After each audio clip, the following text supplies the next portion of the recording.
We are graced by the presence of Honorable Minister of State for Communication, Shri Devasin Chauhan जी. जोरदार तालियों के साथ स्वागत करें.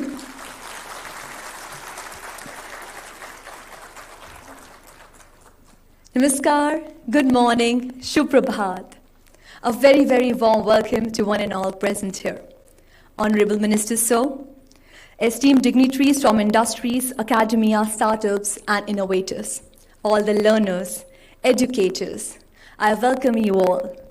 First of all, I would like to take this moment to express our kind gratitude that you all have taken out your precious time to be a part of this. Thank you so much for your presence here.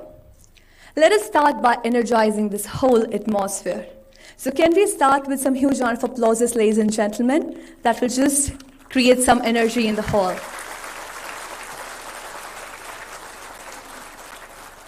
Thank you. Ladies and gentlemen, today, on the occasion of World Telecom Day, Department of Telecommunications celebrate the phenomenal success it has achieved over the last 2 decades in ensuring a digitally connected and empowered India through various policies and technological interventions. India has been undergoing a transformational journey during the last few years. The telecom industry in India is now the second largest in the world, with a subscriber base of 1.17 billion. Well, that's a huge thing to achieve. We are now second largest in the world. This deserves a huge round of applause. Not just that, ladies and gentlemen, digital connectivity, since we all know, plays a fundamental role behind the 21st century global transformation. It holds the power to redefine the entire socio-economic landscape. And we can see that even when pandemic happened, nothing stopped. Everything stopped for a while, but then everything moved digital. The meetings were happening digitally, the schools were happening digitally, everything transformed to the digital platform. And talking about the current pace of digitization and digitalization, India's digital economy has the potential to reach $1 trillion by 2025. Yes, you've heard it right, it is $1 trillion by 2025. Several policy interventions have been undertaken by Department of Telecommunication to ensure that this happens. Ladies and gentlemen, on this note, I welcome all the dignitaries on the dais and request Shri K. Rajaramanji, Secretary Telecom, to kindly welcome Honorable Minister of State for Communication, Shri Devasin Chauhan ji, with a planter. Zordar taliyan kshan ke liye.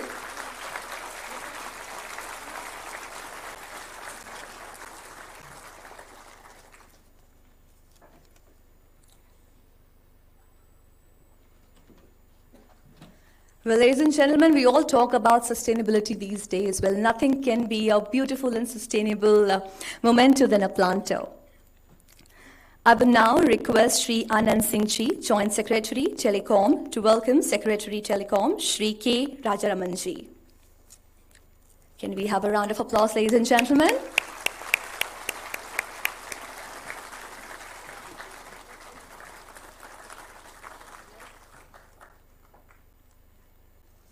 Thank you. I will now request Shri Rajesh Pathak Ji, DDG IC, to welcome Secretary Post Shri Vineet Pandey Ji.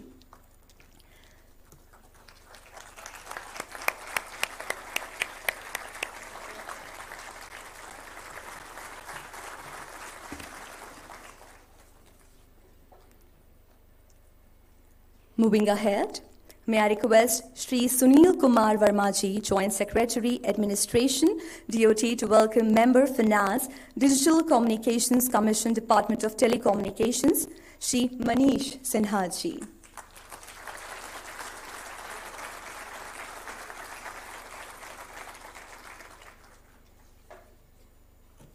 Thank you. I would also request Shri Balachandar Iyer Ji to welcome Member Technology, Department of Telecommunications, Shri Sanjeev Agrawal Ji.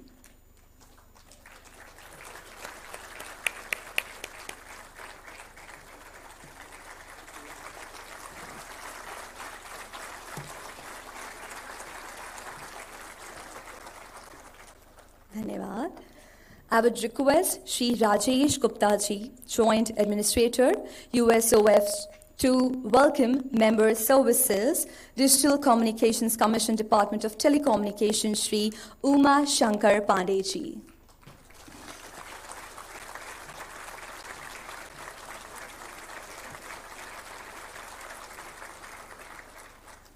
Thank you.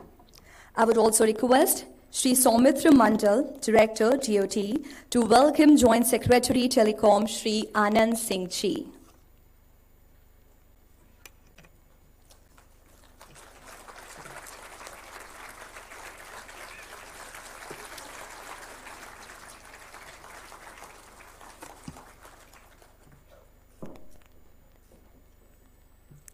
Ladies and gentlemen, this marks the starting of today's day. And moving ahead, I would like to invite Shri Anand Singh ji, Joint Secretary, Telecom, to deliver his welcome address. Let us welcome sir with a round of applause.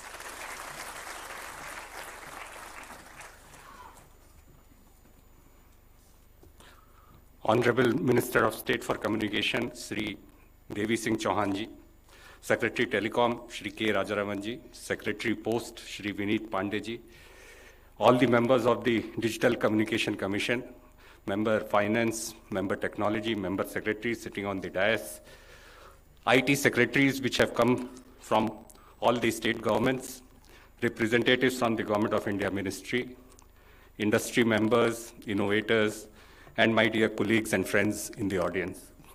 It gives me immense pleasure to welcome all of you for this event.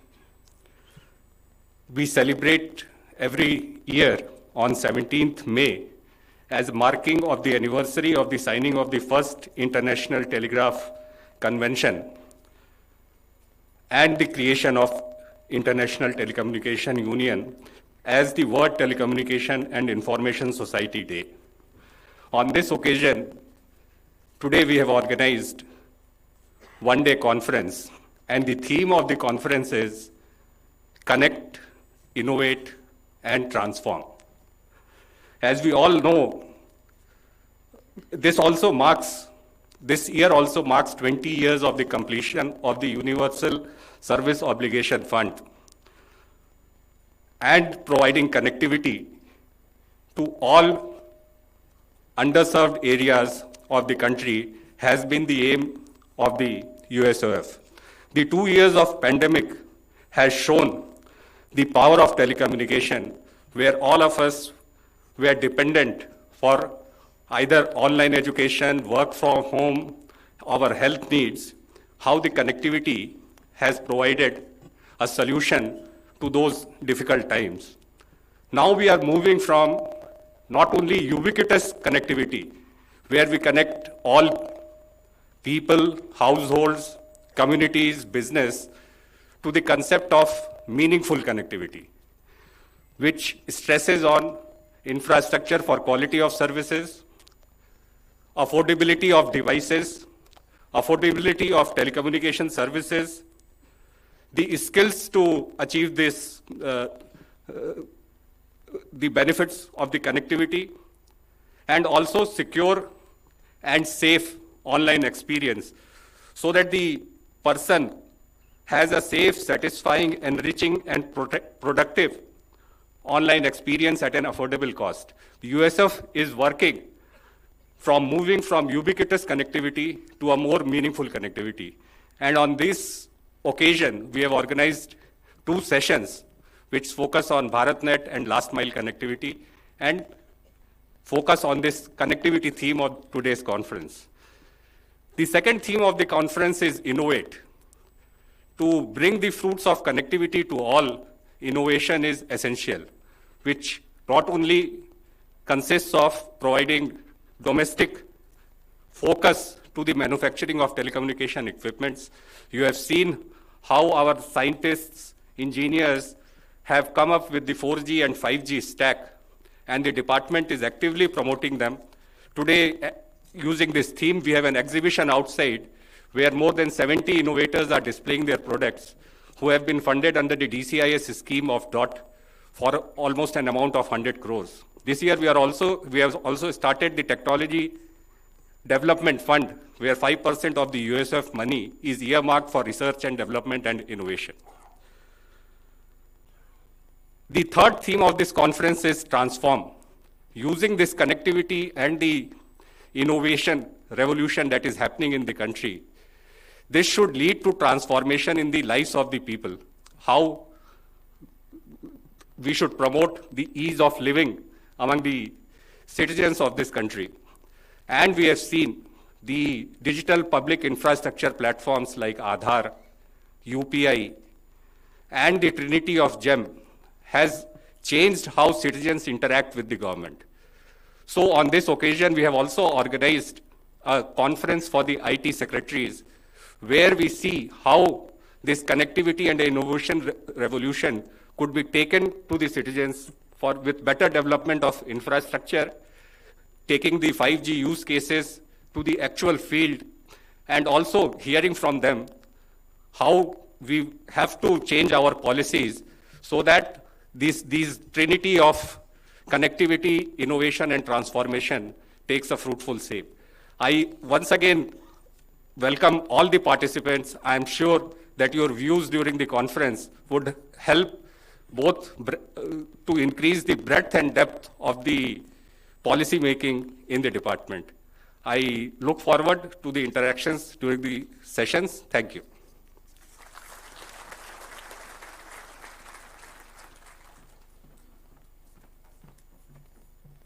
Thank you so much, Riananji. Very rightly said, if you talk about 10 years down the line, if you look back and the progress that digital world has done, it's remarkable. People are not only learning through it, but they're actually nurturing with the help of the digital power. With this, ladies and gentlemen, moving ahead, I would now request Secretary Telecom, Shri K. Rajaramanji, to address the gathering and set the context for the day. Please welcome, sir, with a round of applause. Honorable Minister of State for Communication, Shri Devusinghan Chauhanji, Secretary Posts, Shri Pandeji, Member Finance, Mr. Manish Sinha, Member Technology, Shri Sanjeev Agarwal, Member Services, Mr.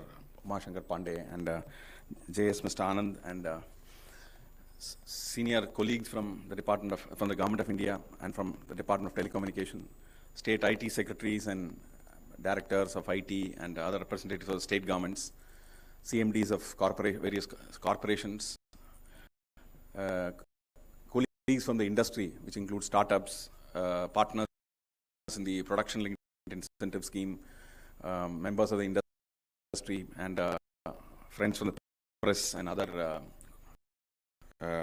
friends here. A very good morning to all of you. We are extremely delighted to be part of this, to be organizing this World Telecom Day celebration, which is an annual reminder on the tasks before us, and to also to evaluate the achievements that we have reached in the last several years, and learn lessons from them and take the further steps to actually ensure that the goals and visions set forward by the government is achieved in the shortest possible time and the lowest possible cost. So on this occasion of the World Telecom Day, this is also incidentally the birthday of ITU, the International Telecom Union, and it is India is a part of the International Telecom Union, and several of the colleagues here, both from the departments as well as from the industry, are all representing India in the ITU meetings as part of the global policy making process. The ITU has declared a 2030 agenda, which focuses on connecting the unconnected, and by working on several aspects of policy making, which supports and enables this process of getting all the people in this planet getting connected. So even today, I think we have nearly about 2.6 billion people in the world who are still not connected to the internet. In India also, we still have some people who have not connected to the internet. So therefore, I think this task before us of which have been set forth in the various policies of the government is all the more critical. So it's a good opportunity for us to review the 2030 agenda as well as the national policies, which is the National Digital Communication Policy of 2018, and set our goals and set course for in a faster pace towards the vision that the Honorable Prime Minister has set for all of us. Now, if you look at the path that India has taken, I think the progress has been phenomenal, especially in the last 7-8 years. I think since the advent of 4G, the pace at which the citizens of this country have been connected has been unprecedented. And now with 5G, I think we are moving towards the next step towards a higher quality of service. I mean, while 4G enabled ubiquitous connectivity, 5G is taking the next step forward by providing higher and higher quality of connectivity and meeting various new technological requirements. The Honorable Prime Minister has, on several occasions, stated a number of objectives and given a very comprehensive mission for the department and for the whole of the government. The first one being connecting the unconnected. The Honorable Prime Minister has stated in the last Independence Day speech that saturating villages with facilities that obtain in urban areas is the goal of every department. So the Department of Telecom has taken on itself the task of the 4G saturation program, and we are very seriously working towards it, and BSNL is driving it along with the other telecom service providers. So the USOF is directly connected to this work, and we are extremely happy to be celebrating its 20th anniversary today with substantial achievements and further achievements to be reached in the short time frame that we have before us. So connecting the unconnected would be the biggest task forward, not only in terms of mobile connectivity, but also in terms of connectivity through fiber. So BharatNet, as well as the 4G saturation projects, as well as the aspirational districts projects, which the TSPs are implementing, are very, very important for us. The second goal, which the Prime Minister has stated before us, is self-reliance. That is, make in India, design in India, and research in India, I think. So these are the three aspects of self-reliance, which is very, very important from a national perspective, from a national security perspective, and from an economic security perspective. So therefore, the self-reliance goal has actually, which the Honorable Prime Minister has given to us, has been broken up into a number of items of action, which includes the Production-Linked Incentive Scheme, the DCIS scheme, the TTDF, Telecom Technology Development Fund, and so on and so forth. So a whole host of programs have been launched based on that. Then the next vision he has given is about the whole of government approach. It is very important that that every department not only look at how policies are going to be implemented by itself, but also how it can co-opt various other elements, parts of the government, other departments, other ministries, other agencies, state governments, local bodies, etc., in the whole process of transformation. So therefore, this whole of government approach is very, very important and must be visible in every action of our, any policy action that we may take. So today morning I was actually discussing with Secretary Posts also on how some of the startups here can actually provide solutions to his courier, his national courier program, or logistics program, which is implementing on a big scale. So every department has some use for technology. Some aspects of technology which are seen today can be used by some department or the other.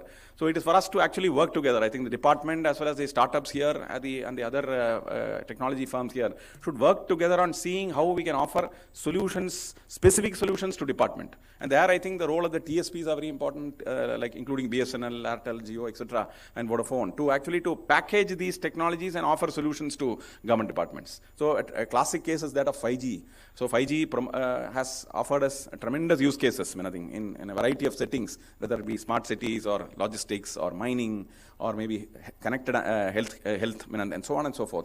So in each of these use cases, I think it is for us to work together and offer a set of solutions, a set of options to the government department so that they're able to use the technology, ride on the technology, and achieve the goals that that department has set for itself. So I think we should work together. I think I would request all the participants here to join in this this fantastic and I would say, I think never before opportunity of working with the whole of the government. So we must actually, the walls and the barriers that actually separate departments must disappear. Unless technology helps us to get there, I think we will never get there. So it's a great opportunity not only to get the technology across all facets of governance, but actually improve governance itself. I think that is the way in which we work itself must undergo a transformation. The fourth thing which I would like to mention here is a technology for growth. I think the compeer who spoke just before mentioned the goal of 1 trillion digital economy. I think it's a very great goal that we have set for ourselves. So the only way we are going to get there is use technology. Technology in a very, very innovative manner and a cost-effective manner, and a manner actually, I think India has always used technology in a very, very different manner. The case of UPI. Nowhere in the world, I think, though India has never said that we are the best in technology, I think we have used technology in a very, very different way, compared to many other countries. So UPI is an example, Aadhaar is another example, we have a variety of other examples. So I think there is a great opportunity here to again harness technology for this growth, to achieve this thing, for creating jobs, for creating the new waves of production in this country, to actually make life easier in this country, ease of living and ease of doing business, etc., etc. So with these few words, I will end here saying that this is a great opportunity to once again contemplate. I think today is a day of contemplation, to actually to think back, look back, and see what we did right, what we did wrong. Is there something that we could have done better? And then plan for the next year or so with greater renewed energy and work together, I think. And fundamentally, I think this is also a great opportunity. We have all come together. So different parts of government, different parts of the industry, we have all come together. I think we must all learn to work together seamlessly in a manner that it's like a whole of nation approach that is actually that going to take you forward to the 1 trillion digital economy and maybe the $5 trillion global GDP that we wish to achieve. So with these few words, I once again thank all of you for having come here today, and I also wish to welcome the Honorable Minister, whose guidance has always been there for us, and we hope that we look forward to his guidance in his speech. Thank you very much. And transformation. I feel extremely delighted to say that Universal Service Obligation Fund that laid the foundation for a digitally empowered and connected India completed its 20 years of service. Can we have an applause for it? USOF was established through an amendment of Indian Telegraph Act in 2003 with a mandate to provide telecom services in rural and remote areas of the country at affordable prices. The fund is being utilized to create telecom infrastructure through commissioning of mobile towers, laying of optical fiber cable on land and undersea, provision of last mile connectivity and other ICT services. USOF has disbursed nearly rupees 70,000 crores towards the development and augmentation of telecom infrastructure in rural and remote areas of the country. USOF is also dedicated in nurturing new age technological innovations for proliferating high-speed, reliable and affordable network services by leveraging the startup ecosystem.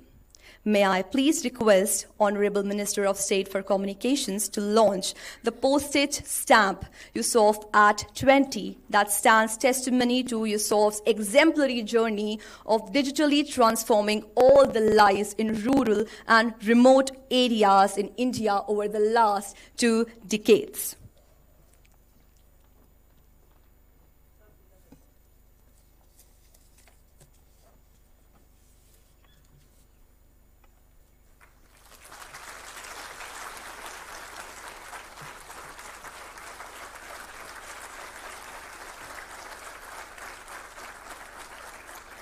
This marks the 2 decades of phenomenal journey and all the advancements that are able to be possible because of USOF. Thank you so much, sir. Ladies and gentlemen, moving ahead, there's also a book on USOF India at 20 has been prepared covering the journey of USOF for the last 2 decades, highlighting all the critical decisions taken and important schemes that are being launched that aided in rapid proliferation of telecom connectivity in rural and remote areas of the country. May I request our Honorable Minister, Shri Devasinh Chauhan ji, to kindly unveil the book.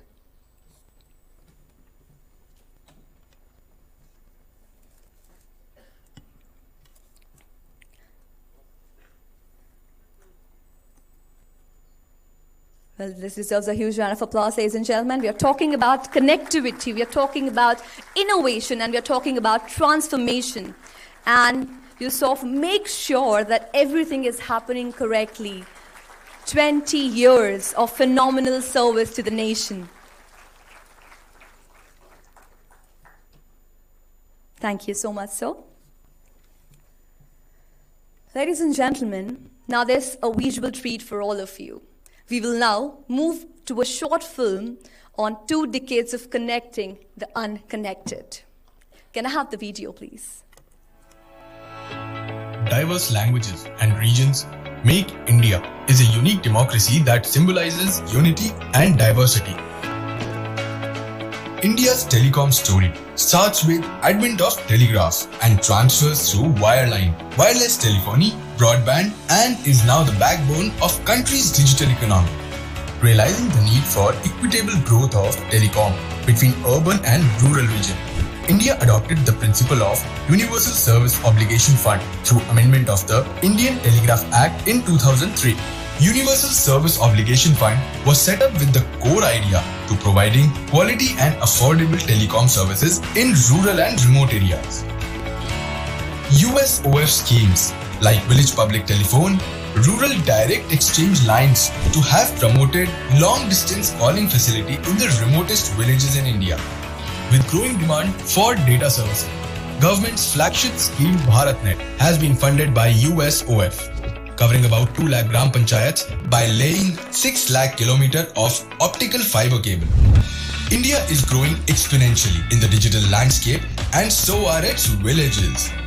Under Prime Minister Narendra Modi's vision of bridging the digital divide, USOF funded many projects to commission mobile towers in uncovered villages, aspirational districts, and left-wing extremism areas to ensure development and infinite avenues of growth for the rural population. Today, be it the hilly terrains of Kashmir or the remotest villages of the Northeast, we are ensuring connectivity through mobile and optical fiber cable. The ambitious comprehensive telecom development plan for the Northeast region aims to provide mobile coverage and achieve broadband connectivity. A similar project to ensure seamless services through submarine optical fiber was launched to ensure connectivity in the territories of Andaman and Nicobar Islands and Lakshadweep. The USO fund has been transforming itself with the changing times in digital era, from basic landline to mobile infra to OFC projects and submarine projects to satellite funding R&D projects for encouraging India innovators. USOF India has been leading the way, ensuring rural Bharat is on par with its urban counterparts. The digital infrastructure are delivering the promises of Atmanirbharta, giving way to new era of innovation, confidence, and pride among Indians.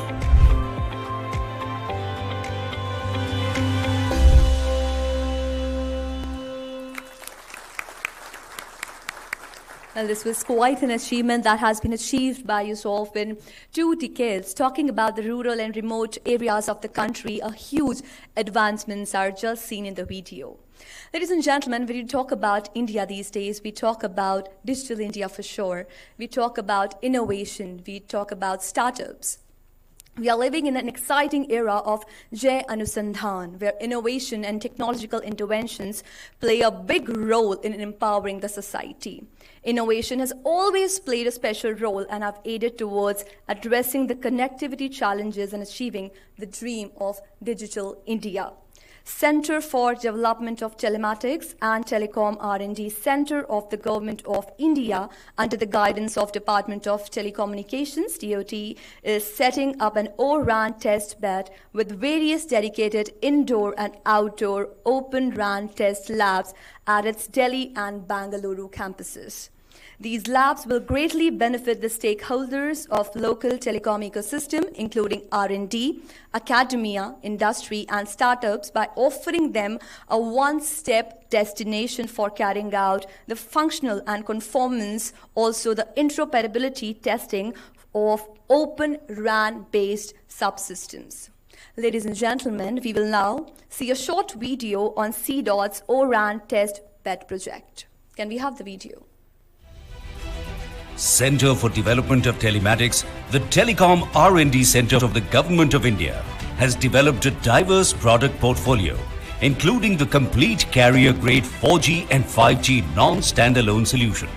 CDOT is now building the 5G standalone solution in collaboration with the industry and startups. 5G networks will have a transformative impact on India's socio-economic growth. Present focus is on the development and rollout of pan-India 5G networks using safe, homegrown telecom solutions. Typically, radio networks are supplied by single OEMs and led to dependence on that vendor. Open RAN is the solution to reduce vendor lock-in and total cost of ownership. It will also promote higher flexibility and intelligence in RAN system. Open RAN refers to disaggregating the radio access networks into modular network functions that support open, standardized interfaces between them. Development of such systems require CapEx-intensive testing facilities. Hence, it is extremely beneficial to set up a common test facility that can be utilized by indigenous startups and MSMEs for developing open RAN products and services. CDOT, under guidance from the Department of Telecommunications, is setting up indoor and outdoor open RAN test labs at its Delhi and Bengaluru campuses. This lab shall enable functional, conformance and interoperability testing of open RAN-based subsystems. It shall also facilitate the certification and badging of subsystems that conform to 3GPP and O-RAN alliance specifications. Setting up such a lab in India is a huge geographical advantage for Indian and South Asian 5G companies. This will open up opportunities for mass deployment in India as well as for exports. This is in line with our Honorable Prime Minister's declaration. 4G और उससे पहले Bharat telecom technology का सिर्फ एक user था, consumer था, लेकिन अब भारत दुनिया में टेलीकॉम टेक्नोलॉजी का बड़ा एक्सपोर्टर होने की दिशा में आगे बढ़ रहा है.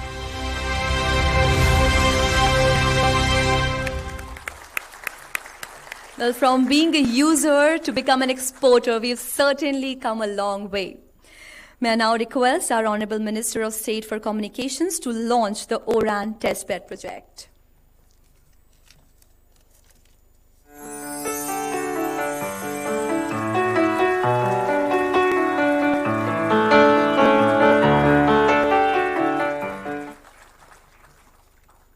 Thank you so much, sir. It will certainly open more exposure to our innovators and people who are into the startup culture. Moving ahead, ladies and gentlemen, we're talking about BharatNet now. It's a flagship project under USOF. It has been the backbone of the digital India by providing OFC infrastructure to the Gram Panchayats. To ensure last-mile connectivity to village households, an innovative pilot program named BharatNet Udyami was initiated for widespread rollout of 5 lakh FTTH connections in rural areas using BharatNet infrastructure. The BharatNet Udyamis are our local partners in India's telecom story and act as the grassroots entrepreneurs. Ladies and gentlemen, today we have been graced by 4 of the top performing Udyamis who have been outstanding in ensuring India's last mile connectivity. I request Honorable Minister of State for Communications to kindly felicitate these Udyamis. I would like to invite Mr. Rajiv Shukla, CEO, DSTS. He provided 1299 FTTH connections covering 49 villages in Patna district of Bihar.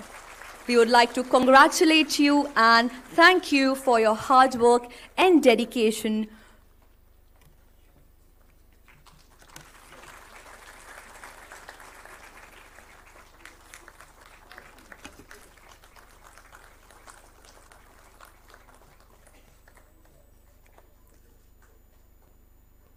Thank you. I would like to invite Mr. Shyam Raghuvanshi ji, From Village, he's a village-level entrepreneur society. He provided 792 FTTH connections covering 21 villages in Ashoknagar district of Madhya Pradesh.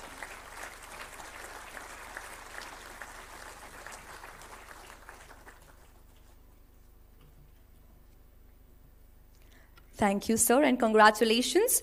Paramjeet Singh, Bunny Internet Services. He provided 1562 FTTH connections covering 41 villages in Barnala district of Punjab. Thank you so much, sir, and congratulations. Mr. VP Prakash from VP Communications, District Kozhikode, Kerala. He provided 630 FTTH connections covering 8 villages in Kozhikode district of Kerala.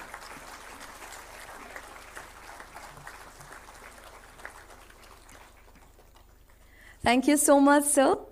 We would like to take this moment to thank and express the gratitude for the hard work you're doing for the nation at grassroots level. Ladies and gentlemen, it is the time that we move on to our session's next big thing. India's achievement in telecom would not have been possible without the outstanding contribution of DOT employees in its field units. First of all, before I move ahead, let us have a huge round of applause for all the DOT employees right here.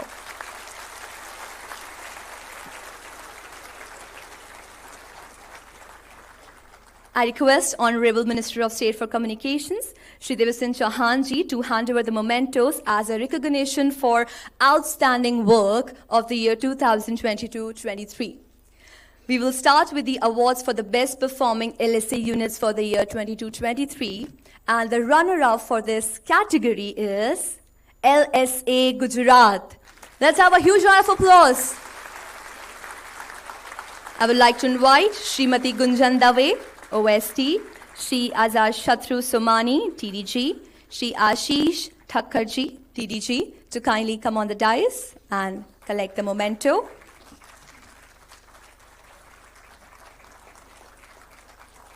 Their achievements include innovative method to identify fake Aadhaar from the customer database, pre-launch testing of 5G services, coordination and maintenance of ISRO, and a lot more.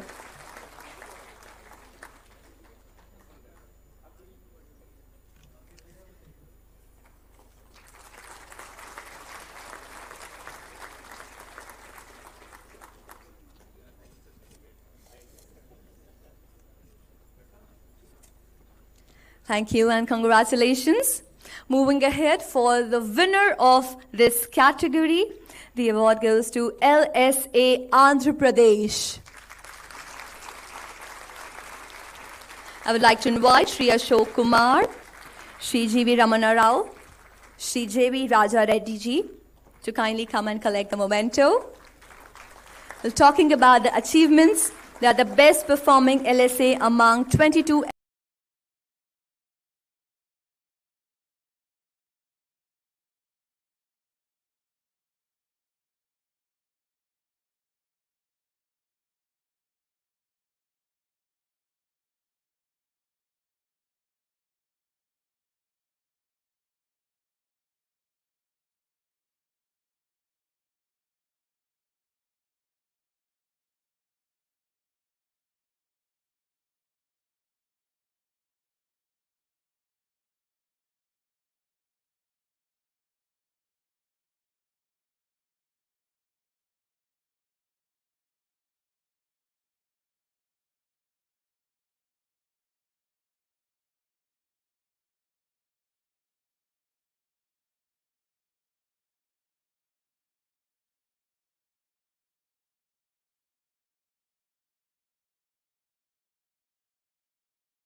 22-23. The first in the category goes to Shri Ashish Kumarji, ITS, Director, Satellite.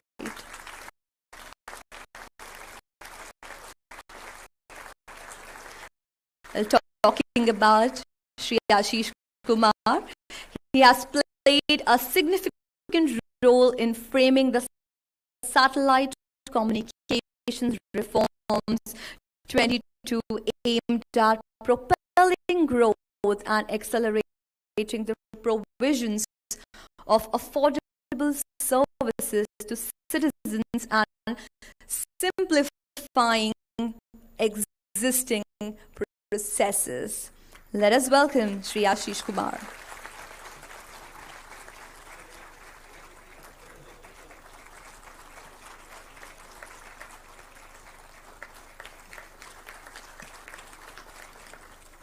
Congratulations. The next award in the same category goes to Shri Venkata Praveen Pogiri, IP and TAFS Director, WF. Talking about his achievement, he has played a crucial role in the conduct of the first 5G spectrum auction, which has realized the highest ever auction proceeds of around $20 billion US.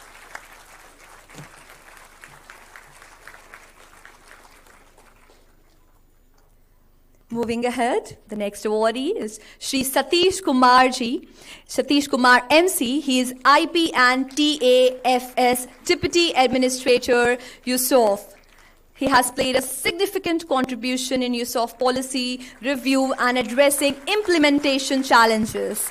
He is actively involved in the ITUT Study Group 3 activities which pertain to policy, economic and regulatory aspects of international telecom ICT matters. Thank you so much, sir, and congratulations. Moving ahead, the next award is to Shri Naveen Jakharji, ITS ADG, AINDIU.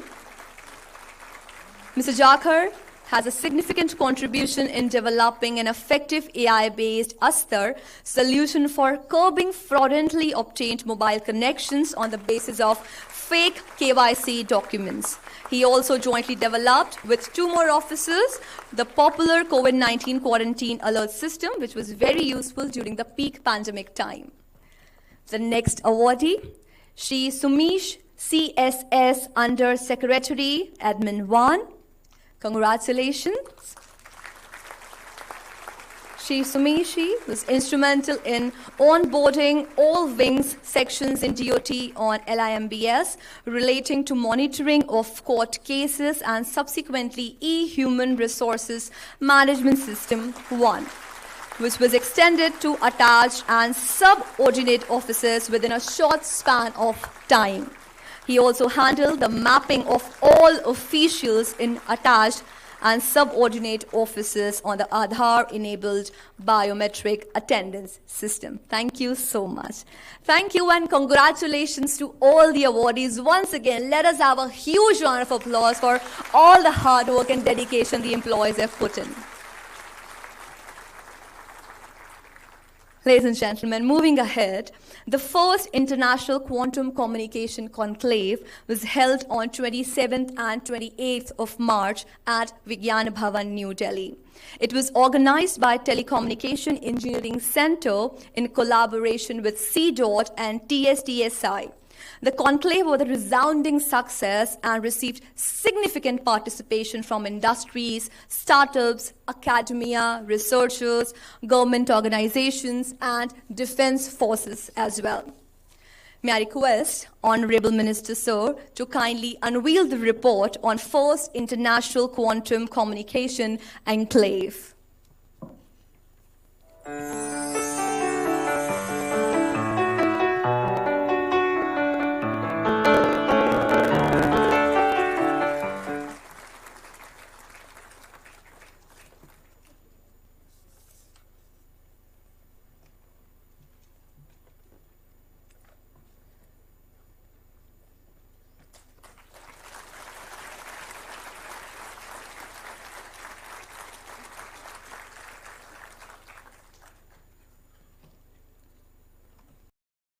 ahead, and India is keeping up the pace. And when you talk about digital transformation, India is leaving no stone unturned to achieve great successes.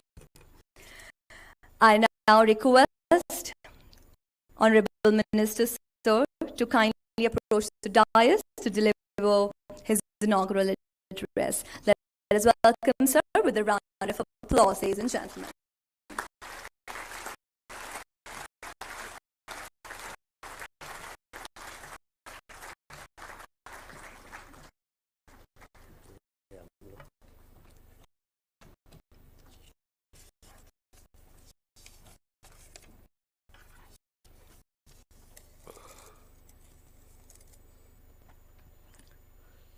सबको नमस्कार। World telecom day के आज के इस अवसर पर मंचासीन Shri K Rajaraman ji, secretary telecom, Shri Vineet Pandey, secretary post, Shri Manish Sinha ji, Shri Sanjeev Agarwal ji, Shri Anand Singh ji, मेरे सन्मुख उपस्थित टीओटी के वरिष्ठ अधिकारीगण, टीओपी के वरिष्ठ अधिकारीगण, स्टेट से पधारे आईटी के सेक्रेटरीगण, मीडिया के सभी साथी, उपस्थित आप सब। आज का दिन हम सब के लिए अति महत्व का दिन है। आज का दिन वर्ल्ड टेलीकॉम डे है और पूरा विश्व आईटीयू से लेकर हर कोई कोने में आज इसका दिन हम मना रहे हैं। लेकिन हमारे लिए एक और दिन है, वो है हमारे यूएसएफ को 20 साल हो रहे हैं। श्रद्धेय अटल जी जब देश के प्राइम मिनिस्टर थे तब उन्होंने ये यूएसएफ को स्टार्ट करवाया था, उसके लिए भी आज हम सब के लिए। तो आज मैं ये वर्ल्ड टेलीकॉम डे और यूएसएफ डे की आप सबको बहुत सारी शुभकामनाएं देता हूँ।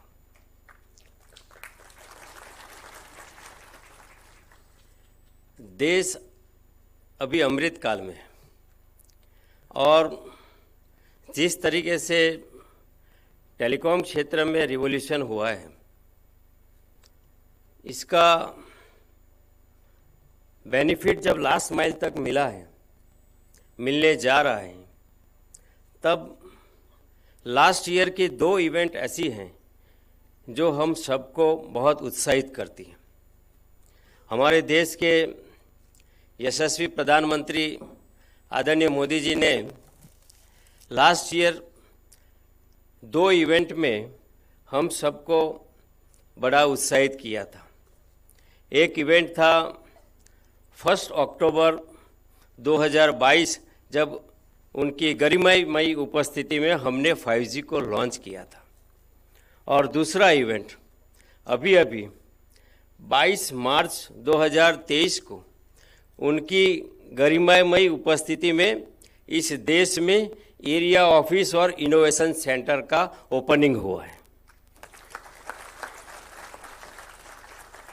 ये 2 इवेंट भारत का ग्लोबली फुटप्रिंट का परिचय है। आज हम एक तरीके से जब प्रधानमंत्री हमें मार्गदर्शन कर रहे हैं कि भारत टेक्नोलॉजी का कंज्यूमर न बने, लेकिन टेक्नोलॉजी का डेवलपर बने और एक्सपोर्टर भी बने। और मुझे ये कहते हुए बड़ा गर्व होता है और ये गौरवान्वित पल का अगर कोई साझेदार है, कोई भागीदार है, तो हमारे डीओटी के सारे स्टाफ, सारे अधिकारी हैं कि आज भारत ने 4G इंडिजिनियस भी बना लिया है, 5G इंडिजिनियस बना लिया है और हमने आदरणीय प्रधानमंत्री के उपस्थिति में 6G डॉक्यूमेंट्स का भी लोकार्पण किया है। ये भारत की ताकत है और इस ताकत के पीछे आप सब हैं। ये आपका कठिन परिश्रम है, आप सबकी मेहनत है और इसी के कारण आज हम एक तरीके से ग्लोबल टेक्नोलॉजी का हब बनने जा रहे हैं।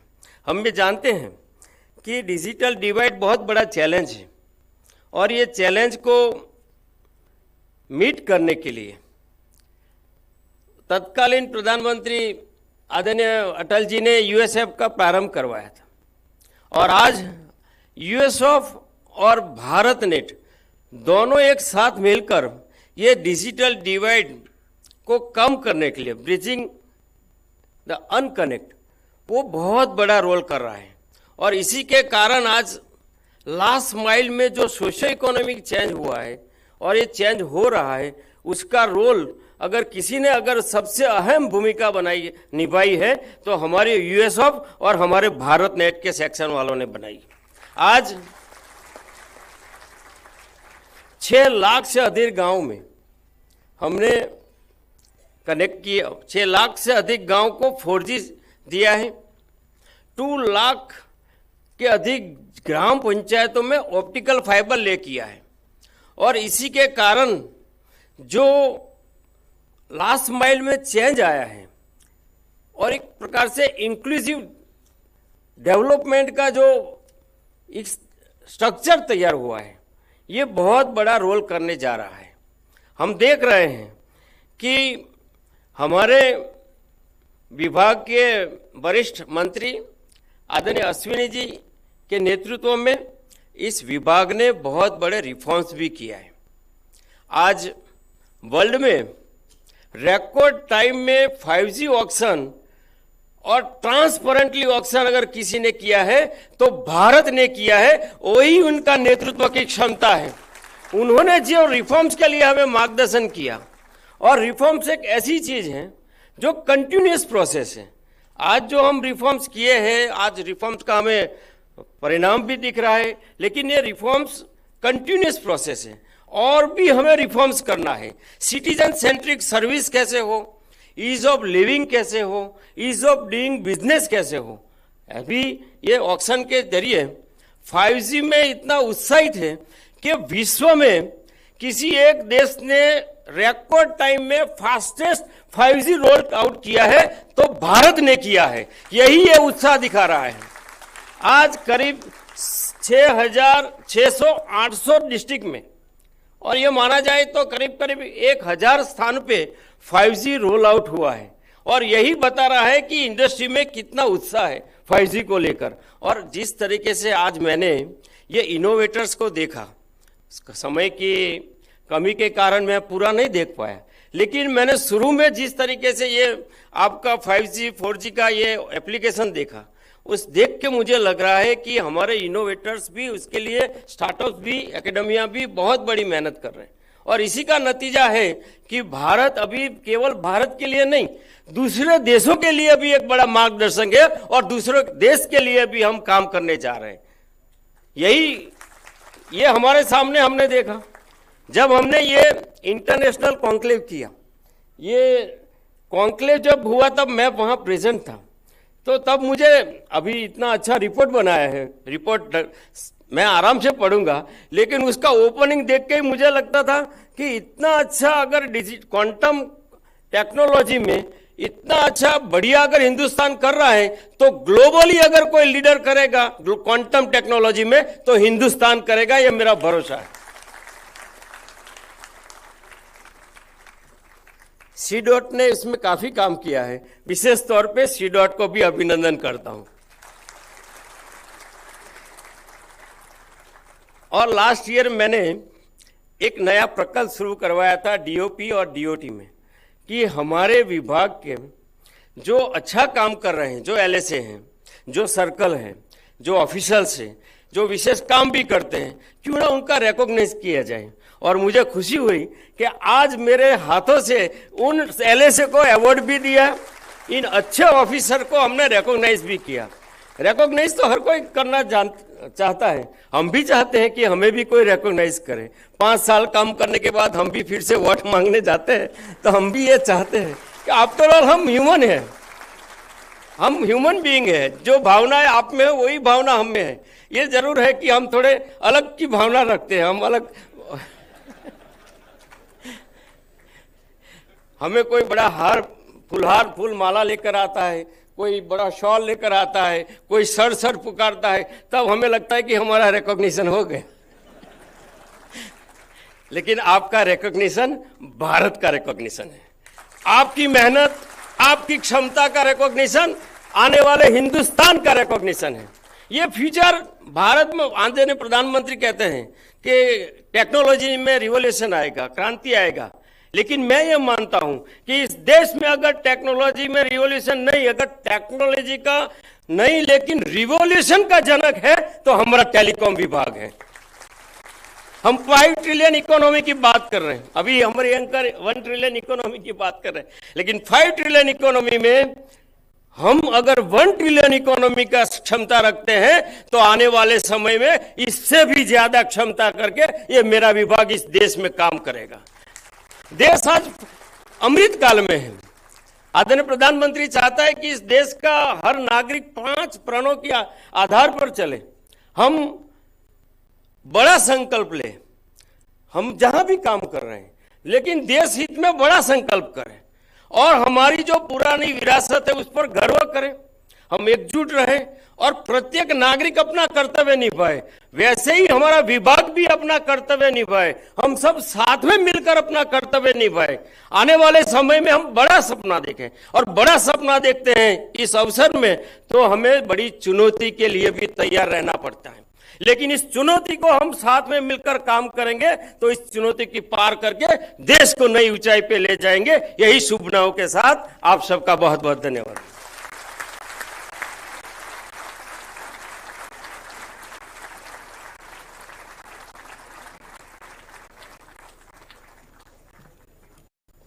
बहुत बहुत धन्यवाद. Well, this reminds me of a beautiful saying by Swami Vivekananda, which says, Uthit Jagrat Prapya Varani Bodhata. Arise, awake, surround yourself with the great ones and learn of them. And when we learn together, we grow together. And when we grow together, we make the country a better place to live in.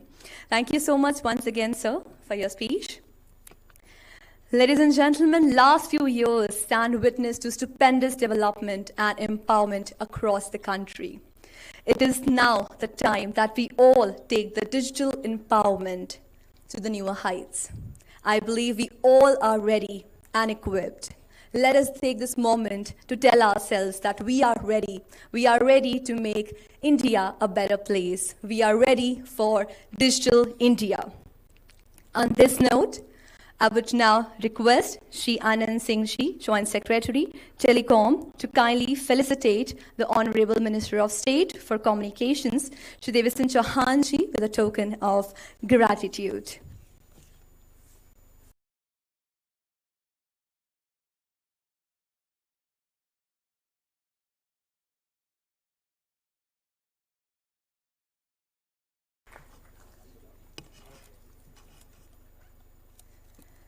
I request Anand Singh Ji to kindly felicitate Secretary Telecom Shri K. Rajaraman Ji. I request him to felicitate Secretary Post Shri Vineet Pandey Ji.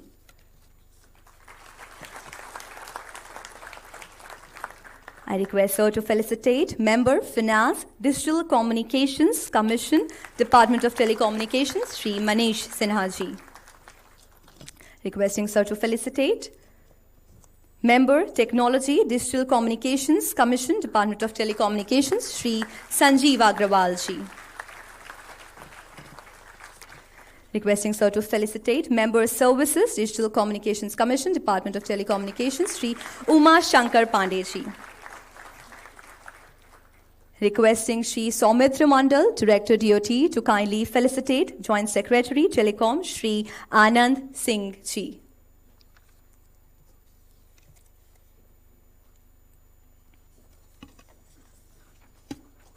Let's have a round of applause. Now I would request all the dignitaries on the dais to kindly stand up for a group picture.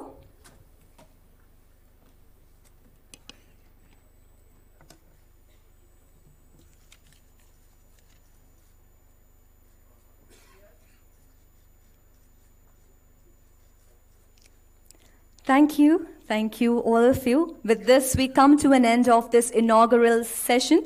Thanking all of you for taking out your time. बहुत बहुत धन्यवाद सभी का. आप सभी यहाँ कीमती समय निकाल के आए. Can we have a big round of applause for all the dignitaries and esteemed guests for gracing the session today? With this, ladies and gentlemen, we will now head for a short tea break and we'll resume in a short while for the session on innovation by industry. It will be a presentation by top innovations to stakeholders. Also, there'll be a state IT secretaries conference. So if you can come back, please come back here at this conference, or there's a session 2 which will go parallelly, state IT secretaries conference. Thank you so much. Please be back here for the next session.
We will be starting in our...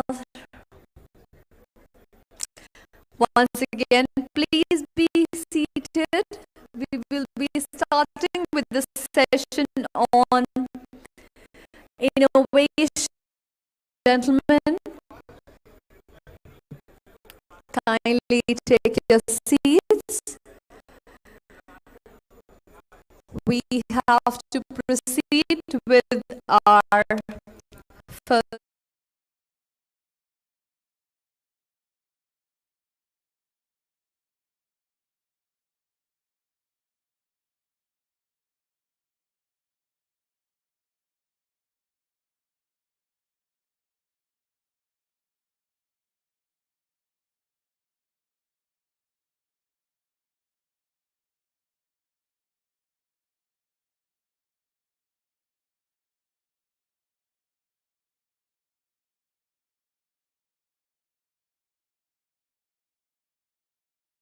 ऐसा नहीं होगा कि आप वहां से photo लेकर चले जाएं।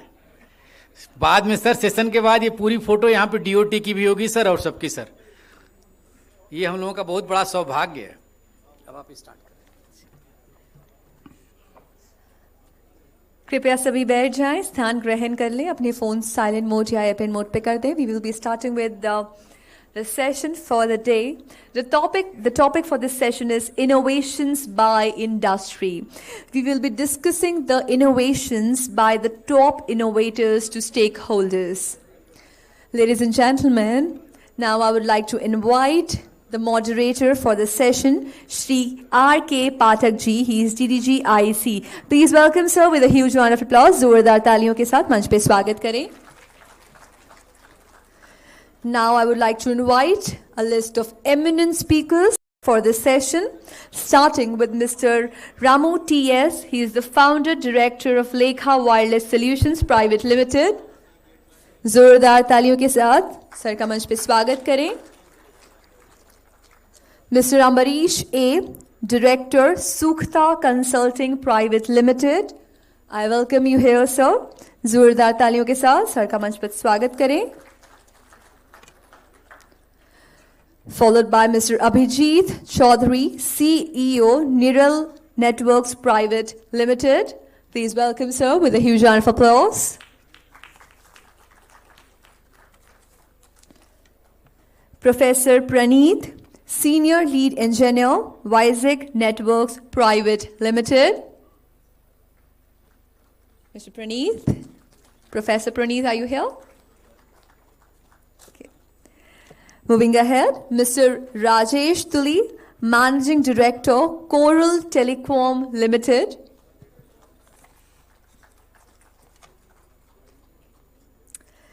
Ms. Shobhana Uthya Shankar, CEO, Inaugural Technologies Private Limited.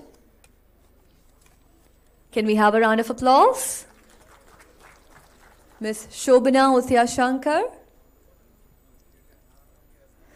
Mr. Kumar Satyam, CEO, CEQU Labs Private Limited. Round of applause. Well, once again, I would like to invite Mr. Ambarish A. Mr. Ambarish A. Also, Ms. Shobhana Uthya Shankar. Well, they will join us in a short while. For now, we will be starting with a set of presentations by top innovators to stakeholder when we talk about the innovations of the industry. To moderate this session, we have our eminent moderator, Shri R.K. Pathak ji. Over to you, sir.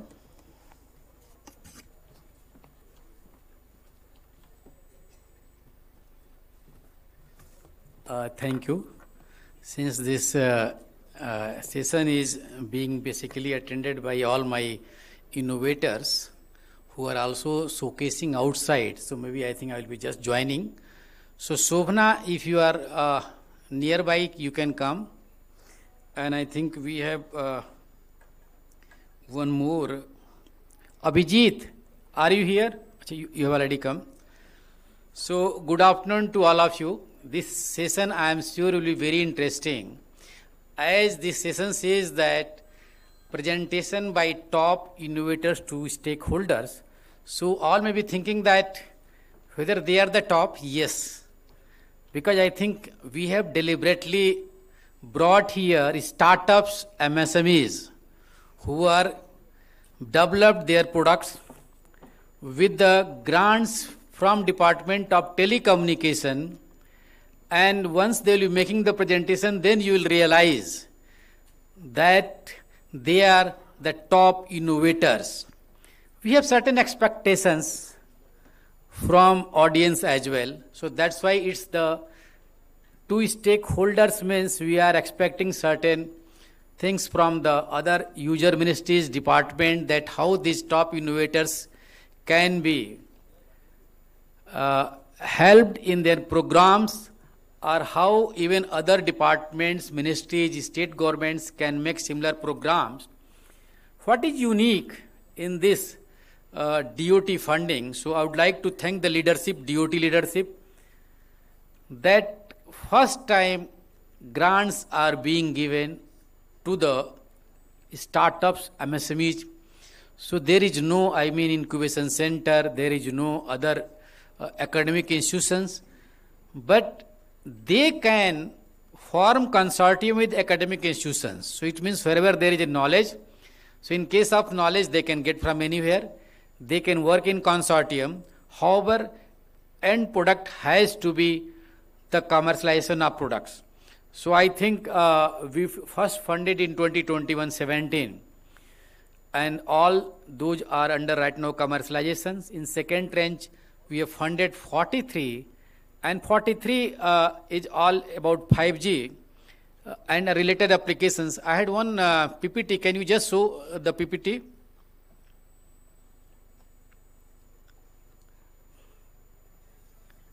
I think, yeah.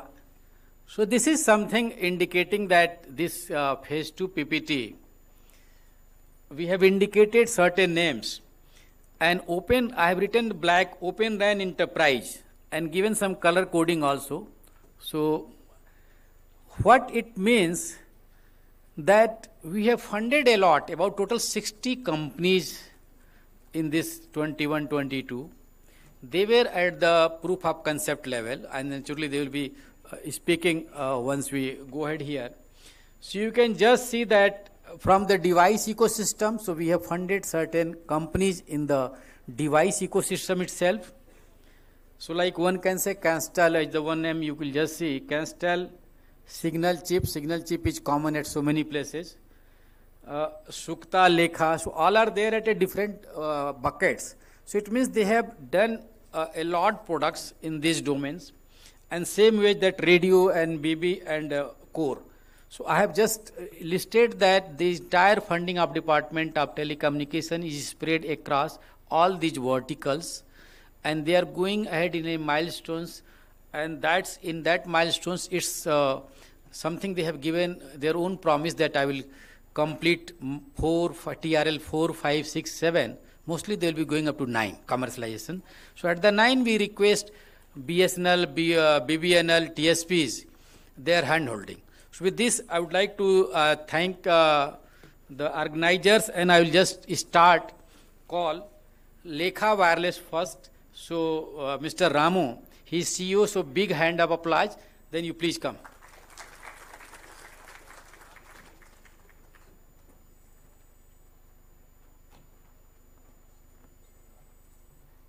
Thank you, sir, for that introduction.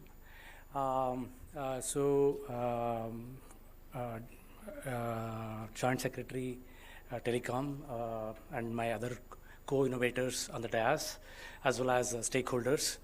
So today I'll be running through a small presentation which will talk about how we took up the challenge of building the 5G RAN and also our journey and how the DCS has helped. So I would like to see this presentation and also discussion more interactive. Definitely we'll be happy to take questions. So we have been referred by the organizers as top innovators. So definitely we are humbled because the area where we are working today, India is not the top nation delivering these products. So this is a very noble cause in terms of a great vision by Department of Telecom to take up this challenge where these products are 99% imported, and how do we build indigenous ecosystem, because they are difficult to build, the technology is complex, and also it has got a lot of linkages. So I'll be talking a little bit more about these things during my discussion. So next slide, please. Oh, I have to, okay. I can operate, okay. Thank you. So I will start with a small introduction about Lekha Wireless, because this will set the context for the discussion. We are more than 12-year-old company, started in 2010. And Lekha means communication in Sanskrit. And we are a highly focused wireless communication company. Most of our products are addressing wireless communication problems. And we are a deep tech company with total ownership of hardware and software design. That way we are pretty unique in this segment. And today we have a 4G eNode B product, which was developed over almost close to 10 years. And where we are today, we are deploying them in defense, telecom, and railway network. So these are some pilot projects which we are executing, where we are looking forward for a large-scale deployment. So the journey with 4G was very long. So it's very important. I'll be addressing this topic again when I talk about 5G. So today we are a 5G Open RAN vendor. We have RU, CU, and DU components. So I will not call it as ready for deployment, but we are geared up for pilot network. So that is the next step in the case of 5G. So I'll be talking more in detail about our 5G products and roadmap as we progress. So if you look at a 5G network, to go to market, the top row talks about the application, the core, the RAN, and spectrum. These are the ingredients that gets into the 5G network. So if you look at today, the market is, we have a single company bringing application, core, RAN to a table. So these are big 4 or 5 companies who are addressing this market. So when we talk of a new vendor coming into the market, right, there is a lot of challenges, because there are multiple small companies addressing core network, radio network, and applications. And also the spectrum is something which is so expensive, right? A lot of these challenges have been addressed in last 2 to 3 years in terms of policy, in terms of collaborations. So I'll be talking more about collaborations as we progress. And these are things which enabled a disaggregated network, which is resulting in newcomers to enter into the telecom domain. So at this junction, I would like to talk about the 5G RAN, which is the focus of Lekha Wireless. As you can see, the Open RAN products, what we build today includes RU, CU, and DU. And RU includes a high power RU, which will address a macro cell, and a low power RU, which will address probably the indoor and small coverage areas. So with this product, we would like to collaborate with other industry partners, like some of my colleagues are going to talk about other components like applications, the core network, and so on. So with this end-to-end network, today with a collaboration among the industry players, we can address a public telecom market, a private telecom market, as well as defense. So these are 3 major segments. When we talk of private network, again, there are many people from different ministries. So every ministry has its own requirement of a private network. So these innovations can become the backbone or the infrastructure for some of these initiatives as we progress. So I would like to talk about what it takes to build a product. The idea of talking about the product, the journey with developing a product, is to convey that the challenges that comes in the way and how it's are addressed, and how collaboration and support from the government is helping us, right? So in terms of, if you look at our journey, we started 5G development in 2018, and we went through a cycle of development where our team went through, studied the standard. That itself is a cycle. Once we have good understanding of the standard, we started developing it. So 2019-20, basically I have put as 2 years as one block, primarily because we were hit by the COVID and a lot of our plans got delayed and we were pushed to the wall, right, in terms of the situation. So we started our development, as you can see on the top, we started using some available hardware, started developing a proof of concept, demonstrating the technology. And in 2021, we started showing some kind of a reference board type of design and start demonstrating. So this is where we learned that some of our plans were not correct, where we had to actually go for a respin of the hardware. Some of the so in these cases, when we take a decision, some work or investment, what we have put on the R&D, we may have to scrap it. That becomes a challenge. So R&D is all about, this is very common in R&D because I'm talking about building a system which is quite complex, which will have multiple subsystems, which will have software, hardware, and mechanical, so many aspects. So in this case, we had to redesign, and that's where we got our DCS grant, which was fantastic because, say, this helped us in terms of going for a respin and coming out with a product. Today we have a demonstration of our prototype, which is we are planning to take it to the production, which is in display in the exhibition hall. All right, so we received 2 grants, DCS 2021 and DCS 2022. So in the DCS 2022, we are building Open RAN RU in NR band 78, and which is the band which is identified by the government allocated for some of the 5G network deployment. So I'll be talking more about how we are planning to commercialize it as we progress. So just to thank DCIS and TCOE, say the challenge what we face, as I mentioned, is there are system which has got many subsystems. If any one subsystem gets delayed or failed, the entire product fails. That's the kind of situation we innovators go through. And it's very important. We are well supported by the entire ecosystem. That's when a successful product comes out. And we have to thank here the DCS scheme, which really helped us in terms of, in 2 fronts. One, building the collaboration among industry. Second, the grant definitely has helped us in terms of many of our initiatives. And the third one is primarily exposing us to the investment community, which is a fantastic effort with the leadership of R.K. Pathakji, where they have connected us to many interested investors. So I would like to acknowledge that. So as we move forward, where we see the market, right? Because finally, building the technology, showing it in the lab, showing it in some of the exhibitions is fine, but we have to move towards commercialization. And when we talk of commercialization, the product has to be matured. It has to go through a lot of testing and interworking with many other components, because the first diagram I showed was the network is complex. It has got multiple systems that makes it a complete network. So there has to be a lot of investment in terms of getting the right talent on board, hardening the product, investing on the test and measurement equipment. Today in the morning session, we heard about a lab which is coming up for Open RAN, which is very critical for the industry, because some of these labs, it takes a lot of investment to buy this test equipment and go through the complete test process certification.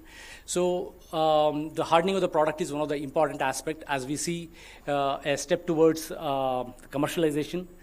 And taking any prototype to the manufacturing involves quite a lot of engineering and effort, because the product has to work in the lab. Whatever has worked in the lab, it has to work in the field.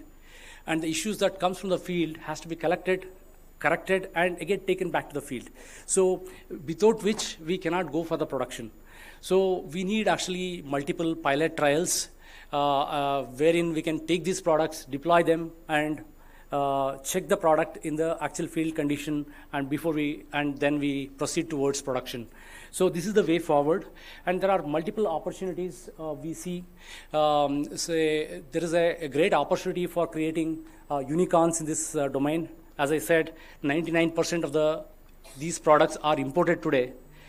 There is a great opportunity for all of us who are in the technology domain building these products to take this. Even if we take 20% of the market, we are all unicorns. Not even 20%, 5%. So as we see, Lekha can be a leader in providing disaggregated 5G network. and providing trusted Open RAN components. That is another important aspect. And also, we would like to be in a situation where we are leading design-led manufacturing in the country. We are part of the PLI scheme, the rather DLI scheme, design-led incentive scheme. So, and we would like to see the global deployment. This is the way forward. So, in terms of journey towards TR-led, many of you may know technology readiness level is something which is key for commercialization. So, we need actually investment which is rather further investment to take our journey all the way up to the commercialization where we can compete, see our competitors which are at the global level are much bigger in terms of size and scale. We have to reach there. It requires a lot more R&D, investment in terms of talent, lab infrastructure, testing, certification. This will lead to the product hardening, which is individual component. But again, to take on these big players who are covering the entire spectrum, we small companies, we have to come together, form a collaboration which is really strong, where we can solve the problem. Because operators want to see that a solution is coming out of the companies. They don't want to look at each individual component. So to build solution, we need to forge a strong collaborations where we can do interworking of different components and provide a reliable and robust network. The collaboration is completely key here. Again, every collaboration costs money because there has to be an investment from each component vendor to make sure the interworking and testing happens. The third one is explore new market, because any new market will open up for infrastructure players only if we prove ourselves, putting the radios in the field, testing it, making sure that the operator can offer the service. So these are three things which is very important as we progress, and we need a sustained support from the Department of Telecom. So this is a key for our success as industry, as a country, to progress towards providing a completely indigenous telecom infrastructure. So I'll be happy to take questions as we progress. Thanks for the opportunity, sir. Thank you.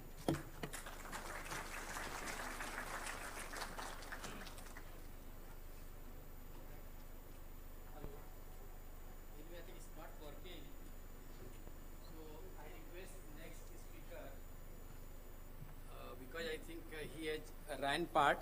So next will be the Sukta. So Mr. Amrish, please come, because I think he is you will just see that I have tried to make a story, something like that. That first something ran core, then will be coming at devices and other applications. So Sukta.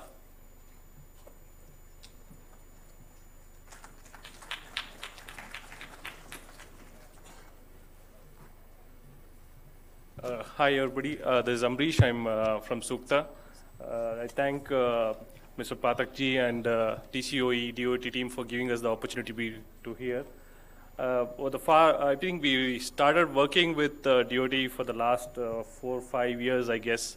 I think since then it is a very remarkable journey. So we've gone through a lot of experiences working with the government departments. So before that, I would like to now give you a brief overview about Sukta, what we have been doing for the last 13 years. We were incorporated in 2010. We started with the founders and all the initial core team. We were all from the Tier 1 companies. We were working in companies like Nokia, Ericsson. So we said we should build some solutions out of India for India and for the world. That is the motive with which we started Sukta. We were all working on the RAN space, the radio space. So we said we'll focus on the cellular solutions, and then we had a lot of experience. We are representing 3GPP meetings. We knew that this is a world-class technology, but back then in 2010, we believed that this should come out of India, and that is where we said we'll start a company, and we started Sukta then. Right now, our focus is on building the 5G solutions primarily. We are offering a range of solutions, and then in the past, like I said, we have done 4G solutions, we've done narrowband solutions. When we did those solutions, I think the focus was more of like building the solutions, and then we went global. We were doing licenses to customers. We were working with global OEMs, ODMs. We are licensing to test and measurement. So the focus had been a little bit more outside India back then when we started. So can you please go to the next slide? Oh.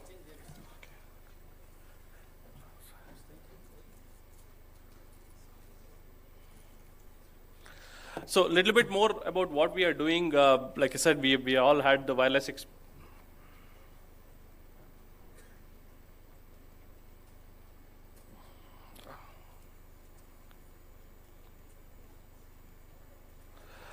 little bit more, like I said, we developed solutions indigenously. We said we will develop from scratch. Sorry, something wrong with the. We said we will develop solutions indigenously.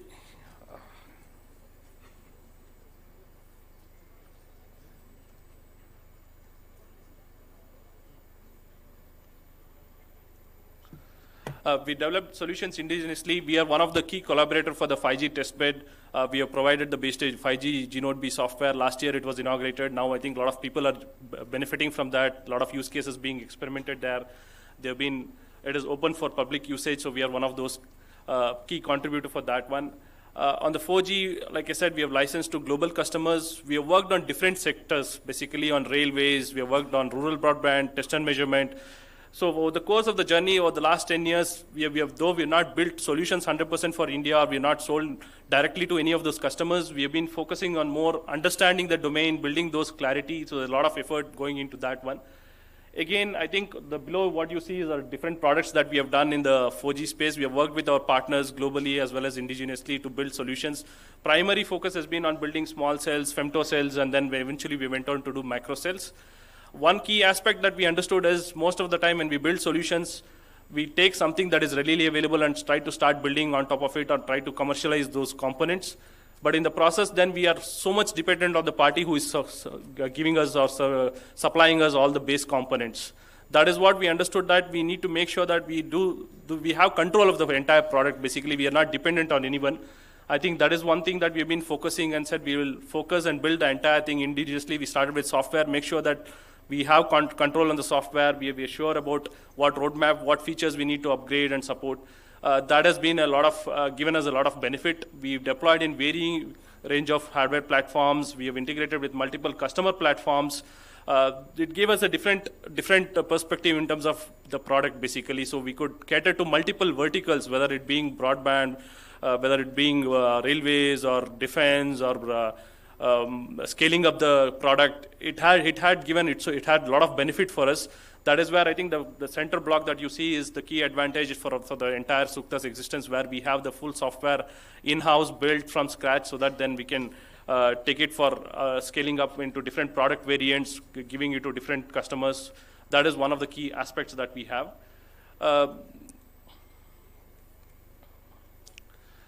One thing that I wanted to highlight is we have been shortly selected by TCOE and DOT for the DCS scheme.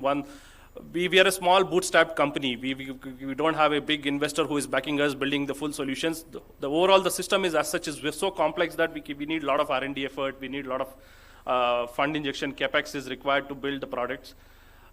When we actually go for the deployments, we have always seen that sometimes we've got the product to a certain stage, but when we go for deployments and a little bit more interoperability, we spend a significant effort in terms of actually converting it to deployments or taking it to live. One thing that DCS has helped us is to make sure that we have it ready for deployments or ready for live, basically. For the DCS 2 scheme we were selected, we shortlisted, we identified a scope that we could actually implement in our product, which would help the deployments, was enhancing ORAN operability for our product. In the middle block, you see that we had invested a lot of funds into development of those products. We have integrated with multiple platforms. But then finally, when we go to deployments, you need a standard interface for managing the components. So the DCS scheme basically at least helps us develop that aspect. Today, as we talk, we have interoperated with multiple third-party management layers who would actually be able to configure our base station. So it is a seamless deployment and live that we can enable with this, whatever project that we took up. Additionally, just to mention, we are also working with multiple platforms, multiple basebands, multiple RUs. Since the system is so much disaggregated right now with 5G, we can work with any other partners. Ramu just now said that they're working on the RUs. So the 5G technology is so seamless that today we have a reference design with a third-party vendor from out of India. But then once Ramu is ready, then or anybody else is coming with their components, then we can easily plug in to this end-to-end system and then deploy the product, which would be 100% India. So that is the focus. This diagram basically talks about that one, the standard interfaces being there, and the DCA scheme helping us to bridge that small gap where we actually go to the deployments. It helps us in a significant way. One other proposal that we are also working on is to basically also build the solutions custom for railways and BSNL. So the diagram also says there is an opportunity for deploying in railways, in BSNL. There are different product variants. It is not a single base station. Now people sometimes think that there's only one base station that is required, but for any deployments, you will need a small cell, you'll need a micro cell, you need a pico cell, you'll need a macro cell.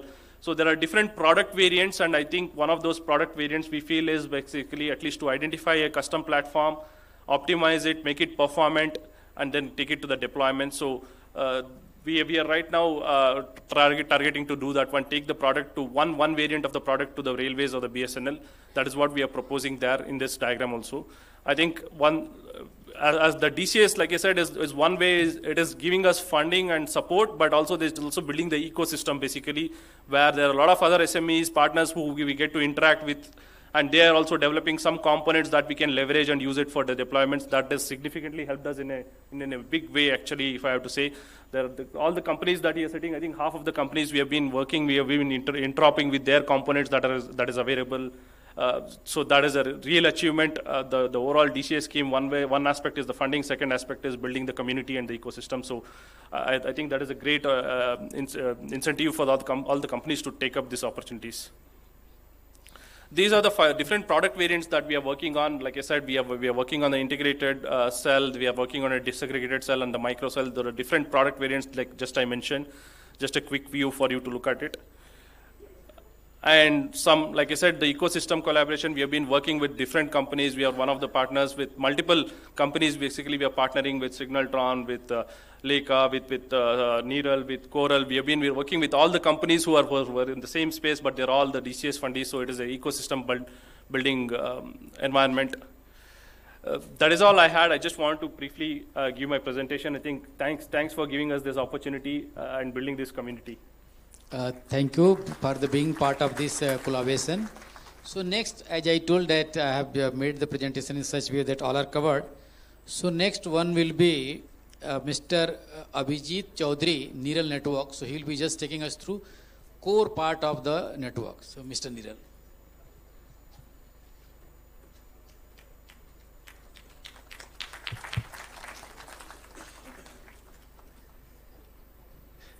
Yeah, good afternoon, ladies and gentlemen. First of all, wish you all a happy World Telecom Day.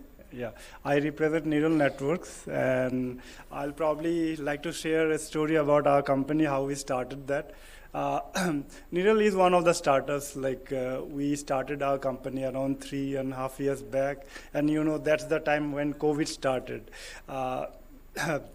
So before Neural, we had a consulting company which we had co-founded, and we were working in the same space.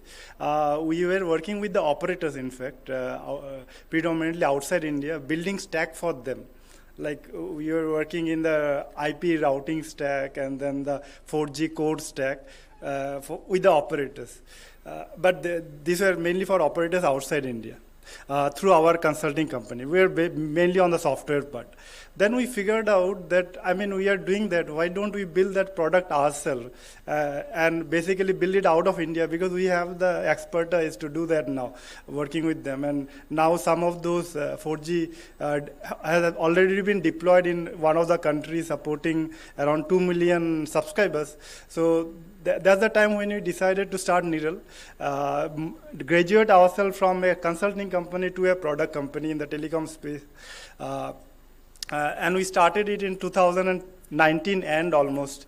So we used, initially we were bootstrapped, we used our own money that we to start the company and basically start working on the product. When we started working on the product, we are not really sure what exactly is the product that we are building, but we were envisaging that it has to be on the 5G. But what exactly on the 5G is something which we were envisaging. But then at that time also we got stuck by COVID. So we had to go through really a tough time. Like we started, we had some fun from the earlier work that we had done through consulting, but then we had to also go through the journey. And a telecom product building from scratch at that point really needs a lot of investment and time and lot of people. Like R&D and manpower is very key for the product that we are building. So that's how we really started the journey. But I think it has been a very awesome journey, a lot of learning, a lot of unlearning too. But ultimately, I think I'm very happy overall with what we have achieved. And I would like to really thank the DCIS DOT team who played a very key role in our journey, because like in 2021 we got the first grant, and now we also got the second grant. So they have been a key enabler and also part of our journey. So I would like to continue what we have done in the last 2 to 3 years. But like we are here a lot because of the system and like a lot of support from DOT, and we are really thankful to DOT, the TCOE team for that. Can I? Oh. Okay. When you explain about the products, don't explain about DOT. Yes. So what we are building is a private 5G system where our main product is the private 5G core. Like the core is that when like Ramu had initially shown the entire ecosystem where you have the radios and the 5G user equipments which has 5G SIMs enabled onto that to create a end-to-end 5G network. So ultimately all the radios that Ramu and Ambareesh talked about gets connected to a 5G core. And the 5G core is a software-based solution. It can run on various kind of hardware. It can be embedded or in servers based on the use cases. But core is a component which integrates all the radios. Then it also actually is used to basically authenticate your mobile. Right? When you switch on your mobile, right? Like once you reach an airport and you switch on your mobile, then it gets authenticated like Airtel or Jio network. That authentication predominantly happens on the core. And once the authentication happens, then through the radio you can send radio data traffic and you can run your applications. So and all this data has to go through the core. So that's the product that we have, and that's where we have taken most of the DCIS fund to develop the 5G standalone core. Along with that, we also have 2 more products, which is the 5G Edge Cloud and the neural controller. So as I was mentioning earlier, we are working on a private 5G network. So private 5G network, how is it different from like the operator's network, right? Like, for example, Jio and Airtel is creating a network which is for the entire country, 5G network. But like when you look into a mining area or for example, a oil and gas area, right? Those areas, they are pretty big, like maybe 20 square kilometer area internally, and they need their own communication system to enable automation, digitization of that, like the mining area or the oil and gas. So that's exactly where a private 5G comes in, like to provide a private local 5G network on a specific location, which can be a mining site, which can be an oil and gas site, which can be a port, which can be even a campus, big campus. Like maybe if I think about Pragati Maidan, I always think that why we don't have a private 5G network. I mean, these are the use cases for private 5G. And that's exactly our focus, like how to enable private 5G, how we can graduate above Wi-Fi network to a 5G network, which can enable both mobility in outdoor as well as indoor. And our product is a Release 16 compliant 5G SA core.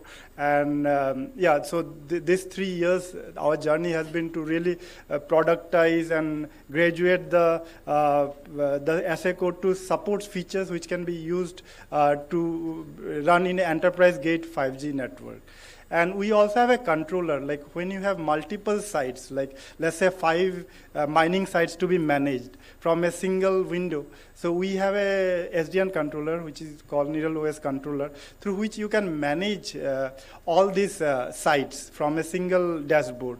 So you don't have to really configure and go and configure in each of the 5 sites. But from a single window, from our controller, you can basically manage all the private 5G networks.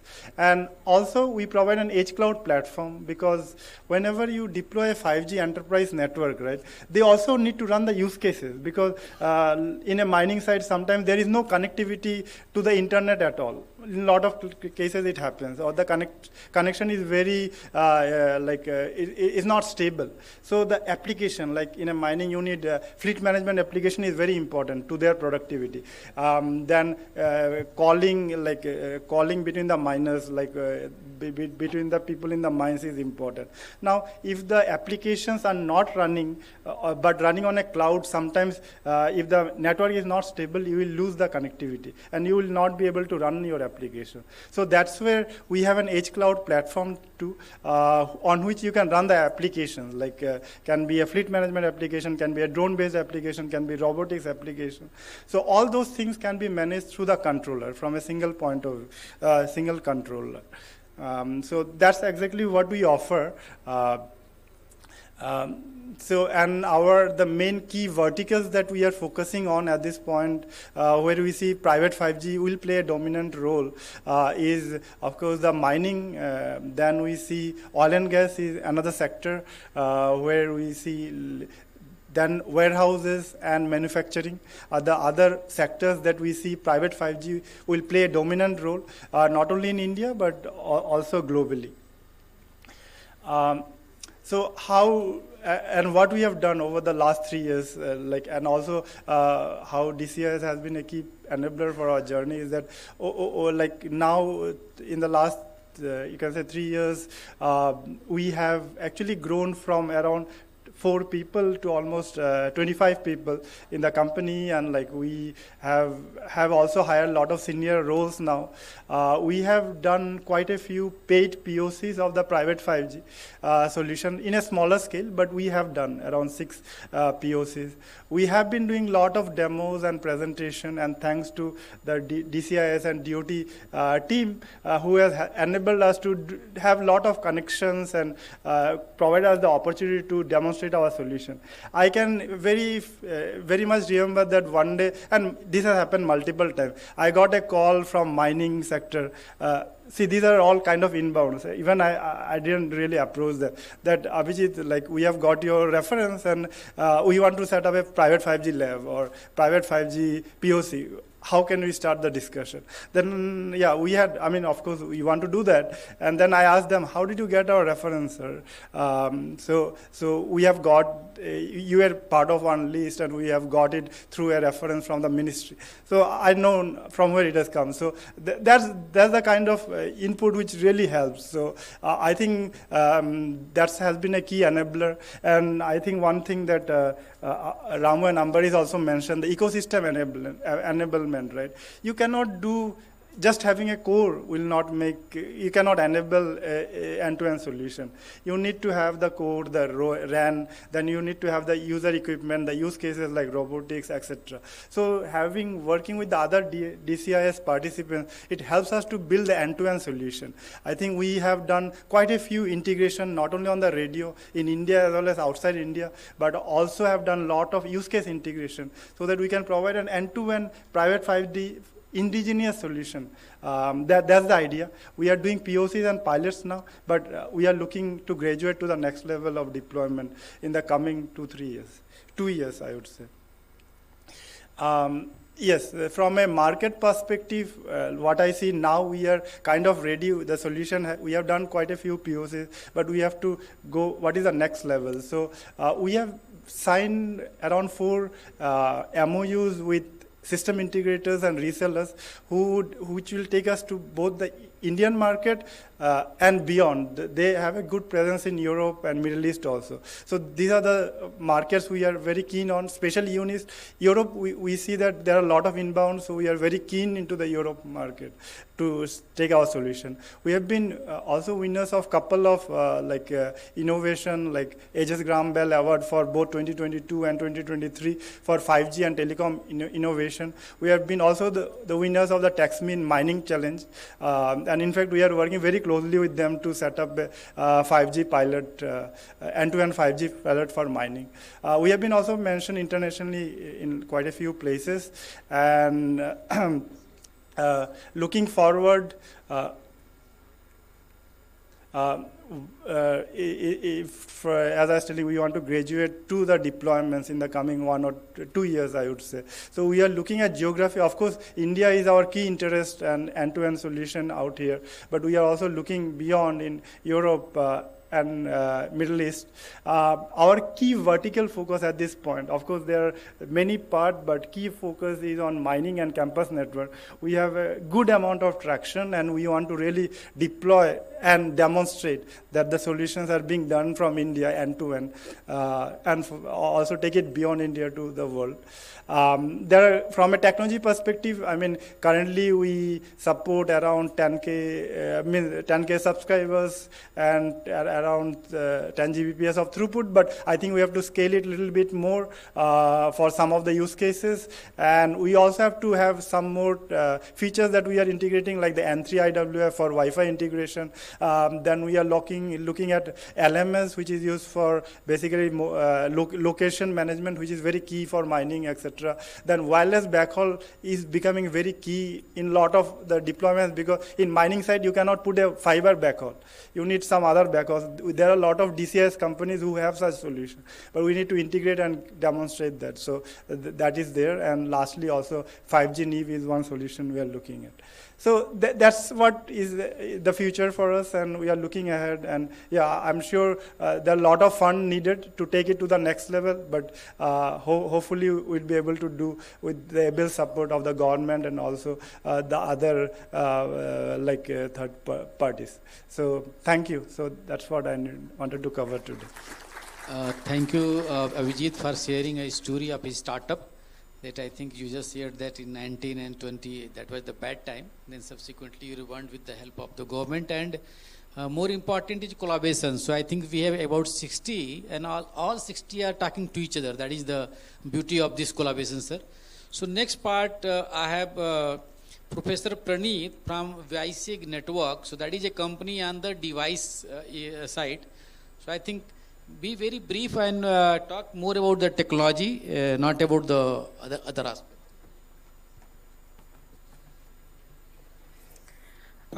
Good afternoon, everyone. I represent WTISD Networks on behalf of Professor Kirankuchi, founder of the company. Just an introduction, this is started as an incubate in IIT Hyderabad. So we have a strong collaboration with academia, research, and a lot of contribution has been done into the standards, 3GPP actual 5G standards. And after that, as a part of DOT project, 5G indigenous testbed project, we came up with building a chip. This is a cellular standard, narrowband IoT, intended for sensor applications. So this chip has very wide range of applications, like asset tracking, smart meters, industry 4.0 and all. Now we also have designed a smart meter integrated with the chip, which can communicate the power related events, the fluctuations or the power outage events, the monthly readings can be directly communicated to the electricity department or can be monitored over the cloud. So the current market in India is we see for the smart meters around some 300 million. This is only in terms of a smart meter. And for each application, all your devices requirement is in the order of millions. So this is a chip that is developed which can connect to 4G and 5G networks. And there is an upgrade done as part of the DCIS funding in the RF. So now we enable the RF functionality in the L band so that now it can have a non-terrestrial satellite communication. This chip has an additional dedicated application processor. This enables the customers to develop their own applications based on the sensors or how they want to use the chip. And this is not only restricted to the narrowband IoT, cellular. As long as the requirements of the bandwidth is supported, any customer can use this for their own proprietary waveforms. Currently, one of the customer in US is already using this for satellite communication. And this chip also has the GNSS functionality. It supports all the constellations in the L1 band. And in the coming month, I think ISRO is launching the NAVIC in L1 band. We are also going to support the NAVIC in the future. And it has all the standard interfaces to integrate all the available sensors, like SPI to any serial protocols and all are available, which will be easier for integrating multiple sensors based on the applications. And this customer who is using this product is based out of US, and he is using this chip for his own proprietary communication system. This is over a satellite. And the requirement for them is 5 million in the coming 2-3 years. They are using this especially for livestock tracking in Australia and Africa, where there is no cellular network. That is the main reason they were looking for a satellite communication there. And they found that the chip is capable of doing that communication. And now they are using this chip for their own standard. And DCS has many objectives, and how WISIC has benefited from them. We have developed the complete chip indigenous, and we have the complete control over it. And we have very strong collaboration with the academia. And this chip is developed for a global standard, and it meets all the conformance tests, and it meets all the 3GPP standards.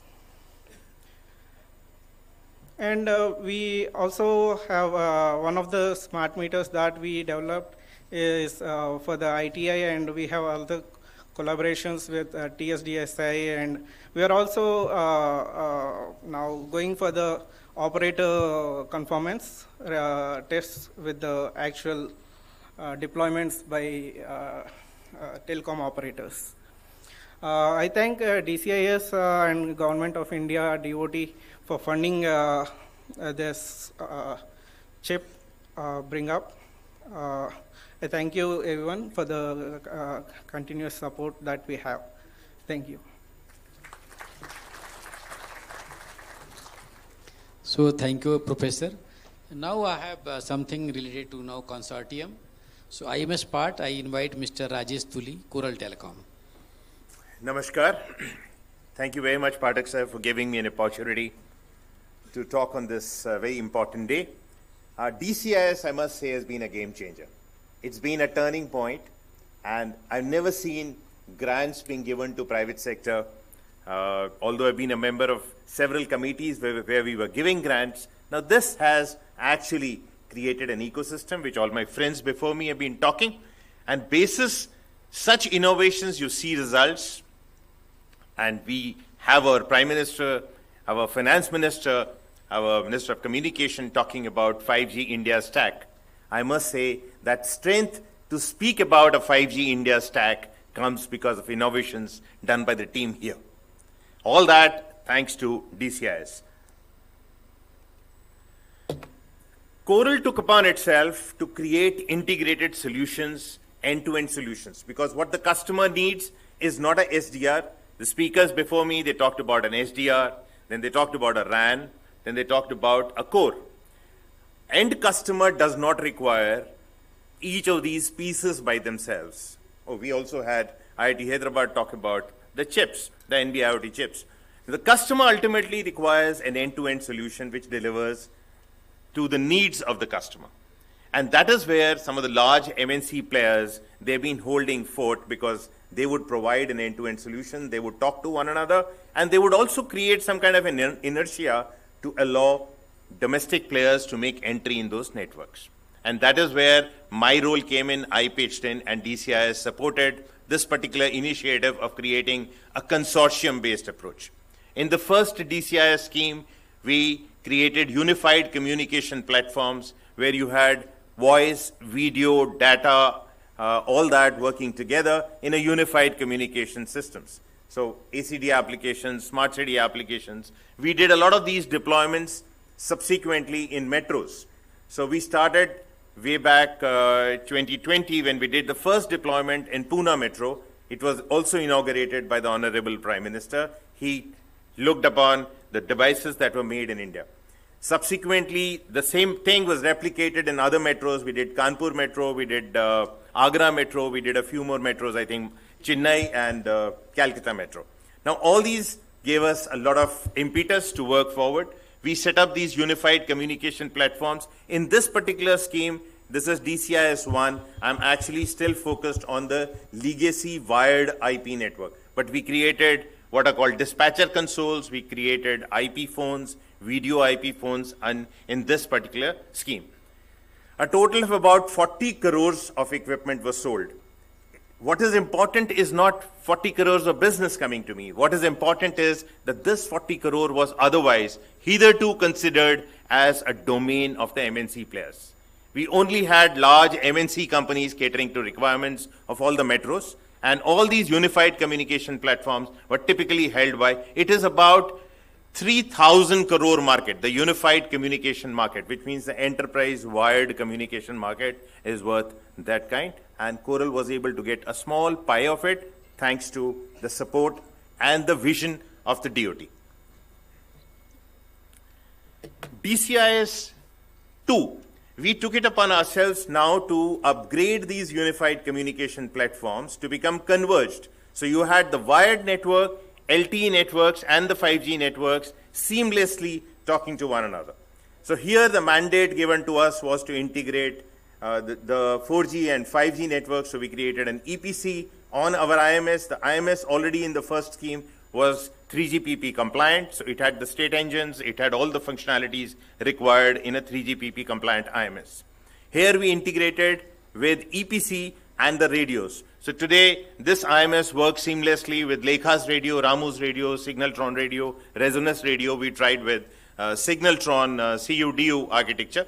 So we have been able to bridge this gap. Now, this is what ultimately the customer requires. This is a huge market. It is projected that by 2028, 20,000 crore worth of market is going to be in this particular space, which is called CNPN, Captive Non-Public Private Networks. So all the devices put together, the CNPN networks is going to be every hotel, every hospital, every airport, every port they would require. Railways is going to be a very large buyer of these CNPN networks. There's 70,000 route kilometers. That's going to be covered with 4G. There is a roadmap to do 5G. Railway has also given us 5G POC for experimentation, so pilot funding has been sanctioned for it. Now we need to put these pieces together from domestic ecosystem and create a platform which works. And trust me, there are all the MNC hawks who are eyeing that market. It's a huge opportunity. We need to put our act together. There are a lot of challenges on the way, but that's the future and we need to work on it.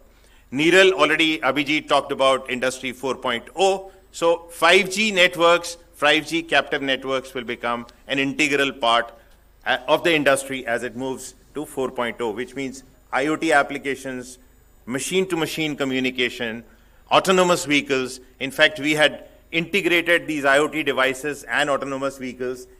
That is a picture you see.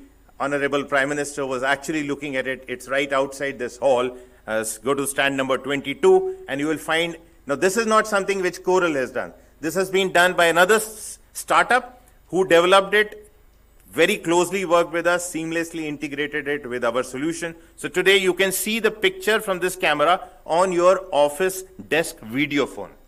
And that is what the Honorable Prime Minister was impressed with. There are IoT sensors on it. So there are sensors like temperature sensor, humidity sensor, which we have put just for pilot purposes, but otherwise the applications could be enormous. Now in a mining area, it can actually go into the mine and do various activities. There could be a very large application. In fact, you have the Minister of Communication as well as you have board members from Indian Railways. They suggested that underbelly of the train, inspection of underbelly of a train is a very tedious exercise. So these vehicles could be there. They'll go in the underbelly of the train, take pictures, compare it to a gold standard image, and raise alerts whenever there is a problem in the underbelly of the train. So a whole lot of applications can be thought, and as a part of the DCIS scheme, it was a mandate given to us. We integrated. Now all these converged platforms, which means the wireless and the wired networks, they've not been commercialized, but they're ready. We're still waiting for small challenges to be overcome by our radio partners. And once we do that, there are large opportunities. Now, every oil rig will need it. Every mine will need it, because mines do not have typically the public networks going inside. So mines would need it. Parliament House has a large tender which is already floated. And the entire new Parliament building is going to have a converged network. So they will have a 4G network and a Tetra network. Now, LTE framework release 15 onwards can take care of all the requirements which were hitherto handled by Tetra. So most of these utility companies like airports, ports, metros, they would not need a Tetra. So we have today ready solutions which are domestic, made in India. They can substitute the complete Tetra deployments. Remote islands, resorts, submarines, they're all the places where these private networks are going to be set up. And this is where Coral has been working under the guidance of DOT. Disaster sites. Now, these are other kind of applications. You could have mobile vehicles. You could have these mobile vehicles which will set up a 4G or a 5G network. Now, this could be a radiating environment where you could even identify, because the EPC, the core, everything is in your control. You can even identify who is trapped under the debris, where is he trapped. So various disaster applications can be built around it, especially because we have control. I mean, when I say I mean the entire industry, the ecosystem here. If we have the radio, which is ours, the core, which is ours, the mobile device management, the mobile native client, if all of them are ours, then there are a lot of applications which can be built around it. Say in a defense application, there is a mobile network which is there in the field deployment. My mobile phone, it comes in the hands of the enemy. I want to deactivate it. Or maybe I want to use it as a debugging device. Or maybe I want to wash the entire data in that particular mobile phone. Now, all those things you can do if you have domestic control on this. We have demonstrated these features in pilot sites. Otherwise, all this was a domain of large MNC players all these years. So this is projected to be a $15 billion market in 2028. This is a global market. And it is growing at 30% compounded annual growth rate. Now, these are large opportunities for domestic players. What we need is support from government departments, from private sector companies, from telcos, from ISPs to adopt these platforms. Give us an opportunity to adopt and showcase these products. And it is these kind of commercial revenue streams which will ultimately drive the R&D efforts. Government has given us some money, but trust me, R&D cannot be run only on dole. I need to have internal commercial revenue streams to fund it on a long-term basis. So that's where your support comes in. We need to adopt it. Typically, I have the last slide. What is there is a need for a sustained support for successful innovators. In DCIS scheme, we need to, those who have been hand-holded, let us not fund too many companies in same space, fund one or two, but it should not be a suboptimal support. Because once you've created a mass of people who are working in an R&D project, you can't sack them. And either we create successful commercial streams, we need to create these success stories, and nothing succeeds like success. So if one person succeeds, the success story is broadcasted to everybody else. I'm sure it will motivate many, many Indian startups to create more success stories. The risk factors are large-scale circumvention of a policy, which is to give preference to these domestically designed products. Another risk factor is the Chinese goods masqueraded under the Indian labels. Our mindset to buy foreign. These are the three big risk factors that I see towards innovation in India. And we have a solution to each one of them. It's our mindset.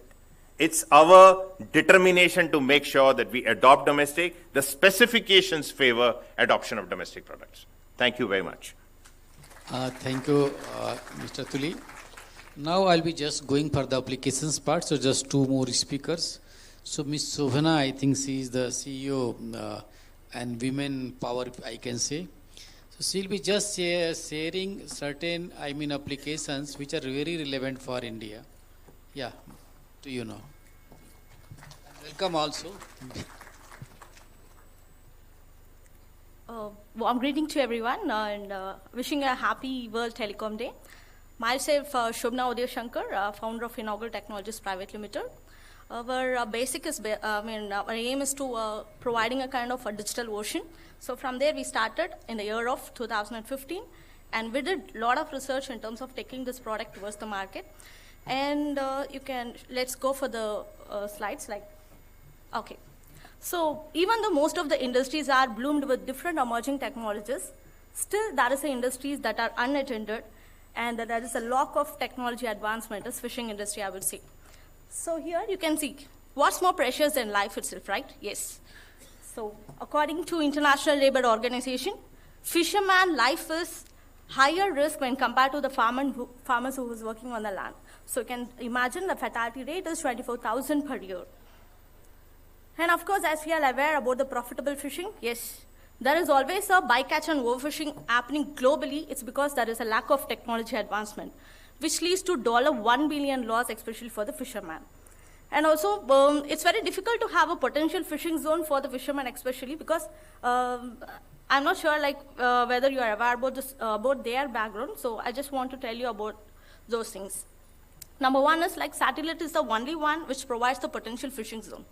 But here we are providing on the go. So what is the drawback of the satellite is they are providing a kind of chlorophyll-based image for the fisherman, so which leads to endangers of the species because they don't know whether it is fish or other species. So by the time when they are reaching the particular potential fishing zone, so as we are aware, the ocean is dynamic. It leads to a kind of a moving of the fishes. So in that means there is a loss of expenditure for the diesel, especially for them. And there is no two-way communication, especially on ocean, I would say, because as per the testing we have did, I can say nearly 15 to 20 kilometers where we can have a network. And beyond that, there is no network on ocean. So most interesting topic is cross-border issues. We have the solution for the same. And till date, no one is having the record of who is sailing on the ocean. The digital records. And which leads to ocean threats also. So now we have a one-stop solution called Cuddle Compass, which is linked with underwater device and life safety watch. So we have designed the system in such a way which adopt for offline as well as online too. So you can see some of the features like two-way communication can be done. Even in the deep sea, as we are creating a mesh topology between the boats. As we are using USB of the fishing vessel, we are also providing the life safety in real time. Doctor connects on ocean. And of course, we are providing a kind of potential fishing zone on the go without damaging the ocean ecosystem. And cross-border issues can be solved. And most interesting point is blank points and danger points can also be guided for the fishermen. And the uniqueness solution here is life safety watch, I would say. This is under prototype right now, so we named it as Rakshava. So this watch has the capability to trace and track where they are. Let's say if someone got missed out on ocean accidentally.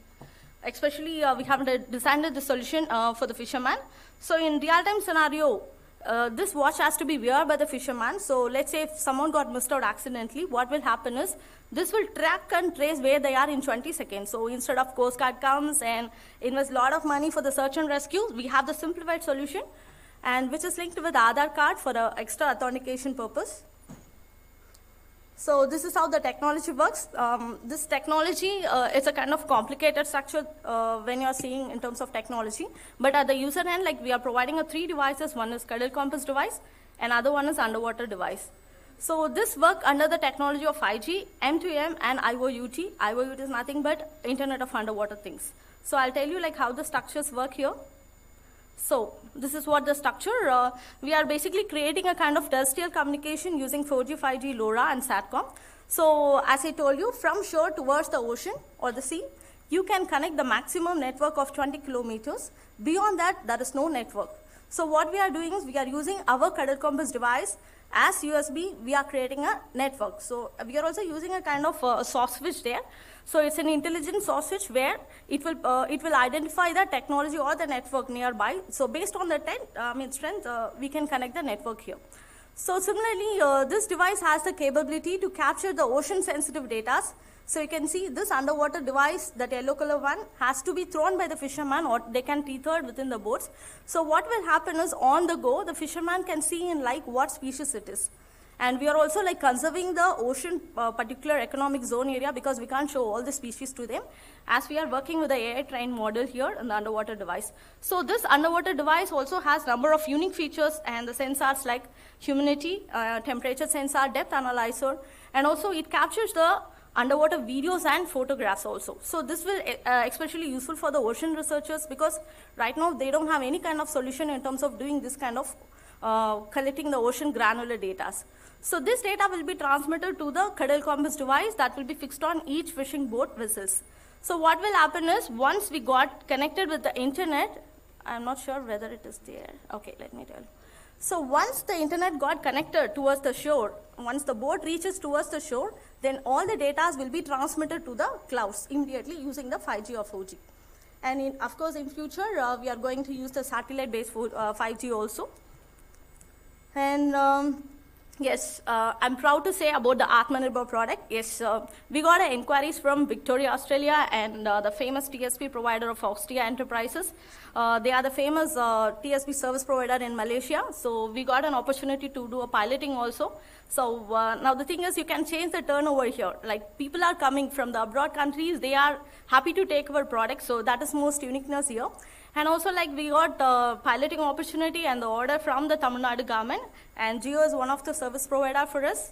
They are also closely working with us. So happy to say that like we hold nearly 16 IPs, and we are also working with a project, and the future project would be like submarine underwater cabling process, and also this can be used for the multivarious use case like sheriff, that is search and rescue process. So if someone accidentally missed out also, we have the solution where we can identify even in deep sea. So this is a combination of floater as well as drone together. This is our patent product. This is under process right now. And also we are working with one more technology called TOFT, like it is actually a ocean-based floating telecom tower. So we are also in the process of it. So you can see like we tested our project at IIT Madras. You can see some of the photograph also here. So we presented our product at post-budget webinar also, and we are happy that we are one of the best 5G hackathon we know. So before going ahead with this particular domain, we went to different industry experts to gauge what is our idea is, whether we need to incorporate something better like that. So you can see some of the Navy people also. They actually spoke to us in real time. They said like they don't have this kind of solution.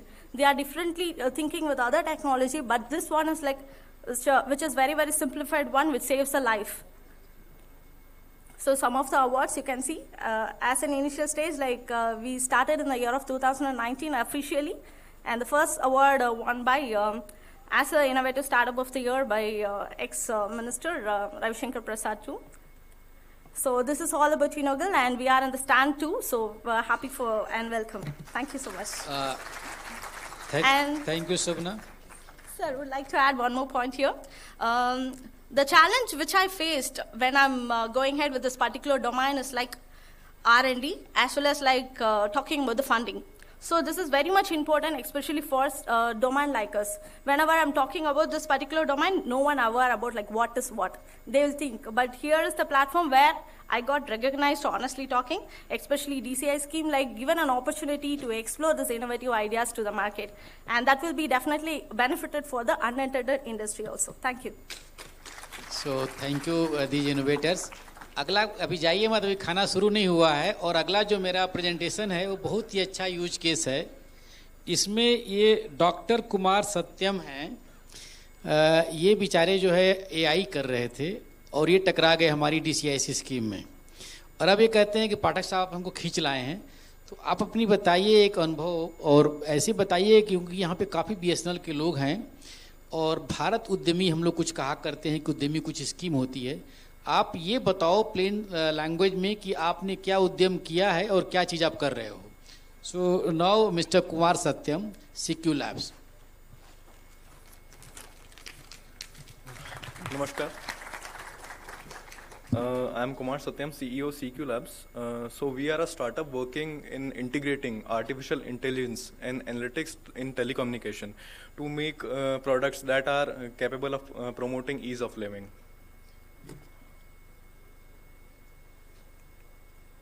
So we are currently developing a cloud-defined network that allows us to integrate microdata edge centers and control with cloud-defined networks. And actually the system, I'll just share the system in simple language. It is a system that is in a street light model. That is in a street light. It is a micro edge data center which controls the network. Like we have implemented the network in 27 plus villages. We have implemented this system in remote forest areas where we had no network at all. So we installed our system and we are currently providing services to above 50,000 plus people in remote areas and forest areas, villages. So the problem was that we didn't had a reliable backhaul there. तो अभी हमने उसमें क्या किया, हमने अपने as data centre में अपने नेटवर्क में एक एज डेटा सेंटर इंटीग्रेट किया है, that is AI run module. तो वो क्या करता है, वो आपके पूरे नेटवर्क को एसेस करता है, वो एनालाइज करता है और जो आपके फ्रिक्वेंटली यूज पैकेट्स होते हैं उन्हें कैशे कर लेता है. तो जब भी आप उस पैकेट को एक्सेस करते हैं वो आपके सर्वर से ना होके आपके एज डेटा सेंटर से आपको मिलता है. सो इन कॉमन सिनेरियो लाइक अगर इंडिया पाकिस्तान का मैच है तो अगर आप उसे सब स्ट्रीम कर रहे हैं तो स्पेक्ट्रम विल फिल अप और उस टाइम कॉल भी नहीं लगते हैं. That is a normal scenario.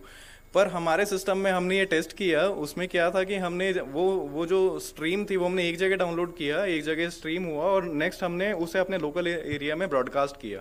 So latency was only 5 milliseconds but everyone was surfing on it on a 4K stream. तो वो बहुत अच्छा एक यूज केस हमारे लिए डेवलप हुआ.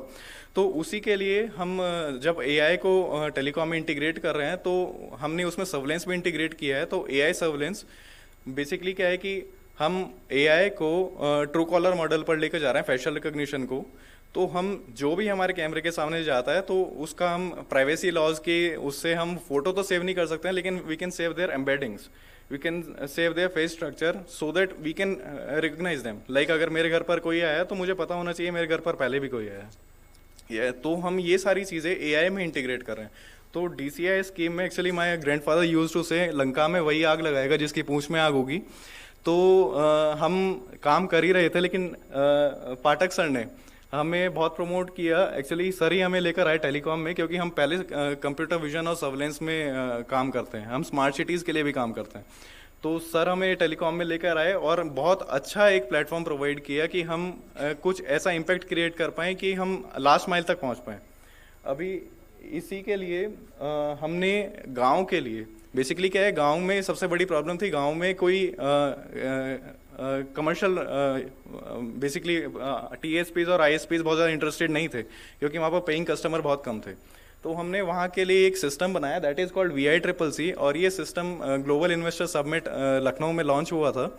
इस सिस्टम से आप एक गांव को पूरा का पूरा डिजिटल बना सकते हैं। बेसिकली आप वहाँ पर नेटवर्क प्रोवाइड करा सकते हैं, वहाँ पर आप सर्वेलेंस दे सकते हैं, that is AI integrated surveillance, facial recognition, object detection. It also contains gesture based recognition system. Basically क्या है कि जैसे दिल्ली में आपके यहाँ पैनिक बटन रहता है, तो कोई भी परेशानी होती है पैनिक बटन प्रेस कीजिए तो वहाँ पर अलार्म हो जाता है या पुलिस को इंटीमेशन हो जाता है। लेकिन हमारे सिस्टम में आप कैमरे के सामने 3 बार ऐसे जेस्चर कीजिए, आपका अलार्म खुद ही एक्टिवेट हो जाता है, and that runs on facial recognition itself.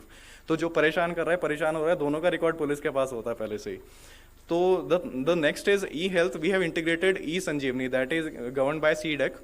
और उसमें क्या रहता है, गाँव में जब डॉक्टर्स नहीं होते हैं तो आप ई-कंसल्टेंसी से डॉक्टर्स से बात कर सकते हैं।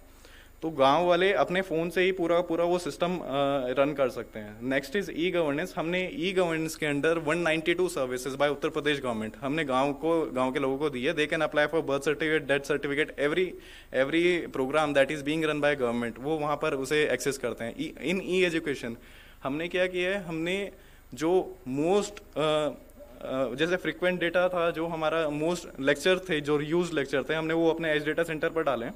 तो up to 12th class, first to 12th class, उन्हें free of cost lectures provide होते हैं, उन्हें कंटेंट प्रोवाइड होता है, उन्हें PDFs और बुक्स सब प्रोवाइड होती है हमारे नेटवर्क पर। तो even if there is no backhaul, वो हमारे नेटवर्क पर ही पूरा का पूरा ये सारी चीज़ें कर सकते हैं। Next is e-commerce. We are integrating. तो यहाँ पे एक चीज़ बताने की है सर, कि बेसिकली ये क्या करते हैं कि अपनी एज डाटा पर NCERT की सभी बुक्स अवेलेबल हैं, तो पूरा गाँव वाला जो है वहाँ से बुक्स ले सकता है। तो एक इनका एज डाटा कंसेप्ट इम्पॉर्टेंट है।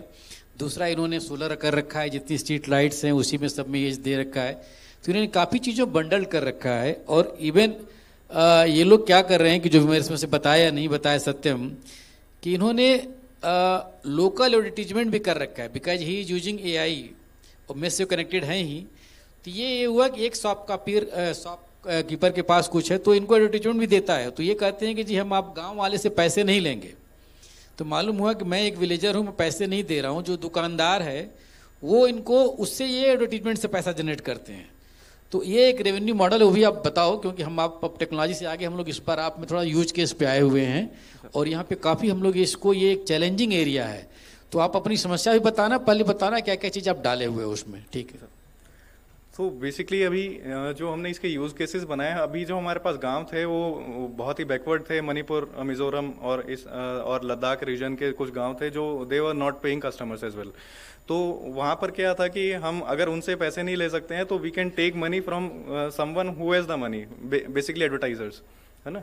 तो वहाँ पर हमने एडवर्टाइजमेंट, सबसे पहले एडवर्टाइजमेंट को वहाँ पर लेकर गए। दूसरा, अभी हम यहाँ पर जैसे जो बेसिकली जो तीर्थ स्थल हैं, जैसे हरिद्वार है, ये सब स्थल हैं, वहाँ पर दे आर शॉप्स देयर, वहाँ पर शॉप्स होती हैं जहाँ पर वही प्रोडक्ट वहाँ पर मिलते हैं। जैसे हरिद्वार के हर की पौड़ी पर मूर्तियाँ मिलती हैं जो और कहीं नहीं मिलेगी, राइट। तो जो भी वहाँ पर आ रहा है they tend to buy it. तो वहाँ पर हमने क्या किया, हमने लोकल GPS और ये सारी चीज़ें इसमें इंटीग्रेट कर रहे हैं। तो बात क्या रहती है, जो भी आपको एडवर्टीजमेंट आया है, आप पिन पॉइंटेड एक तो यूज़र को एडवर्टीजमेंट कर सकते हैं AI से, और दूसरा उसमें क्या रहता है, we have a feature called take me there. तो आपके शॉप के हिसाब से आपको मतलब जो श्रद्धालु वहाँ पर आया, जैसे हर की बॉडी पर कोई आया और उसे शॉप पर जाना है, तो it will take you there. तो we are doing micro innovation in it and we are boosting it in that way sir. So the support by actually DOT, TCOE and Patak sir, it has been phenomenal and I'm really thankful that they are supporting us. और अभी जितने भी हमारे projects आए हैं, हमने DCIS में आने के बाद हमने ग्लोबल इन्वेस्टर समिट किया, हमने स्मार्ट सिटीज़ किया। We are into 2 smart cities, we are catering 27+ villages, we are covering 2+ forest areas and I can definitely say that ये सब DOT, TCOE और पाठक सर के हेल्प से हुआ है। Thank you very much. Thank you. अब हमारा सेशन ख़त्म हो चुका है, लेकिन मैं चाहता हूँ आप क्वेश्चंस करें अदर देन मी। तो किसी से भी आप बात करिए कि इनकी टेक्नोलॉजी पे, क्योंकि अभी इनको ये सभी साथ मिल करके जब भी कहीं जा रहे हैं, क्योंकि ये कोई भी इंडिविजुअल सिस्टम बेच नहीं सकता है, तो they are dependent on them और दे आर हार्डनिंग फेज में हैं ये लोग, सभी लोग, बिकॉज वहाँ तक हम लोग सपोर्ट करते हैं। तो कैसे हम अपने BSNL में इनको एक तो पायलट्स दे सकें, BSNL व्हाई नॉट एयरटेल। और मैं सबको ये कहा करता हूँ कि आपका फर्स्ट प्रोडक्ट जो है अमेरिका और अदर कंट्रीज में बिकना चाहिए, जिससे अदर्स तो ऑटोमेटिकली फॉलो करेंगे। So they are working on the highest quality standard. हम कोई सब स्टैंडर्ड की बात कभी भी नहीं करते। तो इसमें आप कुछ भी क्वेश्चंस पूछ सकते हैं। So but we are all working in a consortium. 70 companies बाहर हैं जो कि सिग्नल चिप आदि भी है। They have their own chip itself, 5G chip है, और उनके सिस्टम्स भी हमारे हैं। तो उनको भी आप लोग विजिट करिए। यहाँ तो हमने केवल 2-4 को लाया था, जो कि हमें समझा कि शायद मैं कुछ जस्टिस कर पाऊँ। और now it's open for the questions. You can identify your self and even किससे क्वेश्चंस करना बता दीजिए।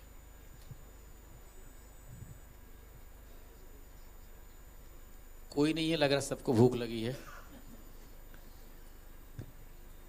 चलिए, this then I would like to thank this panel, and they are all really top innovators from the country. I wish them that they will be national champions and then they become the global champions, because that is our aim of Honorable Prime Minister and this government. So I am sure that we will achieve with the support of all here, and request you that till you invited by them for the lunch, you go and visit them also. So thank you.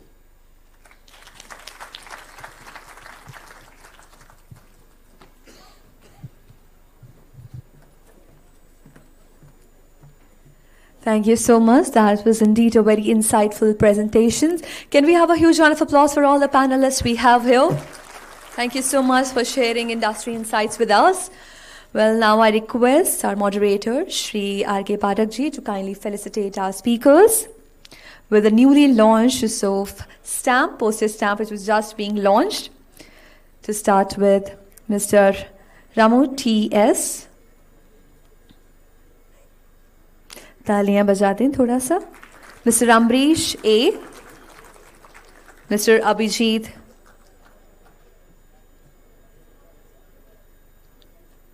Mister Ambarish A,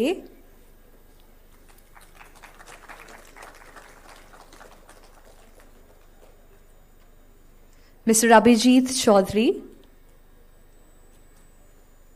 Can we have an applause?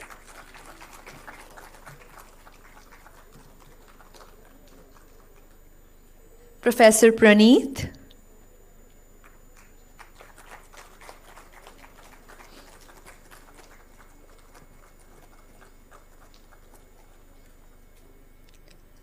Mr. Rajesh Tuli,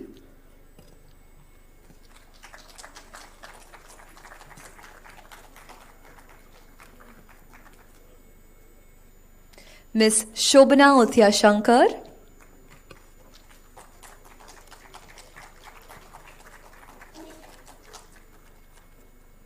and Mr. Kumar Satyam.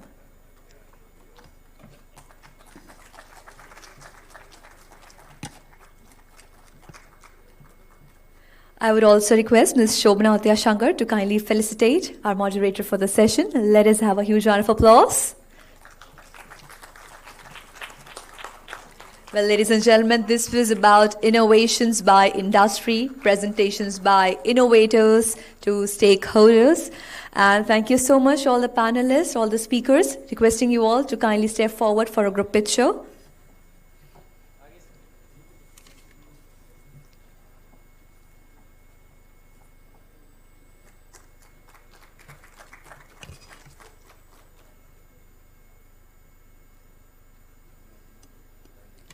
Once again, thank you everyone. Thank you. And I would like to announce to all of you that we will now break for lunch. Please be back here at 2:30 for the next set of discussions we will be having on the topic Leveraging BharatNet, Past, Present and Future, sharp at 2:30 p.m. Thank you so much. Thank you once again to our eminent speakers of the panel.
opportunities for domestic industries, and sharing of the best practices. We'll be starting in a couple of minutes. Meanwhile, requesting you all to kindly come inside, take your seats. If you are sitting at the back, you can come in the front and occupy the front seats.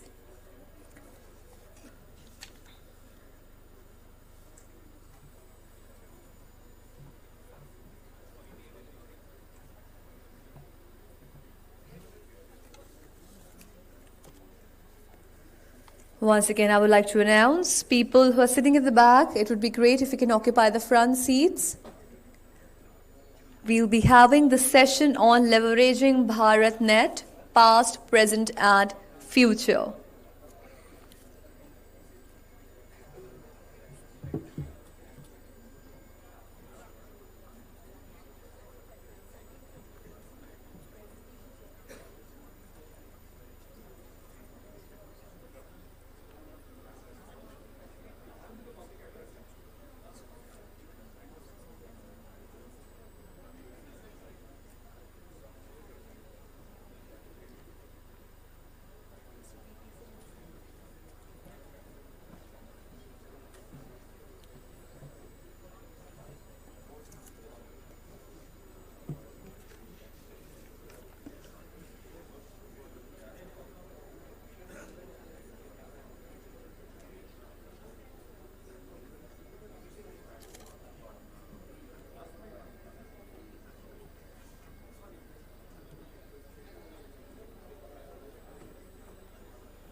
This is to announce that we will be starting the next panel discussion in a short while.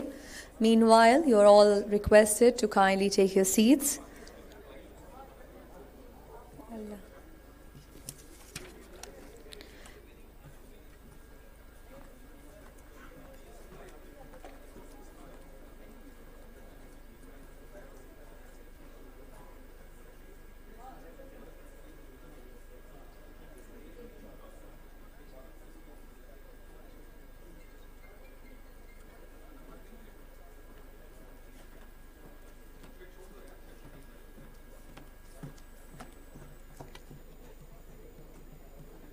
Well, this is to announce that Mr. Ashok misplaced his bag. He was sitting in the front seat.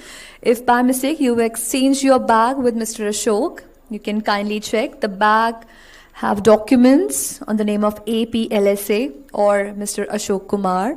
So you can check if the white bag have any of these documents. You can return it to Mr. Ashok. He's sitting on the second line there.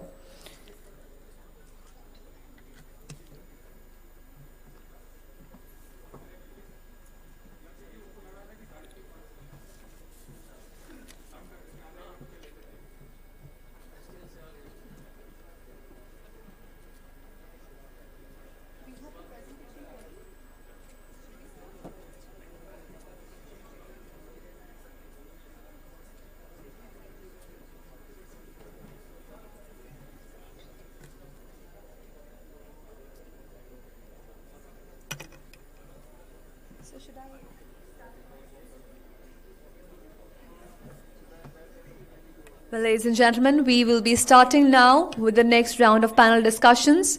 Kindly take your seats. The topic for this discussion is leveraging BharatNet. We'll be talking about past, present, and future. This session will cover the policy and economic framework and brief progress of BharatNet project and way forward, opportunities for domestic industries, and, and sharing of best practices.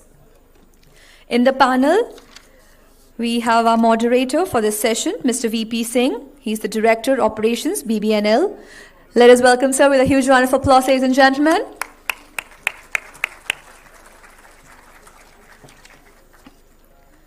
On the panel, we have Mr. Praveen Purwar, CMD, BSNL.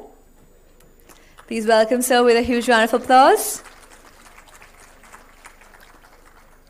And Mr. Sanjay Sahani, Sales Head, Sterlite Technology. Let us welcome Mr. Sahani with a huge round of applause. Well, I'm assuming that your tummies are full, but your brain is looking for more information, more knowledge. So can we have a huge round of applause? Let us just energize this atmosphere once again. With this, we'll start our next session. Over to you, sir.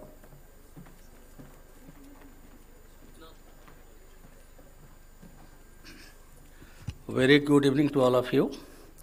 जैसा कि आप सब लोग जानते हैं कि आज के डेट में भारत नेट एक प्रोजेक्ट है जो आदरणीय प्रधानमंत्री जी के लिए और इस देश के लिए इतना इम्पॉर्टेंट है जो हमारी इकोनॉमिक कंडीशन को बदल सकता है।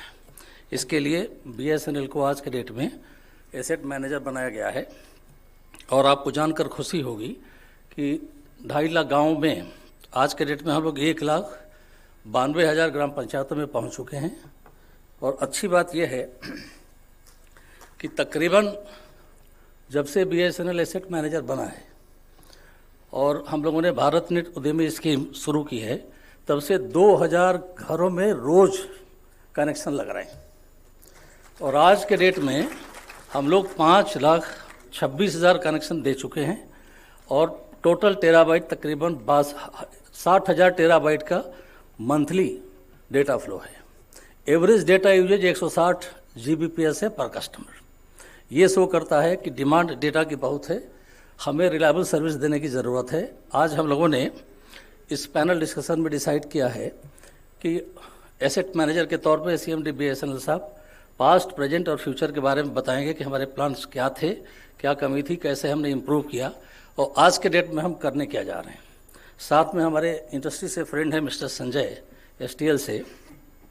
They will share the key factors for success and what is the status of industry. Industry कितना इसके लिए तैयार है। जो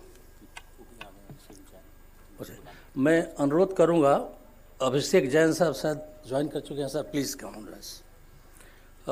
आप वेलकम कर रहे हैं हमारे अभिषेक जैन साहब, सेक्रेटरी आईटी हिमाचल से।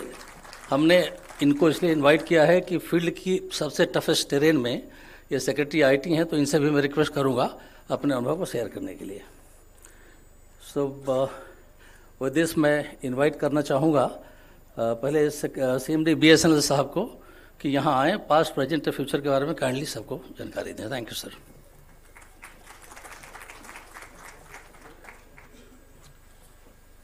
Can I ask the presentation to be loaded? Very good afternoon to all of you.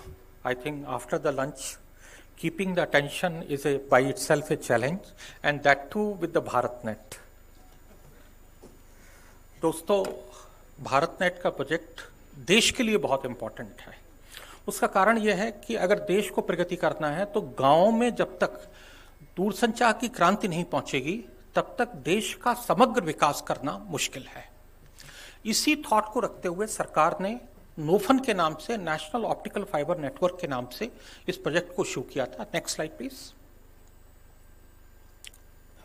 Next slide. Can I have the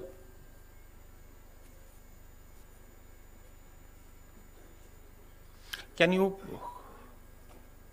next slide, or you can give us the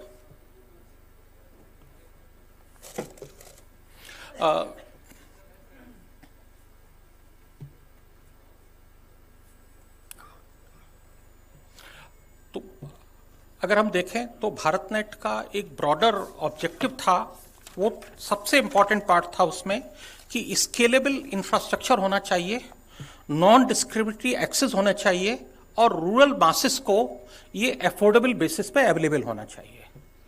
तो affordability and scalability as well as the non discriminatory access were the three major point that should reach to the rural villages to take it forward.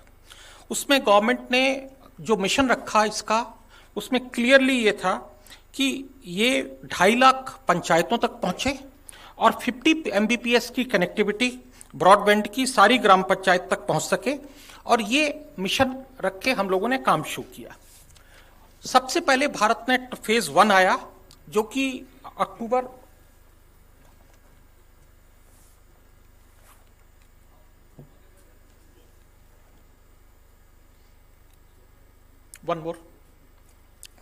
अक्टूबर 2011 में इसको plan किया गया, जिसमें कि 1 lakh GP एक साथ करने का निर्णय लिया गया पहले फेज में। और इम्प्लीमेंटेशन स्ट्रेटजी थी कि CPSCs जो हैं, BSNL, रेलटेल और PGCIL, इसको प्रथम दृष्टि में इसको पूरा करेंगे, और जो कि ऑब्जेक्टिव था 100 Mbps स्पीड हर गांव तक पहुंच सके। इस प्रोजेक्ट के नेक्स्ट स्लाइड, इस प्रोजेक्ट की कुछ खामियां भी थी। उसमें जो सबसे बड़ी खामी थी कि इसमें ऑपरेशन एंड मेंटेनेंस को और यूटिलाइजेशन को फोकस नहीं दिया गया। तो कंस्ट्रक्शन ऑफ द प्रोजेक्ट तो हो गया, लेकिन उसका जो ऑब्जेक्टिव था कि वो प्रॉपर तरीके से मेंटेन हो और वो उसका फायदा गांव के जो लोग हैं उन तक पहुंचे, वो ऑब्जेक्टिव हम पार्शली ही फुल कर पाए और लार्जली वो ऑब्जेक्टिव अनफुलफिल्ड रह गया। टोपोलॉजी की बात करें तो टोपोलॉजी में जो नेटवर्क आर्किटेक्चर था वो ये था कि BSNL की जो एग्जिस्टिंग केबल है उसको पॉइंट ऑफ प्रेजेंस पे हम इंटरसेप्ट करेंगे और इंटरसेप्शन करके only the cable which is additionally required from the existing BSNL cable will be done. तो दो तरह की चीजें उसमें थी कि BSNL के एक्सचेंजेस के अंदर OLT लगाई जाएगी, उसके बाद ब्लॉक से लेके विलेजेस के बीच में जहां तक कॉमन ऑप्टिकल फाइबर नेटवर्क था उसको टैप किया जाएगा, और साथ ही साथ जहां मिनी OLT की आवश्यकता है, जहां डिस्टेंस ज्यादा है, अदरवाइज लाइन स्विच जहां पे डिस्टेंस कम है, उस इंफ्रास्ट्रक्चर को हम यूज करेंगे। इस नेटवर्क के आर्किटेक्चर में लगभग 1,20,000 GPs का टोटल आर्किटेक्चर और ऑब्जेक्टिव था। उसमें अभी तक 1,19,948 GP लगाई गई हैं और 258 जीपी ऐसी हैं जिन पे भी वर्क अभी बकाया है। मैं उम्मीद करता हूं कि by the month of June this project will be 100% implemented and will be completed and closed from all perspective. And these GPs are pending where either ROW issues are there or there are some other challenges are there, and because of that they are pending. जैसा मैंने कहा था कि इस project में बहुत सारी खामियां थी। सबसे बड़ी खामी जो उभर के आई वो आई कि जहां बीएसएनएल का ऑप्टिकल फाइबर यूज हो रहा था उसकी हेल्थ बहुत सारी जगह बहुत एप्रोप्रिएट नहीं थी। उसकी वजह से ऑप्टिकल पावर प्रॉपर ना होने की वजह से स्पीड के इश्यूज आ रहे थे। ऑपरेशन मेंटेनेंस फोकस ना होने की वजह से quality of service SLA agreement की तरह एश्योर्ड नहीं थी, और यूटिलाइजेशन जो था बहुत सब्सिडरी गोल था। जो फोकस होना चाहिए था कि कंज्यूमर और जो हमारे विलेजर्स हैं उन तक कनेक्टिविटी पहुंचे और उसका यूटिलाइजेशन किया जाए। तो जब फेज 2 भारत सरकार ने कंसीव किया तो इन इश्यूज को ध्यान में रखते हुए इंप्लीमेंटेशन एजेंसीज को और इंप्लीमेंटेशन ऑब्जेक्टिव्स को रिविजिट किया गया। तो पहला निर्णय था कि ब्लॉक से लेके और ग्राम पंचायत तक फ्रेश फाइबर होगी। इसका मतलब एग्जिस्टिंग बीएसएनएल की फाइबर को हम यूटिलाइज नहीं करेंगे। नंबर 2, स्टेट को इन्वॉल्व किया जाए, क्योंकि स्टेट गवर्नमेंट चूंकि वो ग्राउंड पे वर्क करती है तो उनके पास एक नेचुरल एडवांटेज होता है for coordination with various state agencies as well as the presence on the ground level for faster execution. तो इस प्रोजेक्ट में स्टेट गवर्नमेंट को इन्वॉल्व किया गया, सीपीएससीज को इन्वॉल्व किया गया जिसमें बीएसएनएल था, और प्राइवेट एजेंसीज को इन्वॉल्व किया गया थ्रू बीबीएनएल, जिससे कि टर्न की इस प्रोजेक्ट को किया जा सके।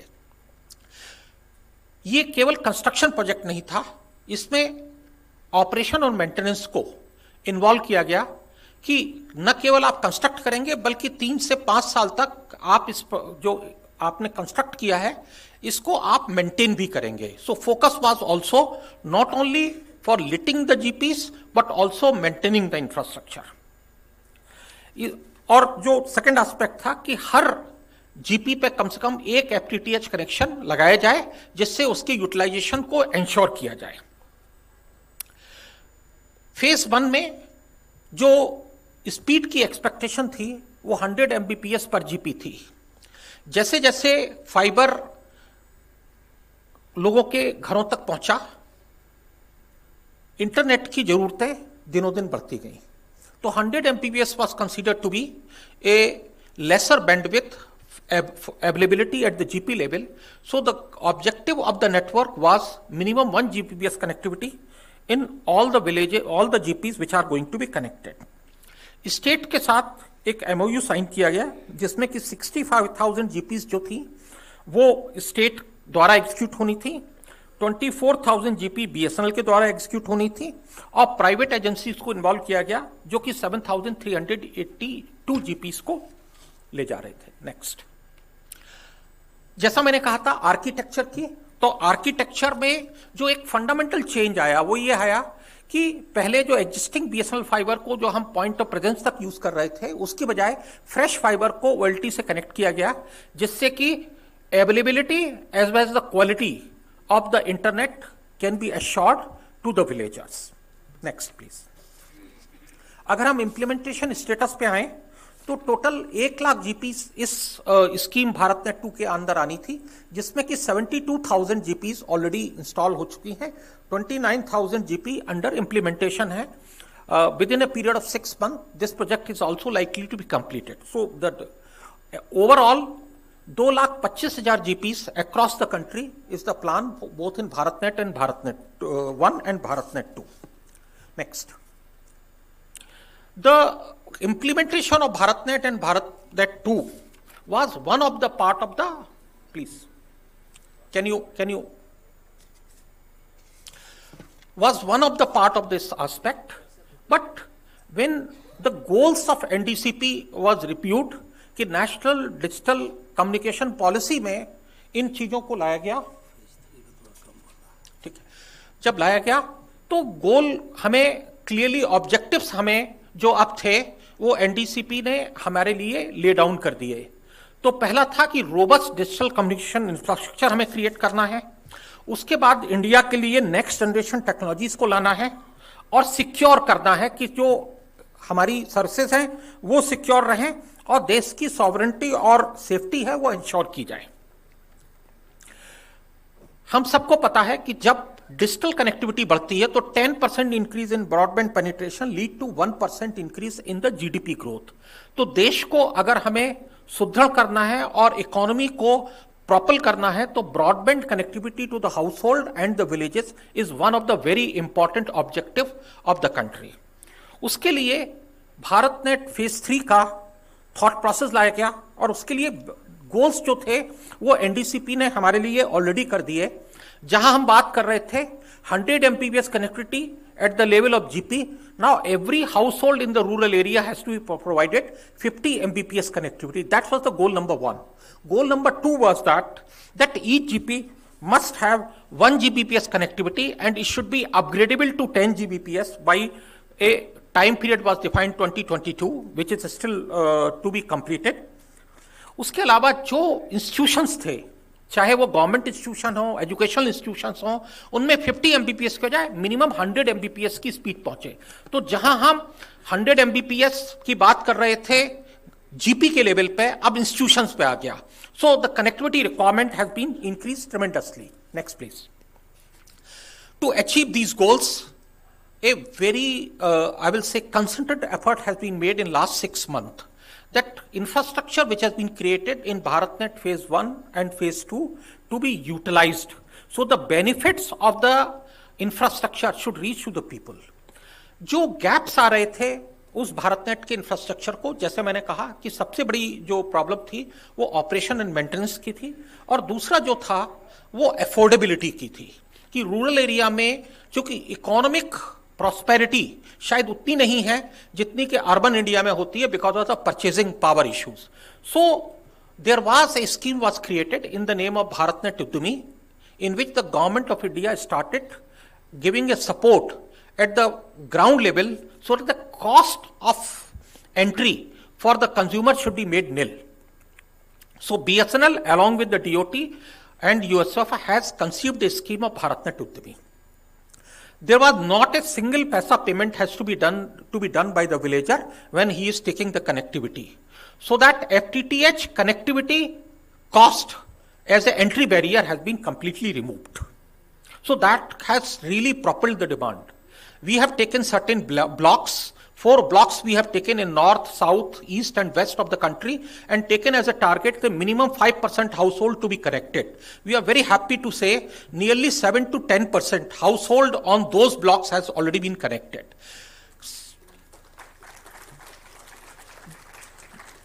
That was the first, I will say, the taste of success which we have seen in the BharatNet. That led to the decision makers, why not replicate that model in other villages as well. So a broader policy framework was created. First, 1 lakh connection to be provided irrespective of the block. And I am very happy to share the facts.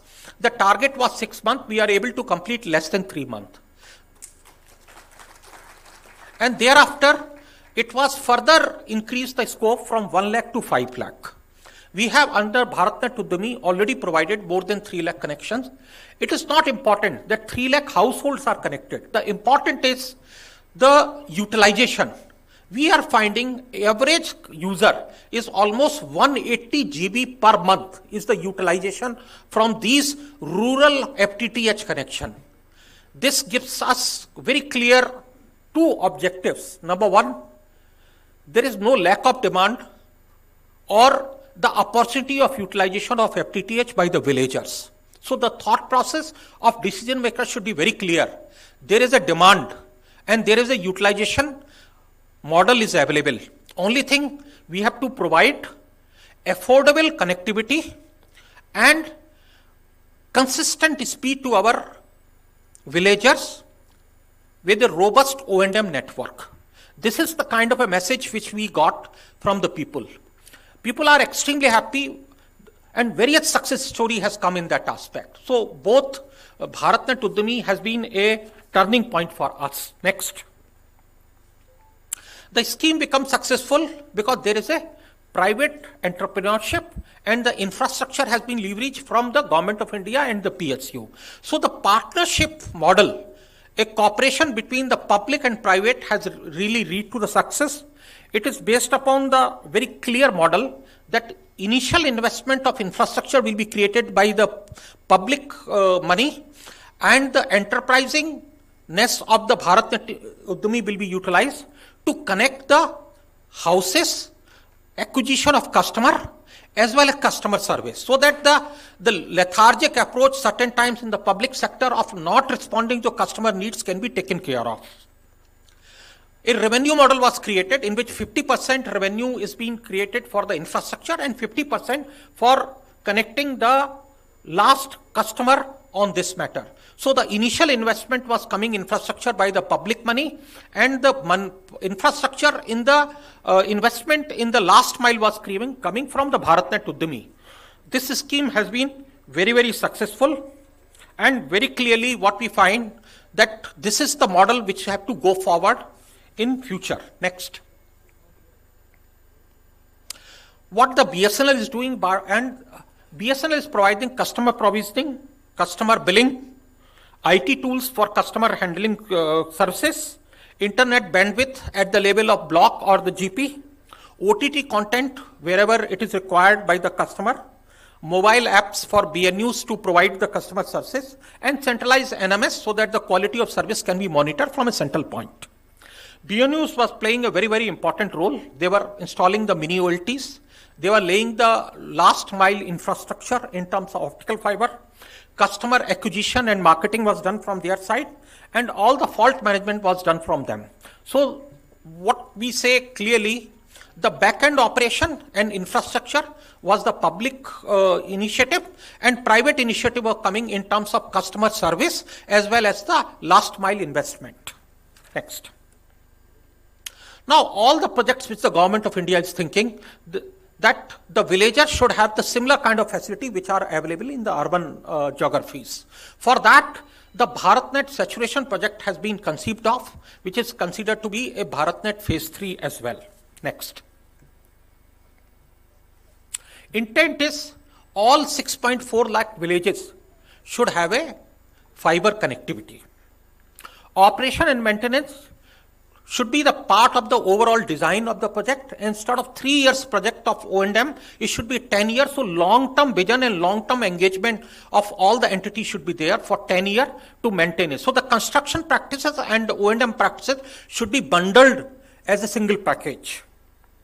Utilization of network will be the key focus of this, and all households should be provided the connectivity based upon the purchasing power, but minimum 10% household should have the connectivity. BSNL has been considered to be a project implementation agency, and it will be the responsibility of BSNL to ensure it should be available, infrastructure should be available non-discriminatory basis to all the ISP, TSPs and all other stakeholders. To ensure the quality of the work, independent engineer will be engaged from the initial stage till the O&M phase, so that the SLA parameters are met at each level. Next.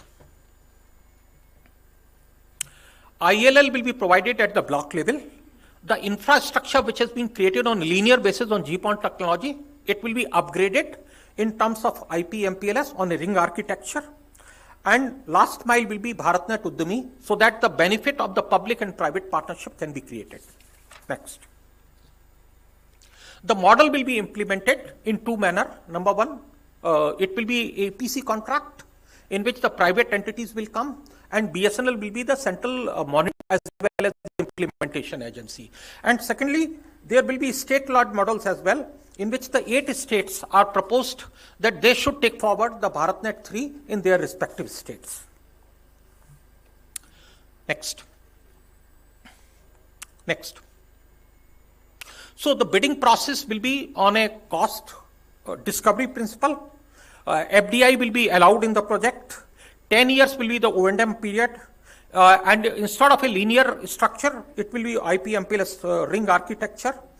Funding will be 100% for both for the CAPEX and OPEX will be done by the Government of India. Next, please. Payment will be done in such a manner so that the cost of construction as has been incurred by the bidder, it should be met out so that the cash flow should be a kind of a facilitative mechanism by the Government of India. Right of way will be facilitated by the USOF. So all the state governments has already been engaged that ROW should be facilitated both for underground infrastructure as well as overground infrastructure by leveraging the power poles for overhead cable as well. Penalty will be on implementation agency as well as on the BSNL if the work is not done as per the timeline manner. Next, please. So I will conclude my observation that BharatNet is a very, very ambitious project of the Government of India to provide the digital connectivity to all villages and household, and it should be done in a mission mode model. No single entity, whether in public or private, can do it. We require partnerships. We require the partnerships of the central government, CPSC, as well as the private initiatives, so that we create a infrastructure which is robust, is scalable, as well as the operation and maintenance for 10 years to be done. And most important that the network is not to be created for creation. It has to be created for utilization by the people. So BharatNet Udyami scheme should be scaled up in such a manner that 2 crore connection, which the government considered to be let down in next 5 years, that all villages should have a robust infrastructure, as well as the 2 crore FTTH connection should be provided on the BharatNet infrastructure in next 5 years. So I think the time is there. The representative from the central government, USOF, the CPSC, and the private sector should work as a one team to deliver the objectives and the vision of the Honorable Prime Minister and meet the needs of the people in the villages. They should get the similar kind of a high-speed internet as we are enjoying in the city of Delhi. Thank you.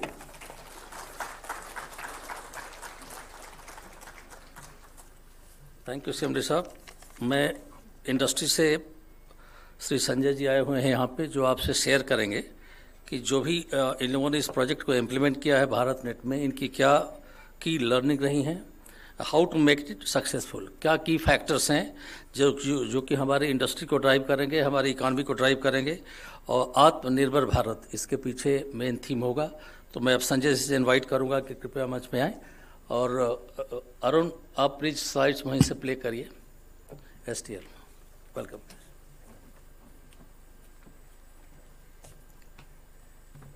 Thank you. I hope I'm audible.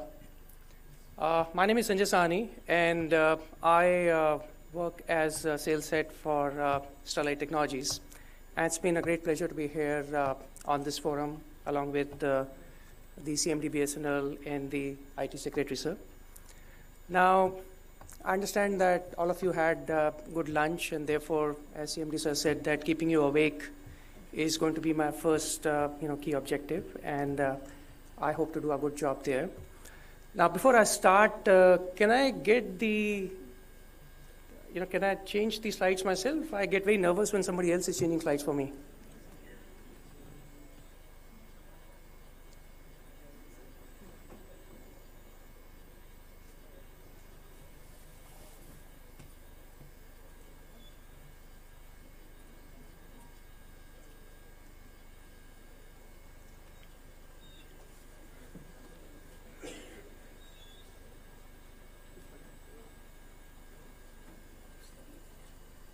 Okay, wonderful. So this is working, pretty happy about it.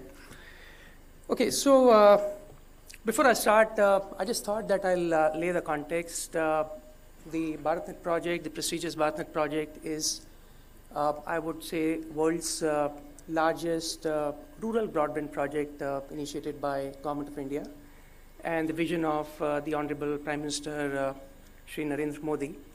And the whole objective was to kind of bridge the digital divide between urban and rural masses. The whole objective was to provide equal opportunities to people, irrespective of whether they are living in a state capital in Delhi or living in a remote location, let's say, in the state of Rajasthan. The opportunities should be available to everyone, be it in terms of access to internet and then kind of access to knowledge, or, the citizen services which have been launched by the Government of India and the timely access to these services. And, going forward, the impact of this prestigious project on the Indian economy and, of course, on citizens and the business. As you're all aware that, we are striving to become a $5 trillion economy by year 2025, and the digital economy is likely to contribute 1 trillion of, contribution. So that's one aspect, and a very important aspect.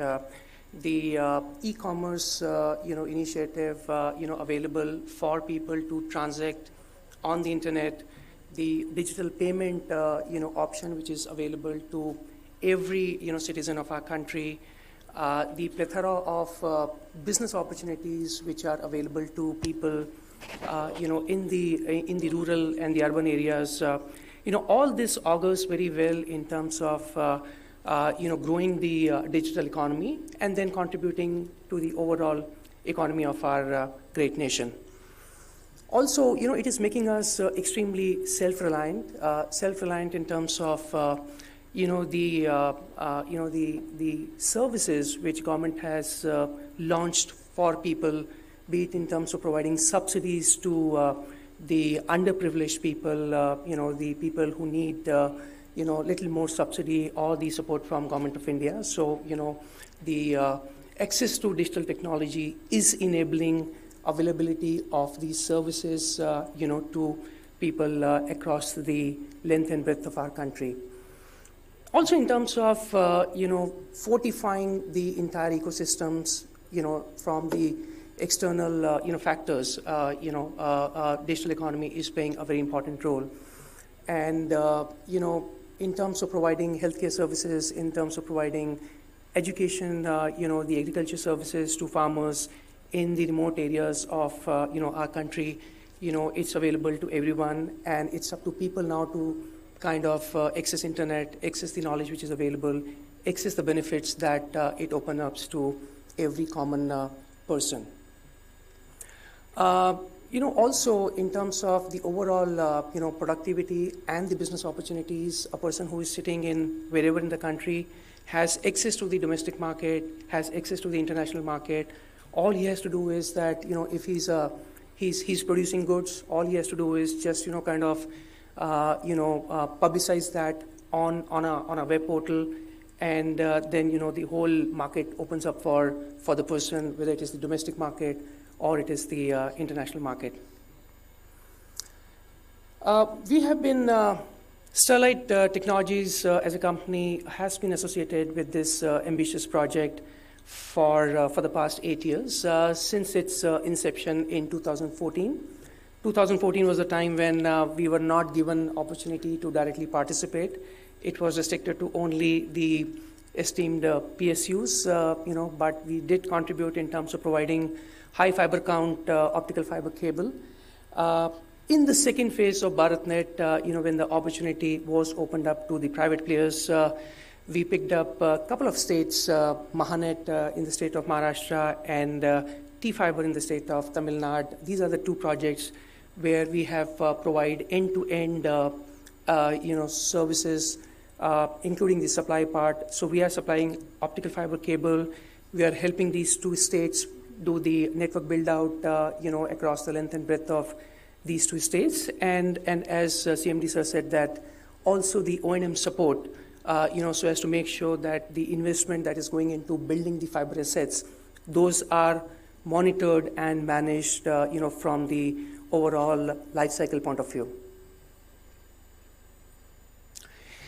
Some of the challenges, because we have earned our share in terms of sharing the challenges being associated with this project for the past 8 years. First and foremost, initially when the project was envisaged, it was linear architecture. Way back in 2014, BharatNet Phase 1 project, and it was based on GPON technology, and therefore, any fiber cut would then result into disruption of services which were riding on the network. So so the suggestion was to make it more of a mesh architecture going forward. Also, we realized that there were multiple agencies who were involved during the execution phase, and there was no single point of ownership, initially, and therefore, it was becoming a little difficult in terms of executing the project, implementing the project in a timely manner. Also, initially the monitoring and management of the fiber assets was not part of the scope, and therefore it threw up challenges in terms of recording the topology of the network and ensuring that the asset that has been laid, are properly managed. So there were challenges there. And ROW point of view, we realized that again, we were licensing with multiple agencies, so whether it's the Forest Department, the Defense segment, highways, each segment was throwing up challenges, state agencies, central agencies. So, getting the ROW approvals and then completing the project on time was becoming a big challenge. Some of the suggestions from our side, suggestions and recommendations in terms of how we can ease some of the difficulties that we faced in BharatNet Phase 3. First and foremost, of course, now we heard from CMD sir that the architecture is going to be a mesh architecture, and it is going to be based on MPLS technology, which is what industry would want to have, and this will kind of reduce service disruptions on account of any fiber cut because it's a mesh architecture. And, there are multiple routes, you can route the traffic and ensure 5/9 kind of SLAs on the important services riding on the network. Second is, instead of, dealing with, multiple agencies, we would say that, have one agency which is going to be the nodal agency, and then, kind of any challenges that come up in terms of execution and any help that is required, the empowered committee can take quick decisions and then make sure that the implementation work is happening as per the defined timelines. We would also request the esteemed members here to consider awarding the contract for certain states, considering that this is going to cover again the length and breadth of our country, and it is not possible for one system integrator to kind of do this kind of job all by himself. I'm sure there are going to be multiple partners. Our request is that given, a set of states should be given to one partner, this will kind of ensure that you have single point of accountability and single, neck to choke, both from the supply point of view and from, the implementation, point of view. And, we would request that, check it out, the partners who have really sweated out, in the field, the tough terrain of our country, in terms of laying the network for BharatNet Phase 2. And, partners who have gained enough experience and therefore they know the nuances, associated with, laying the fiber, underground, following the quality standards, following the safety standards. So therefore, please make sure that there is one partner for a given set of state who is doing end-to-end job for you. Also, the request is that, the selection of optical fiber cable, very, very important. We would suggest that, follow the ITUT standard, which is G.657.82, cable, which is bend insensitive, and very, very important that, when the fiber is laid, underground, the best practices are followed, so therefore, if the minimum depth required is 1.6 meter, it should be strictly followed because, laying optical fiber cable involves a lot of capital, it involves a lot of time, a lot of energy. And once you have laid the network, you would want the longevity of the network to be over the next 30 years, 35 years, right? So therefore, very, very important that, the selection of cable, it should be, bend insensitive, and also ensuring that the best practices are followed, when you are laying the fiber across the country. This point was touched upon by CMD sir, the vision of our Honorable Prime Minister and our Honorable Telecom Minister endorsing Make in India, Atmanirbhar Bharat. There is enough domestic, manufacturing capacity which is available, which can address the requirement which is going to come up in the BharatNet Phase 3 project. Currently, the industry is manufacturing up to 95 million fiber kilometer kind of capacity. The current consumption is only 35 million fiber kilometer, length, and so therefore, enough capacity is available in the domestic segment to address the need of this prestigious project. And also, this is going to ensure that there are employment opportunities which are going to get created. More employment opportunities are going to get created. It is also going to contribute to the growth of our economy, as we discussed that 5 trillion economies are aimed by year 2025, and we are going to be the 4th largest economy in the world. Also, this is going to prevent some of the poor quality, material which is being dumped by some of our, global players. So this is going to stop those players from doing that. So that's our request to the esteemed, committee members here. In terms of active devices, again, there is enough capacity which is available. A very recent high-profile visit of one of the leading, global players, who has committed $1 billion of investment into our country, and they are talking about, setting up manufacturing facility. So everybody is extremely gung-ho about, the potential that they see in our country, the manufacturing capability of our country, the talent that is available, the engineering prowess which is available, and and we should capitalize on it. It is also going to keep the cost also low, because we are manufacturing everything in our country. Also very important is the skilling of people, the skilled manpower, how you splice, optical fiber cable, very, very important, so as to reduce the losses, keep the attenuation at the lowest possible level, and overall it increases the longevity of the asset that you are building across the nation. So again, some suggestions. One is in terms of ensuring that we have single window clearance from the ROW approval perspective, very, very important. We saw something which was initiated in the state of Maharashtra, where it is the state agency who provide blanket approval for implementation of telecom infrastructure. So therefore, the request is that there should be one nodal agency. And another important aspect in the kind of mammoth mega project that we are talking about, the importance of cash flow. CMD sir touched upon it. What happens is that, it's very important that you have good payment terms, because it will attract quality players. It will attract, large quality, corporates to, actively participate in this ambitious project. Capital is important, and there is only limited capital that is available with each corporation.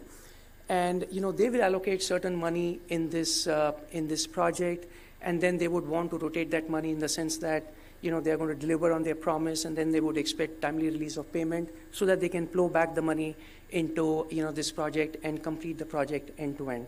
So therefore, the request to the esteemed, members here is that please make sure that, the payment terms are good, and it is not that, you impact the cash flow of a particular partner, and end of the day, the partner raises his hands and say that I can't deliver, and that's not the objective that you are driving. You are driving the objective in terms of, completing the digital backbone, offering services, ensuring that it elevates the poverty, the benefits reaches to the masses, and overall it helps in terms of growth of our country's economy. I touched upon the role of individual agencies just to make sure that we have single window clearance. Any challenges that come up during the execution phase, those are timely addressed. Little bit about Sterlite Technologies. Since I drive sales, it's important that I just share with you. We are, and it takes me a lot of pride to say that we are the only optical fiber manufacturer in the country, and we are the only company who has manufacturing facilities not only in India, but also in Americas, in China, for all the places. People set up, you have a very large manufacturing ecosystem in China, the local, companies, and we are one of the few Indian companies who has manufacturing facility in China. And I would encourage all of you who are interested in seeing that how from sand or silica optical fiber is manufactured, I would request all of you to come to our Aurangabad facility. It's a world-class facility, and we take a lot of pride in kind of inviting all our customers and well-wishers there. We also have the services arm. The services arm is in the business of network build-out services, which is helping us in terms of building the optical fiber backbone in the state of Maharashtra and Telangana. And we also have a full-fledged IT services company by the name of STL Digital. It's a full-fledged IT services company offering cloud services, cybersecurity services, AI data, ML services, and ERP services. I touched upon this 10 manufacturing facilities across the globe, and we've got 4 innovation centers, and a good amount of time and money is being spent in R&D, and we take a lot of pride in the fact that we are the only manufacturer of optical fiber in the country. We are committed to very, very important point from the social responsibility perspective. We are committed to net zero emission by 2030. We are already zero waste to landfill certified, so we are also, putting a lot of focus on ensuring that our generations are not, inheriting the earth, which is polluted or which is, full of challenges. We also are committed to United Nations social development goals, women empowerment. As we speak, we plan to, educate 1 million women in the rural areas. We provide a lot of employment to women in rural areas. From the diversity point of view, 30% of our employees are women, and we are committed to some of the other social, commitments in terms of, providing quality education, in terms of alleviating poverty, and ensuring good health to, people in the remote areas. We have a very strong governance system. We've got 2 out of 4 Big Fours as our internal auditors. So you are talking to a team which is, following strict, governance process, both from internal processes point of view as well as the external point of view. This is, we have STL Digital, Academy, which is engaged in terms of providing quality education to poor people. And, our objective is also to make sure that we bridge the gap, which is, what is industry's expectations and what is the skill set that is required to, place, young students into good jobs. So this is what I had in terms of, sharing with all of you. And thanks once again to all of you for giving Sterlite Technologies this opportunity to present our viewpoint to all of you. Thank you very much.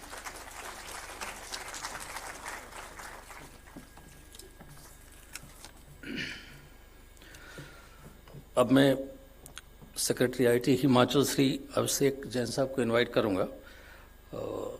आप digital transformation के बारे में हिमाचल में और all over India में आपके expectations क्या है सर? आप you are most travelled person और आपने अपनी तरफ से कुछ प्रेजेंटेशंस बनाए हैं जो हम लोगों के साथ शेयर करना चाहते हैं, क्योंकि हमारी जिम्मेदारी है कि जो कस्टमर की डिमांड है, जो स्टेट की डिमांड है, उसको मीट आउट करना है। We all have to make joint efforts. So I will request Abhishek Jain sir, please. Thank you.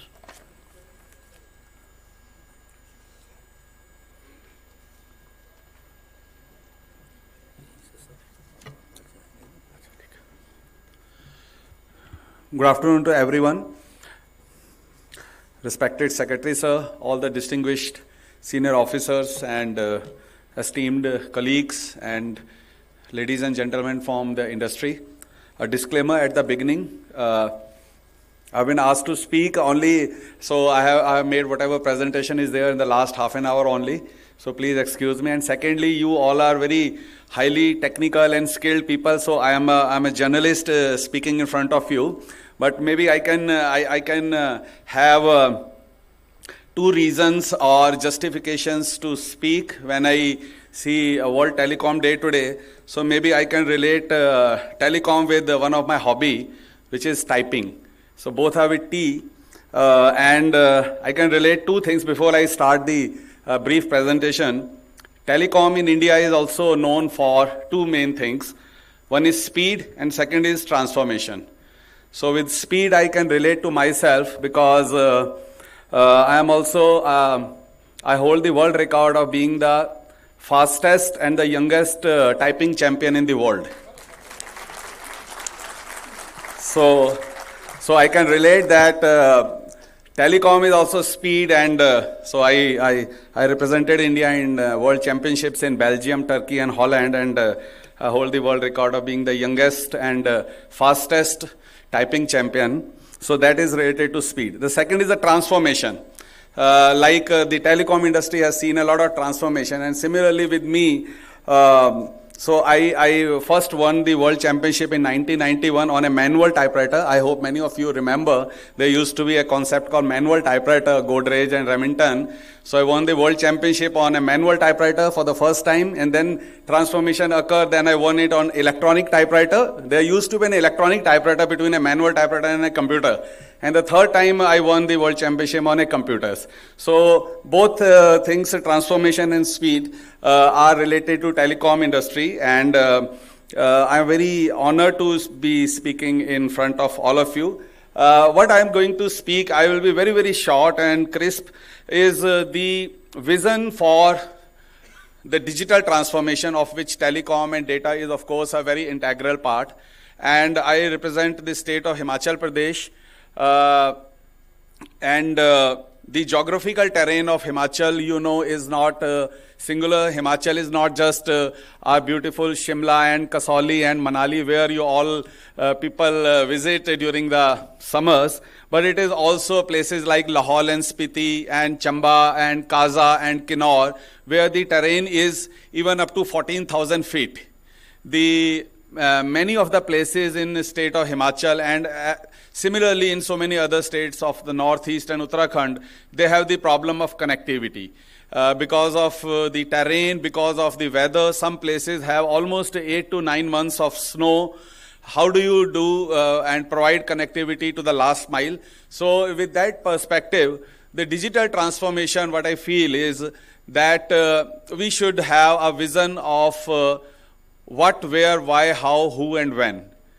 I mean, we should be very, very clear that what exactly we want to achieve. What is our goal? Is it just providing connectivity, or is it much more than that? Where? Is it only the capital cities, the metros, or is it to each and every village?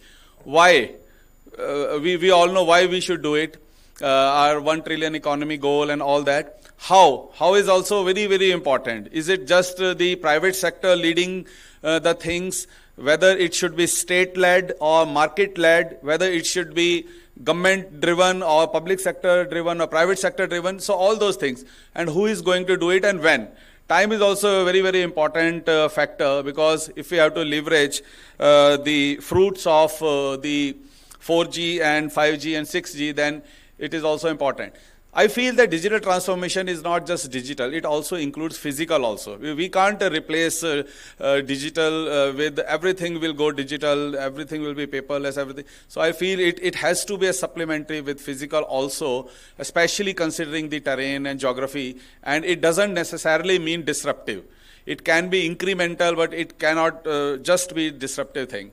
So I feel that the digital transformation, for me this slide is very important, that the vision of transformation through telecom, through data, through network, connectivity should be to bridge the gaps and inequalities between regions. Now we know India is not just Delhi, Mumbai, Metro or Ahmedabad, Hyderabad. India is also Bihar, Odisha, Chhattisgarh. And even within a state, like I speak of Himachal, Himachal is not just Shimla, Kullu, Manali, Kasauli, Solan, but Himachal is also the other areas. And how do we go about that? Himachal incidentally has the highest proportion of the rural population in the country. Our 90% population of Himachal is rural. Though rural does not mean because our villages are very thriving and prosperous, but the regional gaps, I feel, are very, very important to be bridged through this digital transformation process. The gender gaps, I also relate transformation with genders. Is it just touching one segment, just male, whether only the young and educated people, or is it also touching the gender empowerment issue? The social gaps. How about the minorities? How about the scheduled tribes? How about the socially disempowered people? The economic gaps, whether it is catering to, of course, we know now with this mobile is available even to this rickshaw puller or sabji wala, everyone. But whether we are able to bridge that economic gap between the different segments of society. The technology gaps. All technology experts are sitting here. India is considered one of the top technology provider, innovator in the world. But what is the gap? What is the time lag? Whether we are just adapting to the things which are happening outside, or we are leading. And as we are all proud of saying that now India is leading the technology and it is providing a path to the whole world. And also the digital divide, how to... so for me, this should be the broad vision to reduce that. Similarly, recently, all the state IT departments are known as the state IT department. We are changing the name of the Department of IT in Himachal Pradesh to Department of Digital Technologies and Governance, which encompasses telecom and data. And we also created, again, surprisingly, there was no vision statement or mission statement for the state. So I created this digital transformation to achieve digital transformation of Himachal involving advanced digital technologies, reliable data and connectivity for effective governance and inclusive development. And similarly, the mission is also to adopt digital technology, fast and universally accessible data connectivity. Now, I'll just speak about only two initiatives from the state of Himachal. One is Garud drone project, which is being used and has a very high potential of applicability in various governance fields. This Garud project of governance and reforms using the drones, we had four main components. One was the drone-enabled governance. The second is the organization of drone mahotsav and melas to create awareness among the youth and common people. The third is the enabling policy. In addition to the drone policy, we created the drone rules, and the drone flying schools are there, which are being promoted. New initiatives in running of the new age technology courses are also being done. And some of these POCs conducted in the field where they have been applied in the areas of disaster management, because Himachal is also prone to a lot of disasters, cloudburst, and similarly there are issues of the hydropower project construction. So in those areas, then in terms of the spray of pesticides on the horticulture, Himachal is known as apple state. So how we can use drones for spread of insecticide and pesticides, and similar other initiatives. Then another thing is the Himachal Seva e-district portal, where different kind of services, of course, IT related, and now I see IT and telecom is integral to each other, and it has basically aimed to provide the various services at one portal. Now again, coming back to the transformation vision to how to implement that vision into a concrete action plan, I again say that it has to be inclusive. We cannot think of a system where we are just catering to a few segments of society. It has to be inclusive. So inclusive growth has to encompass inclusive data and inclusive telecom revolution. It has to be participative also. Participative not just the government and the private sector, but participative from all the segments of society. Let them feel that no, they are not a passive partner. They are an active partner and active beneficiary of this whole process. And it should also be achievable. We know that many times we keep the targets that we will do this, we will do that. But if it is achievable, and it should be also be transparent. Sometimes it is observed that there is some kind of an inner this thing among the the public sector, sometimes employees or people that whatever is the private sector doing, maybe it is behind the bar or something like that. So it should be as transparent as possible, and it should also be monitorable. This is my last slide. What I feel is that the transformation through telecom, through data connectivity, should be not just for the educated, digitally literate, urban, young, English medium or male.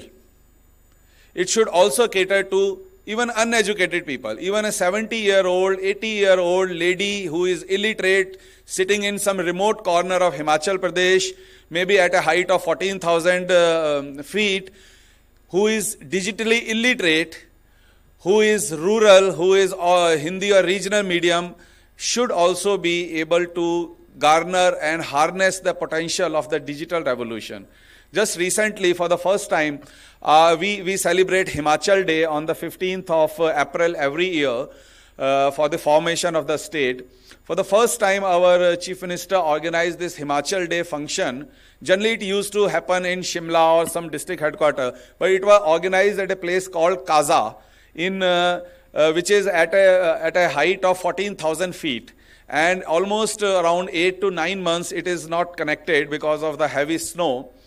But we observed that most of the people there are tribal people, but even they observe the benefits of this digital transformation. How they said during COVID times and even otherwise, people are coming from the plain areas to such kind of places. They just need good, some reasonable homestay, but very good data. And since there was good data, even at this 14,000 height of Kaza, so many people from outside, they had started coming. So it was not just the promotion of tourism, but I'll say it is also a telecom tourism.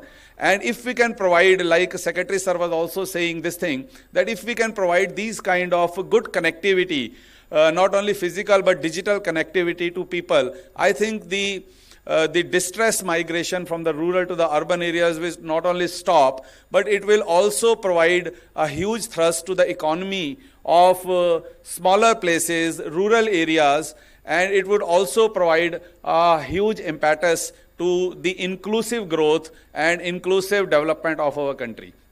So with these words, I thank all of you for the patient hearing, and I hope that the digital transformation and the telecom revolution, which is coming up in our country, in our state, is able to touch the life of not only people sitting in metros, but also touch the life of people who are sitting at the remotest corners of the country. Even they should enjoy the best of benefits from this digital transformation and telecom revolution. And we should be proud of all our people sitting wherever they are, whatever language they speak, whatever age they are, whether digitally literate or not, but they are part and parcel and active beneficiaries of our digital revolution. Thank you so much.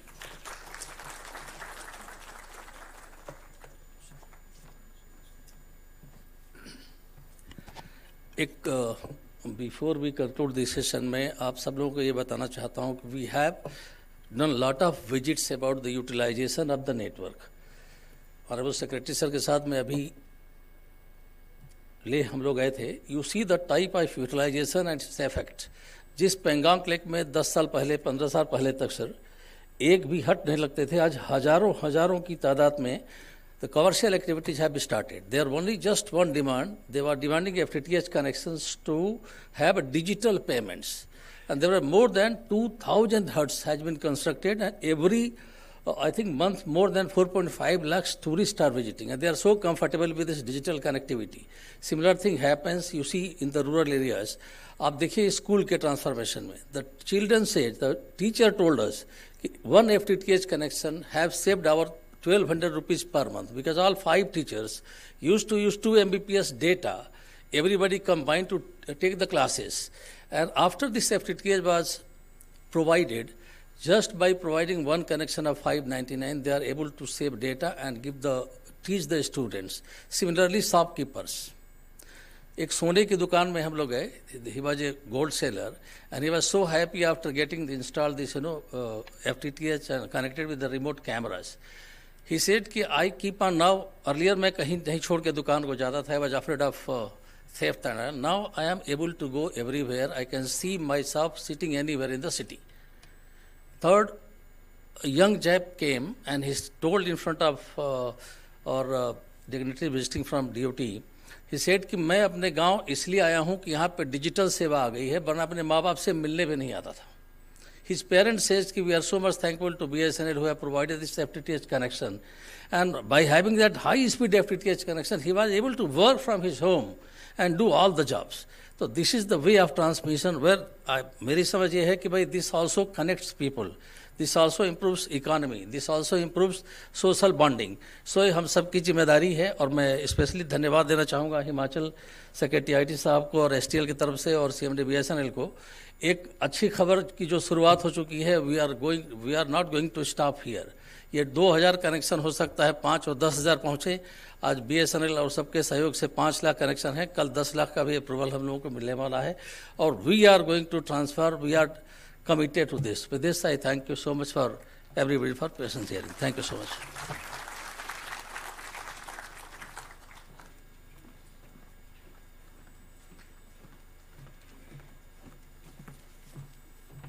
Thank you so much, sir.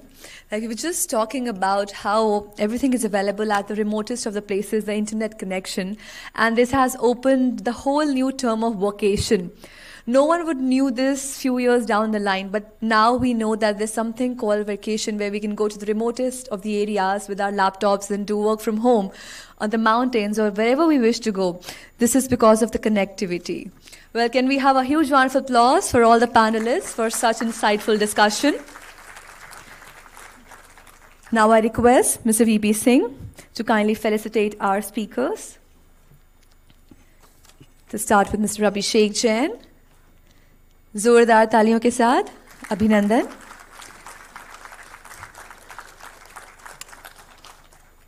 Mr. Praveen Purwar.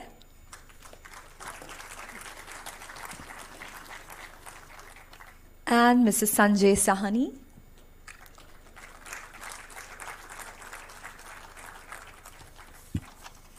I request Mr. Sanjay Sahani to take a moment to felicitate our moderator for the session, Mr. VP Singh. Thank you so much, sir, for moderating the session so well.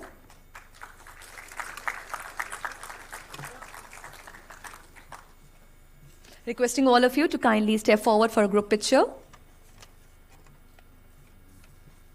Well, ladies and gentlemen, this was about BharatNet. We've seen the past, present, and future.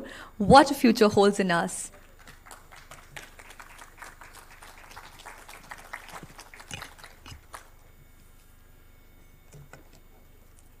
Thank you.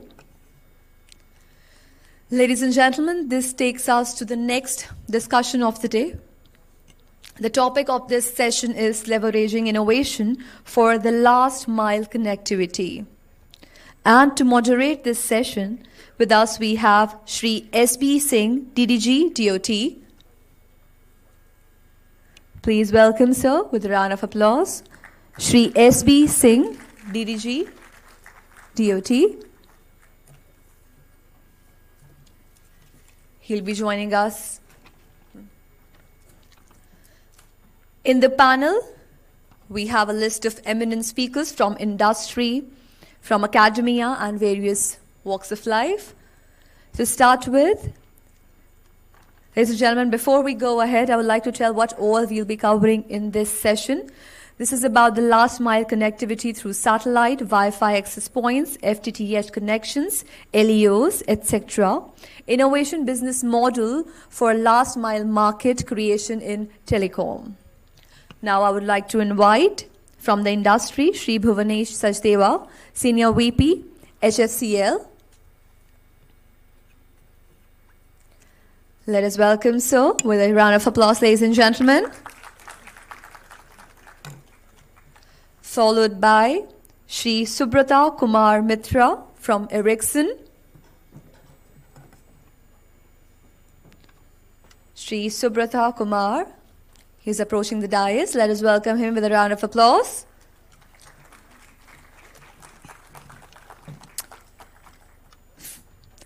Mr. Vivek Bansal, Director, BSNL.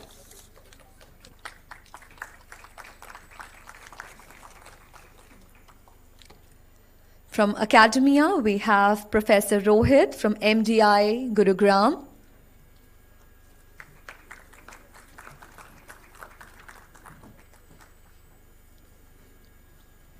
Also, ladies and gentlemen, I would like to invite our 4 BharatNet Udyamis, to start with Mr. Rajiv Shukla ji.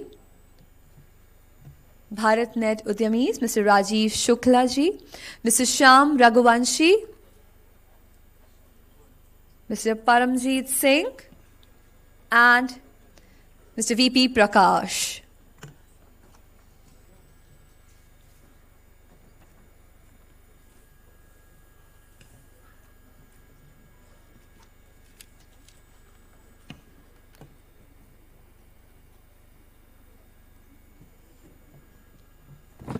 Once again, ladies and gentlemen, I would like you to take through this session details. We'll be talking about leveraging innovation for the last mile connectivity. Last mile connectivity through satellite, Wi-Fi access points, FTTH connections, and LEOs, followed by innovation business model for the last mile market creation in telecom. Over to you, Shri SPG.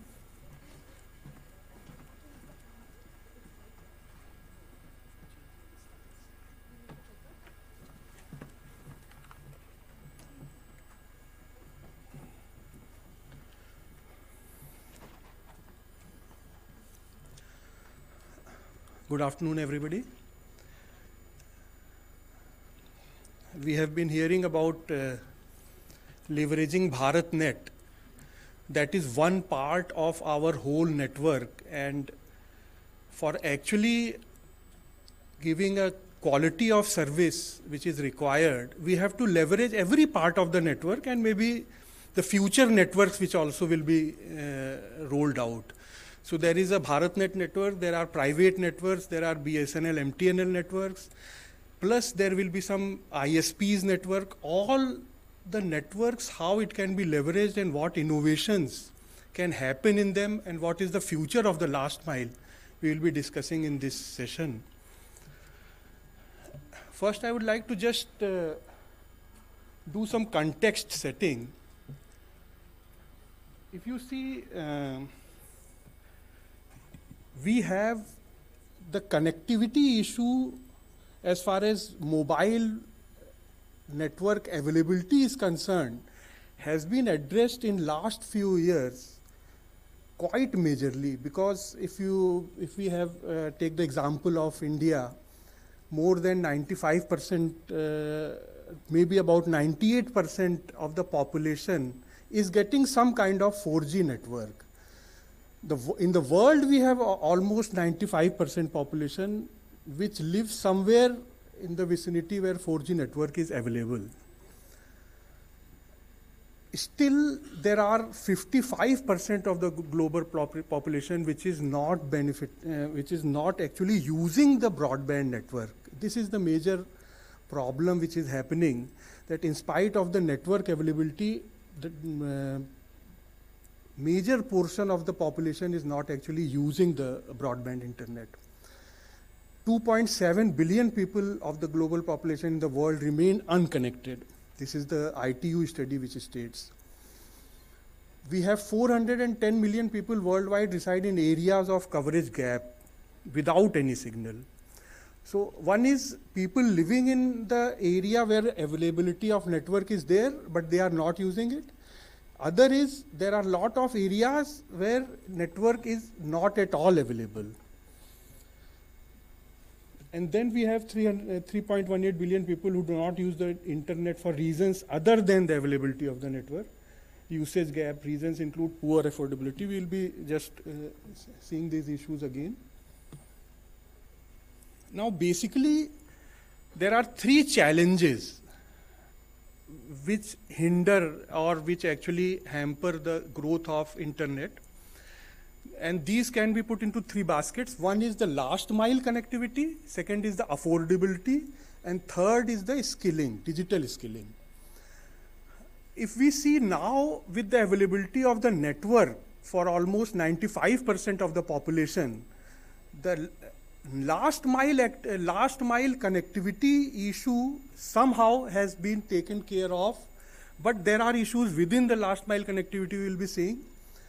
Affordability still is now a major challenge, particularly for countries having low GDP. And if we see here that the price of the cheapest new smartphone as a percentage of average monthly income, we have done a study for G20 countries primarily.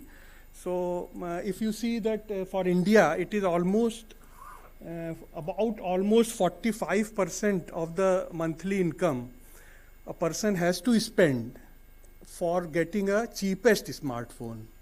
And down the line, if we see the developed countries, it is a very small percentage.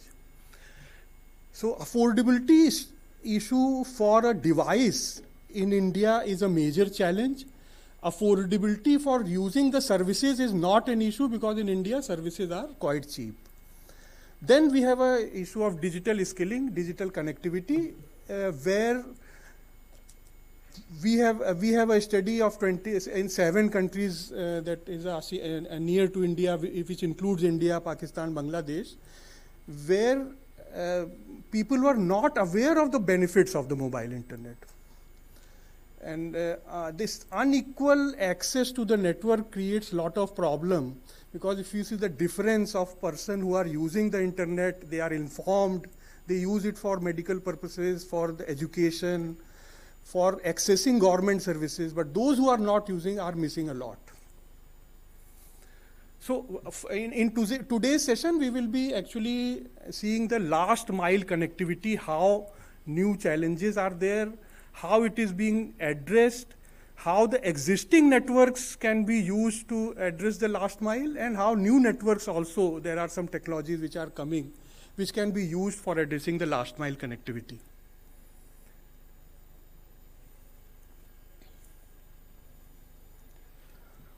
I have tried to map the technological solutions which are available. So we can put the last mile connectivity in 2 baskets. One is the basket where existing 4G and 5G mobile connectivity is there. There is FTTH fiber connectivity, and what innovations can be used to extend the last mile to the user. There are existing networks which can be put to greater use. And of late we are seeing FTTH network of BharatNet due to some innovations of Bharat Udyamis who are sitting here. It is being extended at a very fast pace.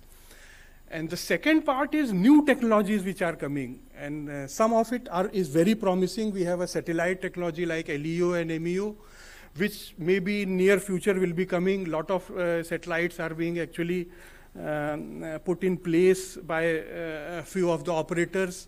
Then we have some technologies like TV white space, and there are some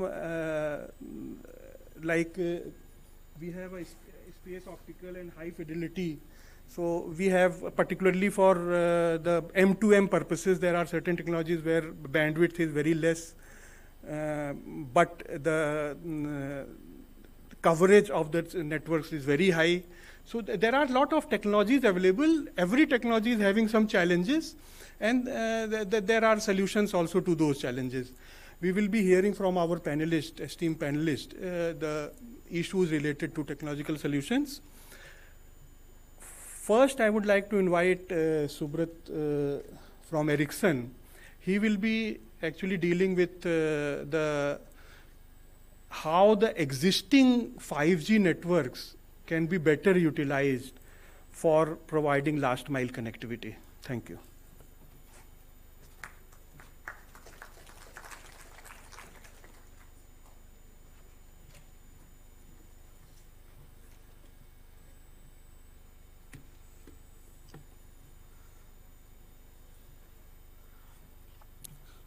Good afternoon. Congratulations to you, all of us, on the World Telecom Day. I I believe the COVID crisis globally proved, I think it laid to rest any doubt if anyone had the importance of this critical sector for economy. When the world was in a lockdown mode, the global communication sector, the telecom and the mobile communication especially, and more so in our country, ensured that the economy kept running, businesses kept performing, government services were delivered, kids and students attended colleges, examination continued. Believe me, 3 years back, before the crisis, if anyone would have said this is how the world can live, people would have possibly laughed at it. But I think a crisis proved how critical this sector is. Second, before I move in, I'd also want to wish and congratulate the Indian telecom industry, DOT, the regulator, especially on the magnificent 5G rollout that we are seeing in India, which is by far, as an Indian, it gives me extremely proud to say that it is the fastest 5G rollout that's happening anywhere in the world. And for those who are not familiar, my request is, if you scroll down the dot.gov.in portal, there is a updated status on 5G BTS. That's extremely positive number to look every week I look at it.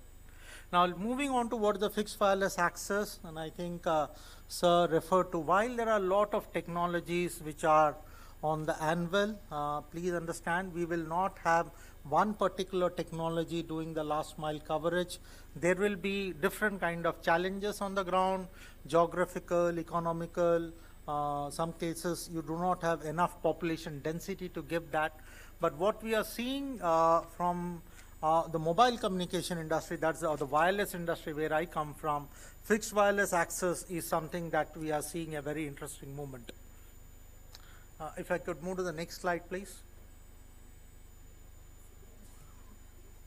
This one? Okay, good. What our prediction is that by 2028, we expect almost 300 million fixed wireless access subscribers around the world. This, believe me, the numbers is before even India started rolling out its 5G. And this is conservative, and we believe India will possibly lead the world when it comes to 5G FWA adoption and possibly take this number much higher. And we also believe that this FWA service will lead to a huge amount of revenue generation for the operators. And what we have been doing is that what we are seeing, if you see, almost more than 60% of the networks where we are rolling out 5G, the operators are offering fixed wireless access services. We are seeing them in both mid-band and in some cases even in the millimeter wave. And what we are seeing is that from a performance perspective, it's more than meeting what we had expected when we started rolling out the networks. What are the different parameters which is leading to this entire transition? We are seeing, you are quite familiar, DSL replacement, which is the normal use case. A lot of places there's no connectivity. Then there are some places where you have a challenge in rolling out a fiber, or there is a disruption in cutting of cables. And of course, there are some cases where small and medium enterprises, bank branches, local branches, they are asking for services. If I have to give you an Indian context, and these are of course just in, across the breadth of the world, you see right from Japan to Australia, all the way to Europe and North America, and even in Middle East, we are seeing this adoption take place. And of course, in India, we have one of the leading operator publicly state with a very ambitious target of, fixed wireless access connection. Now, if I have to just give you what the comparison you gave, I think Singh sir referred to in his talk. In India, we have roughly around 1.2 billion subscribers, a significant achievement of the industry. We have around 300 million households in the country, give or take, around 25 to 30 crore households, but we have only 2.5 crore fixed internet connection into home. So there's a significant gap of households which we need to connect. And believe me when I say these households are not necessarily households who cannot afford.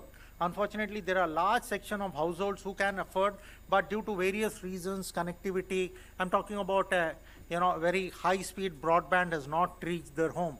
And for the first time, 5G gives us that ability to actually take fixed wireless access with a very assured quality of service with a high-speed broadband into such households. I'm again asked question, what is the consumption? Why do you need and all that? And another point I regularly hear is that, as you're aware that as a country, we are consuming one of the highest data anywhere in the world. Even before our 5G data is getting captured, almost 20 plus GB per subscriber per month is our monthly subscription, which is by far the highest in the world. And what I am regularly told is that, this is mostly entertainment, our kids, people are normally hooked on to entertainment and that.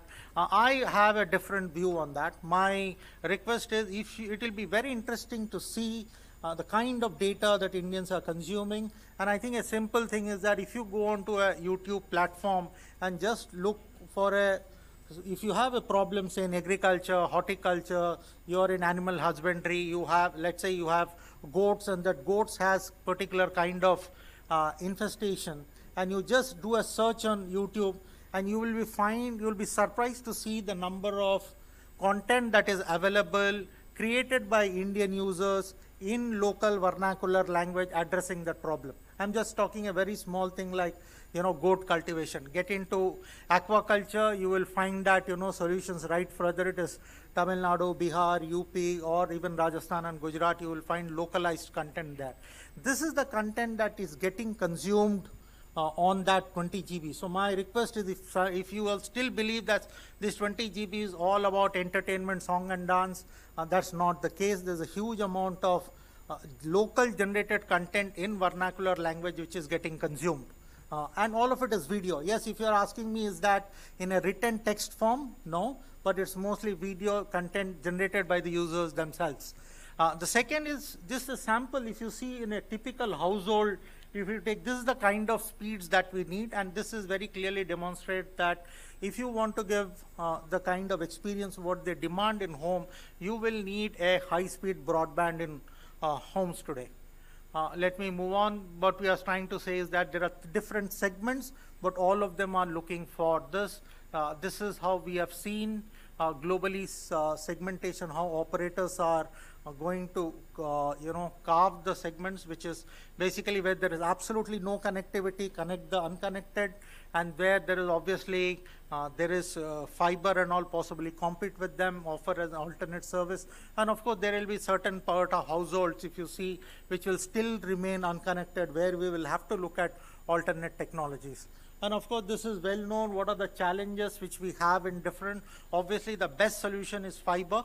Though I come from wireless industry, I must say the fiber is the best way to connect households or enterprises. But then there are some practical on-the-ground challenges to it, and that's where FWA does it. It helps to roll out the network faster.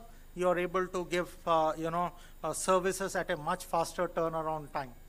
Our definition, there are different kinds of fixed wireless access. Either you have a very basic, tethering mobile broadband, or you can even operators are today worldwide are offering quality of service assured. The way how you have on a landline or a fiber connection, 100 Mbps minimum speed, that's the kind of services which operators are today offering on that. Obviously, some of the advantages which I told you, which is FWA has over other technologies, and this is where we are seeing operators will be rolling out. Some of the programs, like how we have BharatNet in India, there are similar programs in the world where FWA is being offered as a service. So whether it is in USA, Europe, Norway, or Australia, the famous National Broadband Network in Australia, these are all different flavors of BharatNet in those countries, if I may just say.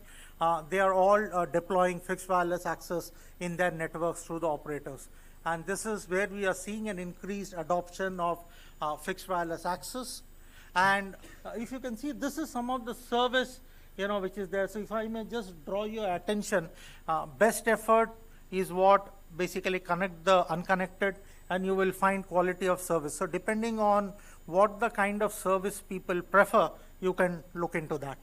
and in some of the places you will find that they are giving you an assured guaranteed speeds, and those are the plans which are there. And of course, most of it is on mid-band, except for the Verizon, which is on millimeter wave. These are the different monetization cases. Of course, this is more relevant from the operator perspective. It's FW as a technology was there in 4G. Let me say it's not a 5G specific, but what we are seeing is that 5G gives that advantage because of the vast availability of spectrum. The operators are able to give you the kind of speeds that the consumers are looking for. And we are even seeing it in millimeter wave access, so whether it's in the Verizon in 2020 where they launched, or the recent NBN as latest as 2023 in Australia, we are almost seeing that fixed wireless access is being provided on millimeter wave, especially in rural areas. And if you see one slide, one of that, we have taken distances over almost 6.9 kilometers from the BTS in an Australian example. So I will stop there, and thanks for the opportunity again.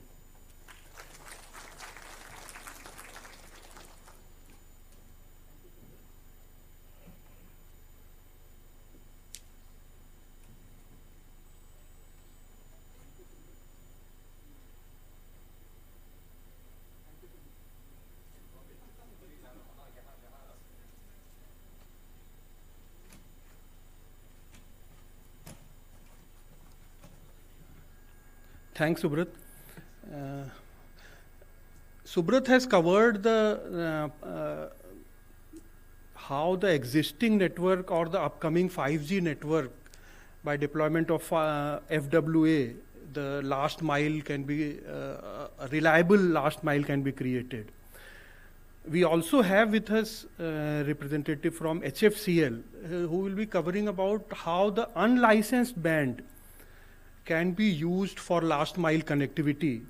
Particularly, we have a lot of Wi-Fi deployments and how it can be enhanced, and how new bands are also being added to the Wi-Fi connectivity. I invite Mr. Bhuvnesh to come.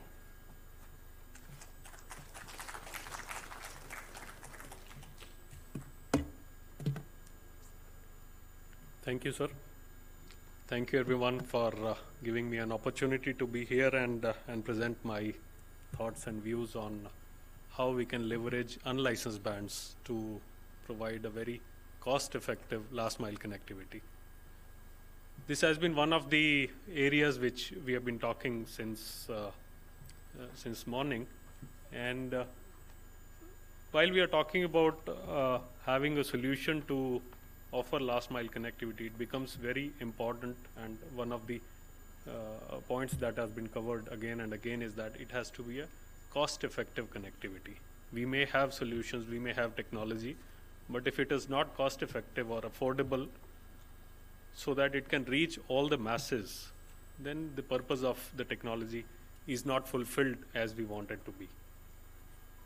So we at HFCL, we have been driving some of the innovations across the globe in some of the areas, particularly in unlicensed band, and I'll be happy to share some of the things that we have been working on. I will also cover what is going on in the industry, not just as what we are doing, but what industry is doing as a whole. So let me just quickly give you an overview on what unlicensed band is.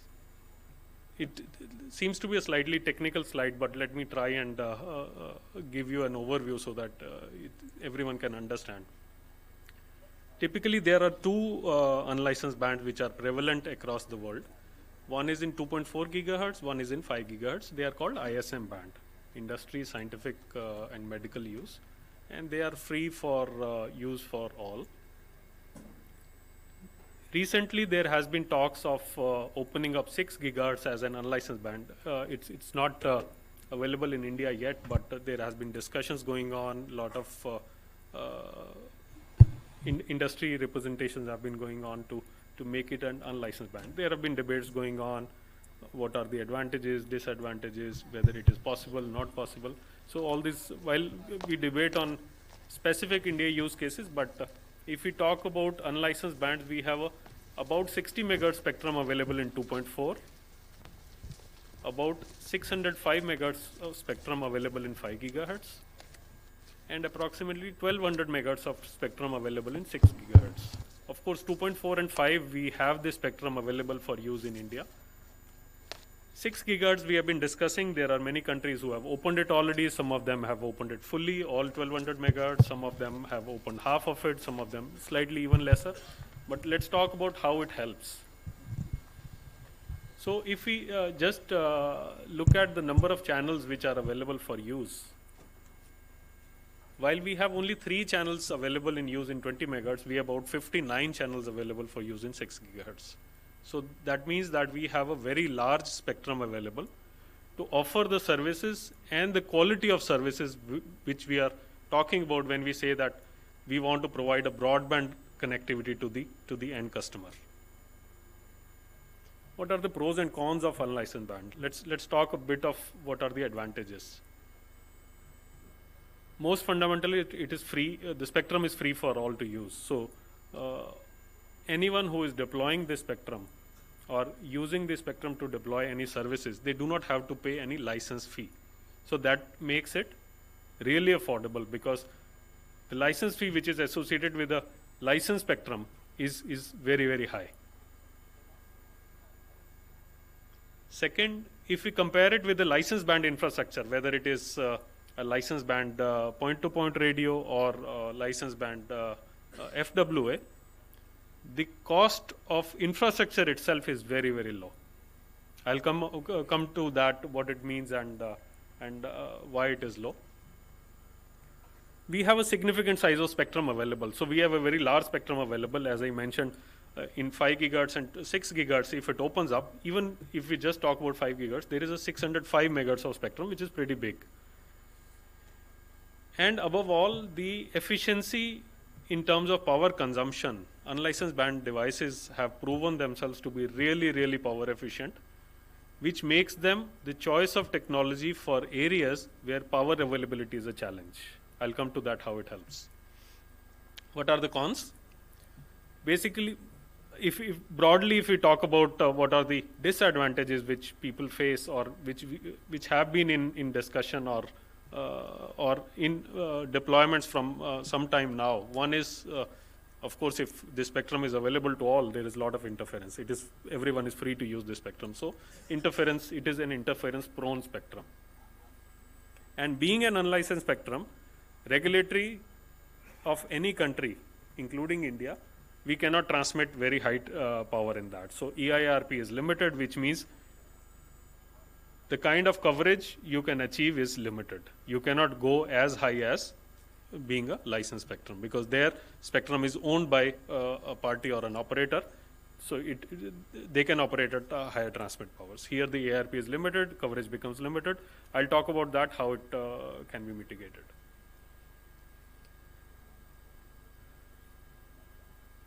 Now let's talk about what are the challenges of providing a last mile connectivity. We have been talking about it since morning. Infra availability for deployment is a major challenge. If I have to deploy a 5G network or a 4G network, I need to have a tower infrastructure at least. And that's an expensive infrastructure. If the operator who is going to deploy this tower, if he is not getting his ARPU, so deploying becomes a challenge. The investment, the second problem that we see is a lot of capex and opex goes into it, especially operating a licensed band infrastructure, where the opex is also a critical part, because operators have to pay SUC charges of every spectrum they use, which is a licensed band. And if there is no return on investment, it becomes a detrimental factor to the operators who are deploying. So this is one of the reasons that we still have so much of unconnected places. Reliability. If we are talking about last mile connectivity, if the whatever deployment we do, if it is not reliable, then again it becomes a challenge. Power availability, if we are talking about remote rural villages, and if let's say power is not consistent or it is not available all the time, then the very purpose of offering this connectivity, which is based on this power, is defeated.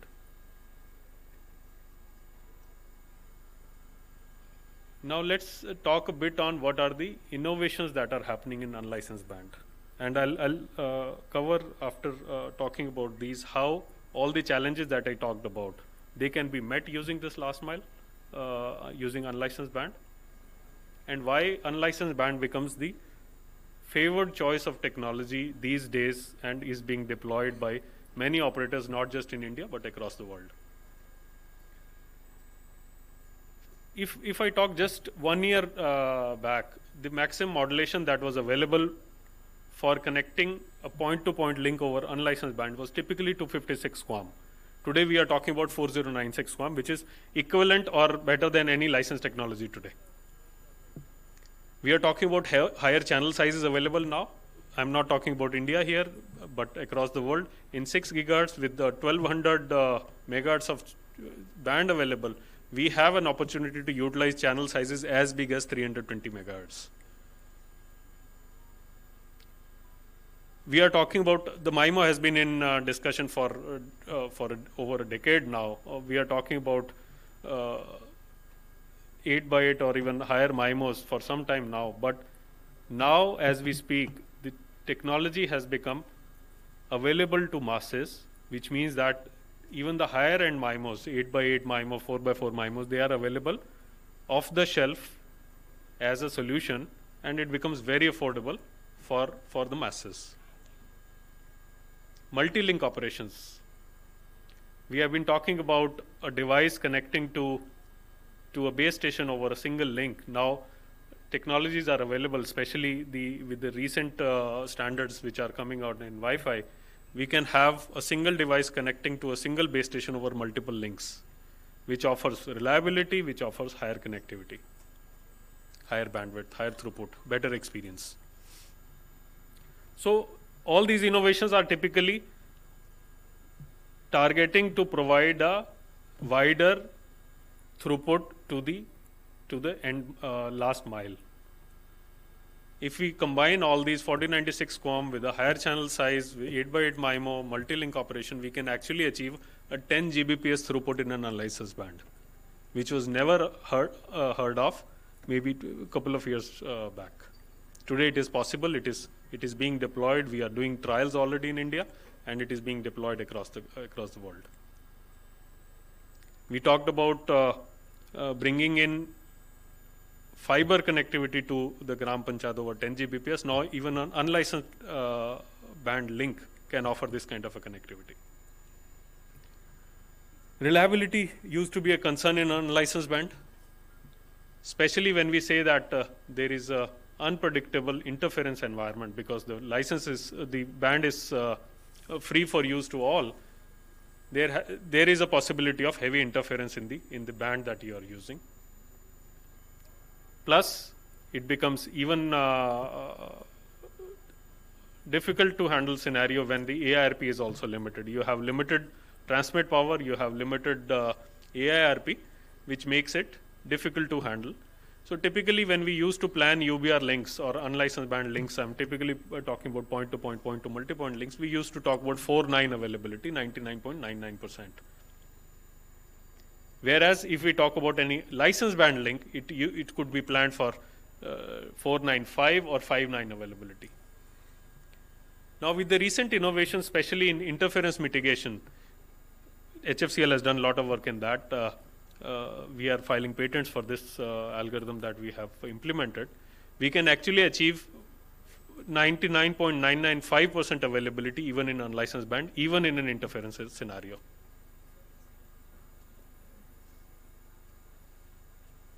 And another important part that we need to also understand is that unlicensed band links cannot be deployed unplanned. There used to be a case where all licensed band links, we would have planning tools available which are expensive, operators would use it, but unlicensed band links we were deploying just like that.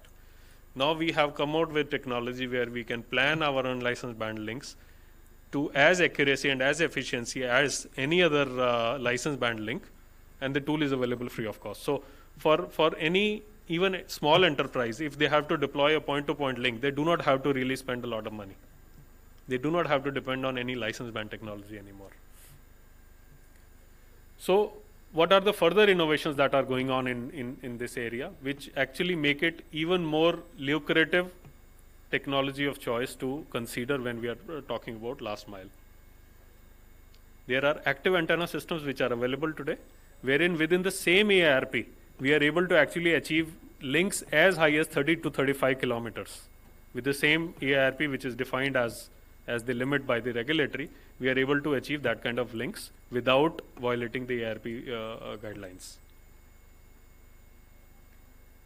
Very efficient interference mitigation algorithms, as I just talked about, we have been working on it for over a couple of years now. Now we have rolled it out commercially. They allow us to perform even in a very noisy environment. It allows us to perform or achieve the same kind of a throughput what we would expect in a relatively clean environment. And by the way, this interference mitigation algorithm now has been deployed across the country in over 250,000 links, which have been supplied by HFCL to all our operators. They have been in operation today as we speak. Very advanced quality of service. Unlicensed band links were seen as best effort kind of technology, but no longer. You can actually compete with any of the licensed band technologies, have a very advanced quality of service mechanism built in to offer a controlled quality of experience to your users. It's not that it's a best effort. Whatever a customer gets is what he gets. Not anymore. It's very predictable. You can control. You can define the quality of service for a streaming application. You can control the quality of service for a gaming application. So all that is possible today with the latest innovations which are going on. And as I mentioned, advanced link planning tools can help you accurately plan your links so that you get a predictable performance. So reliability is not about having a high performance always, but the performance that you planned for, you should get that performance all the time. That is what we achieve when we plan our links properly. So if as I talked about the reliability factor, which was one of the weak areas in unlicensed band, no longer. All these innovations are actually helping us plan a link with better availability and better predictability. Now, if I just quickly touch upon deploying a link on a licensed band versus unlicensed band, how the TCO looks like. Typically, cost of equipment for a licensed band radio link, point-to-point link, let's say in 15 or 18 gigahertz, the cost of equipment is typically $2,500 US versus $500 of 1 Gbps link, which is on unlicensed band radio. Deployment cost $300 versus $100. And this is just the CAPEX part of it, which you spend upfront. On the OPEX side, for any licensed band spectrum to be owned by any operator, they have to pay SUC charges, which is quite significant. No charges for unlicensed band radios. The size and weight of unlicensed band equipment is typically 1/3 of licensed band link because of the fundamental technology innovations, which reduces your tower rental cost by 1/3. Power consumption, we are talking about typical 40 to 45 watt power consumption of a typical microwave radio, whereas in unlicensed band radio, it is typically less than 15 watts. So almost 1/3 of power consumption also, which is an OPEX saving moving on and on. Over 5 years, we see that almost 85 to 90% lower TCO.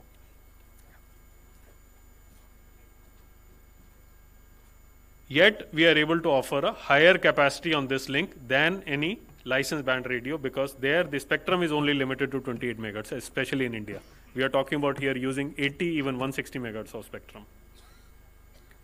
How we can make it even better? Right now, we have from 5.1 to 5.9 gigahertz of spectrum, in which some of the band is not available for use. So only 605 megahertz of spectrum is available for use. We recommend that if we can have the entire spectrum available for both P2P and P2MP links, we can actually plan it even better. If we can increase the ARP limit, some of the countries are already doing, to 56 dBm for all point-to-point applications and 43 for point-to-multipoint, we can actually plan our links even better. We can even compete with any license band technology.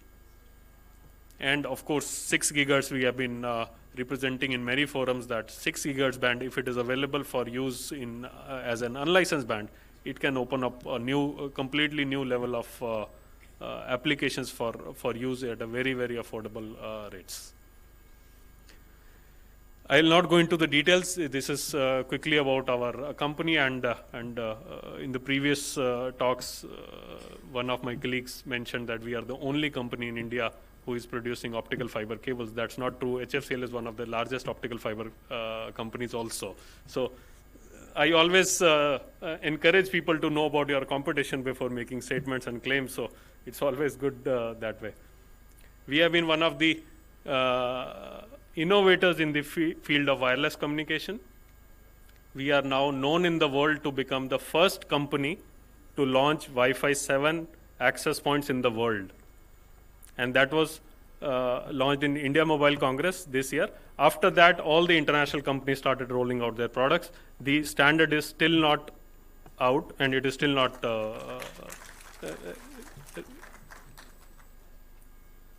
we have R&D facilities in Bangalore and Gurgaon, over 250 R&D engineers. Plus, we also have contract R&D resources. So over 500 plus resource of R&D, we are actually doing a lot of innovations which we are taking to our products, which we are selling now to over 50 countries in the world. We are proud of what we are doing, and we want to make India as one of the leading innovators of technology and take all Indian-made products to the globe. Thank you.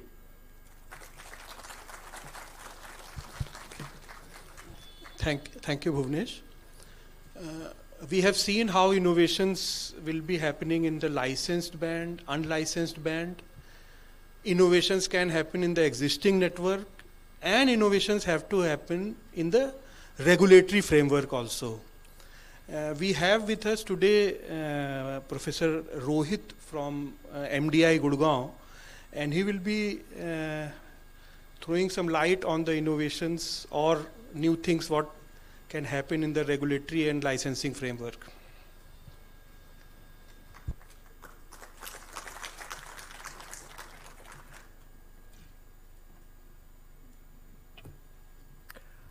Good afternoon, friends. It's always a pleasure to speak to people in the telecom industry, and congratulations to all of you on World Telecom Day.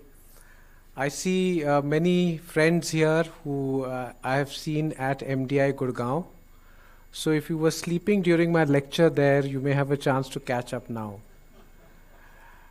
And if you are still sleeping, don't worry, I will say the same thing the next time we meet. क्योंकि मैं एक ही धुन अलापता हूँ. So today what I want to do is, first of all, my view, this is joint work with Professor Sridhar from IIIT Bangalore and Mansi Kedia from ICRIA.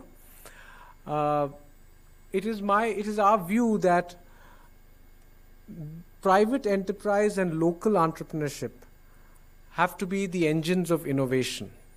Right? Questions on what is the right technology and what is the right business model will all be settled by private enterprise and local entrepreneurship. So our job really is to unleash these two forces. I focus on private enterprise in this talk, by which I mean large corporations in the telecom space.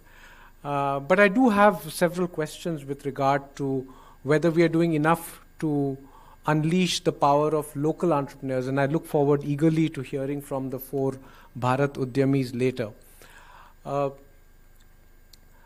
I'm sorry the font size is very small, but this slide gives us the existing structure of licensing. What I'm going to focus on in the talk is really to talk about the existing licensing framework and argue that this existing licensing framework needs to be radically changed in order to unleash the force of innovation, both in urban and semi-urban areas as well as in rural and remote areas. That's going to be the main thrust of my talk. We have an existing structure which is actually rather flexible. It has space for VNOs, it has space for a unified license with separate service authorizations. It is quite a flexible structure. And yet, the dominant model which is prevalent on the ground is that of an integrated telecom operator, which owns a large part of the infrastructure and also handles the interface with the customer. I know that many innovations in terms of tower companies emerging as outsourced entities, etc., have emerged, but more or less an integrated telecom operator is the order of the day. Now, the main recommendations that we are trying to make is that this structure, this prevalent structure, needs to be changed, needs to be nudged in a different direction. And the two main directions that we recommend are functional separation of the services layer and the infrastructure layer, and the integration of the unbundled infrastructure elements through a network provider entity. What we are saying is not new at all.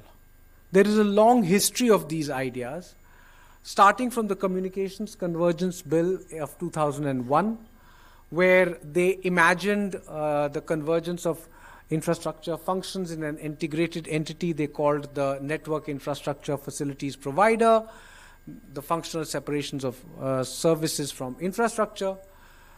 The unified license, which was introduced in 2013, also to some extent hinted at these directions by having one unified license and then separate service authorizations. The virtual network operator license was introduced in 2016, which of course allows an entity to lease infrastructure and become a pure services provider. The Propel India mission of 2019 and TRAI's recommendation of 2021 also recommend or explore provision of network services on a wholesale basis to virtual network operators. The draft telecom bill also acknowledges that today telecommunication services are now a very broad swath of services, quite different from the earlier situation. However, not enough has been done to nudge the industry in these directions, as a result of which, despite all the options existing in terms of the licensing framework, nothing much has happened on the ground. And on top of that, today there is a heightened need for these two ideas of functional separation and integration to become operationalized. There is rapid innovation in the services layer. A large number of new entities like the OTT communication service providers have become mainstream and functionally actually substitutes for the traditional telecom service providers. There is, with 5G, a much greater need for investing in fiber optic infrastructure and to avoid duplication of this large investment that is needed, one needs to be able to provide this infrastructure on an unbundled basis to service providers. So there's a much greater need for functional separation. On the infrastructure side, there is a far greater unbundling of the infrastructure that exists with Open RAN and in 5G and virtual RAN. There is a software-led ecosystem today which comprises cloud storage companies, software developers, and municipalities, besides the traditional network entities. And so there is a need for someone to integrate these unbundled elements into a combined entity with which the various service providers can transact. So our approach is really a 2.5 layer approach. It's not a 2-layer approach, it's a 2.5 layer or maybe 2.75 layer approach. What do we mean by that? We divide the industry broadly into the infrastructure layer, which is shown in blue below, and the communications layer, which is shown above the dotted line. The infrastructure layer is divided into two sub layers. In the lowest layer, we show all the components of the infrastructure, the satellite providers, the tower providers, fiber, equipment, cloud, content delivery networks, etc. Above that, we show a network provider, which is also a licensee of the DOT, and which integrates these different elements. In the services layer, again, we have divided that into virtual network operators. And here, just to be clear, what we envisage is that there is that Airtel, for example, as it exists today, will no longer exist. It will be nudged in a certain direction where it will functionally separate its infrastructure services from its services department. And that services department will become a VNO, which will contract with Airtel infrastructure to provide services. Okay, so we have in the services layer these VNOs. Okay, some of them will be maybe connected to infrastructure providers. Some may be pure VNOs, like Virgin Mobile. Okay, and then there is also the OTT communications apps, like the WhatsApps and the Skypes of the world, which themselves basically do not contract network from the infrastructure providers, right? And so to that extent are different from the VNOs, but are functionally, they are substitutes. And we have certain differentiations in the licensing regime with respect to each of these entities. The noteworthy features of our approach, some of which we have already covered, is that we are treating virtual network operators that lease capacity and OTT communication service providers as substitutes, albeit imperfect substitutes. This is aligned with the EU approach. We also distinguish between significant and non-significant communications services providers, and this distinction is very important from the point of view of rural internet provision, because a lot of the local entrepreneurs will fall into the non-significant category and will be subject to much less stringent requirements. They will only have to register, as is currently also the case with the BharatNet, Udyamis, etc. And their levies on them will be virtually non-existent. We also envisage a broadband infrastructure levy to be paid by OTT video services providers for fixed line infrastructure development in urban and semi-urban areas. Currently, the OTT video providers, services providers like Netflix, they don't pay the carriage providers anything. So we are not saying that they should start paying the carriage providers. What we're saying is there should be a new fund called the Broadband Infrastructure Fund, to which they should contribute. Now, this is the details of the licensing framework that we envisage. I don't want you to look at the details of this. They are rather illegible, I'm sorry. But our aim is to nudge the industry in this direction rather than put down any mandates. I mean, who are we to put down any mandates? Is to nudge them with a variety of features. And I'll give you just one feature. If an integrated telecom entity as it exists today decides to functionally separate into an infrastructure wing and a services wing, then they will only pay spectrum usage charge on the revenues of the infrastructure wing. Okay? That's one. Second is that the universal service levy on the revenues of the infrastructure wing, right? And on the revenues of the services wing, right?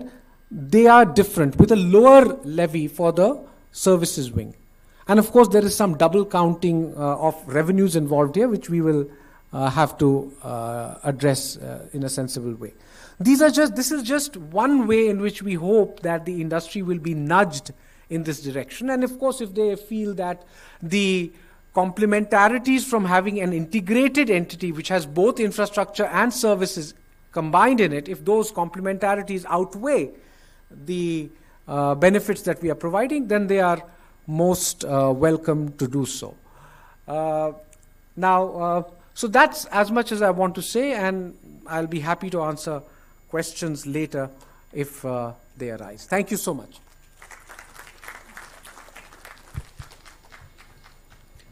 Thank you, Professor Rohit. Now, our session, we will be having the presentation from Director Consumer Fixed Access BSNL, who will be actually showcasing the works done by our entrepreneurs, particularly the 4 entrepreneurs who have been facilitated today, and how the entrepreneurs have worked with BSNL and have done some exemplary works. It will be showcased. Thank you.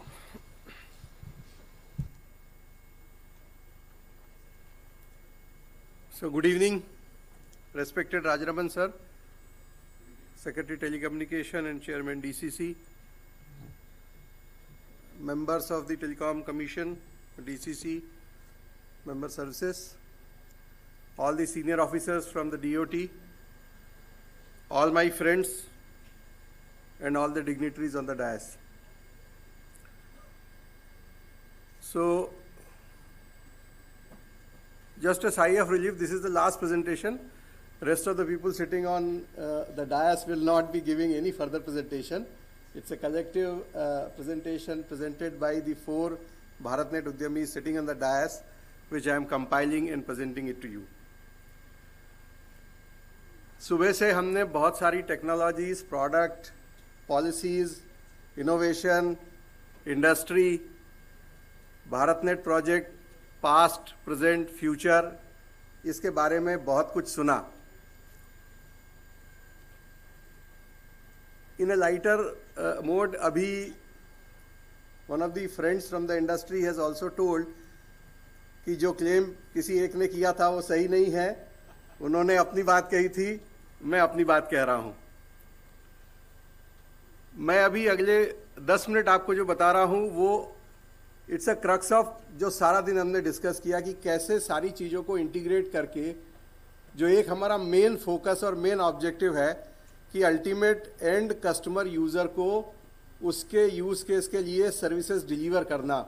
उसके लिए चाहे वो गांव है, गांव का कोई government rural institution है, गांव का घर है, घर की गृहिणी है, कामकाजी महिला है. सो ऑल दोज जो अभी हिमाचल के सेक्रेटरी आईटी ने भी एक बहुत बड़ी एक लिस्ट बताई थी कि कितने तरह की डाइवर्सिटीज़ है जिसका कि डिजिटल डिवाइड को ब्रिज करना है. वो सारी चीज़ों का यूज़ केस मैं आपको दिखा रहा हूँ. और to give credibility to whatever we have discuss throughout the day, यहाँ वो 4 लोग हैं जो पूरे हिंदुस्तान को रिप्रेजेंट कर रहे हैं. हमारे पास उद्यमी हैं जो केरला में हैं, गाँव में FTTH कनेक्शंस गाँव के घरों में पहुँचा रहे हैं. ईस्ट जोन से बिहार से हैं,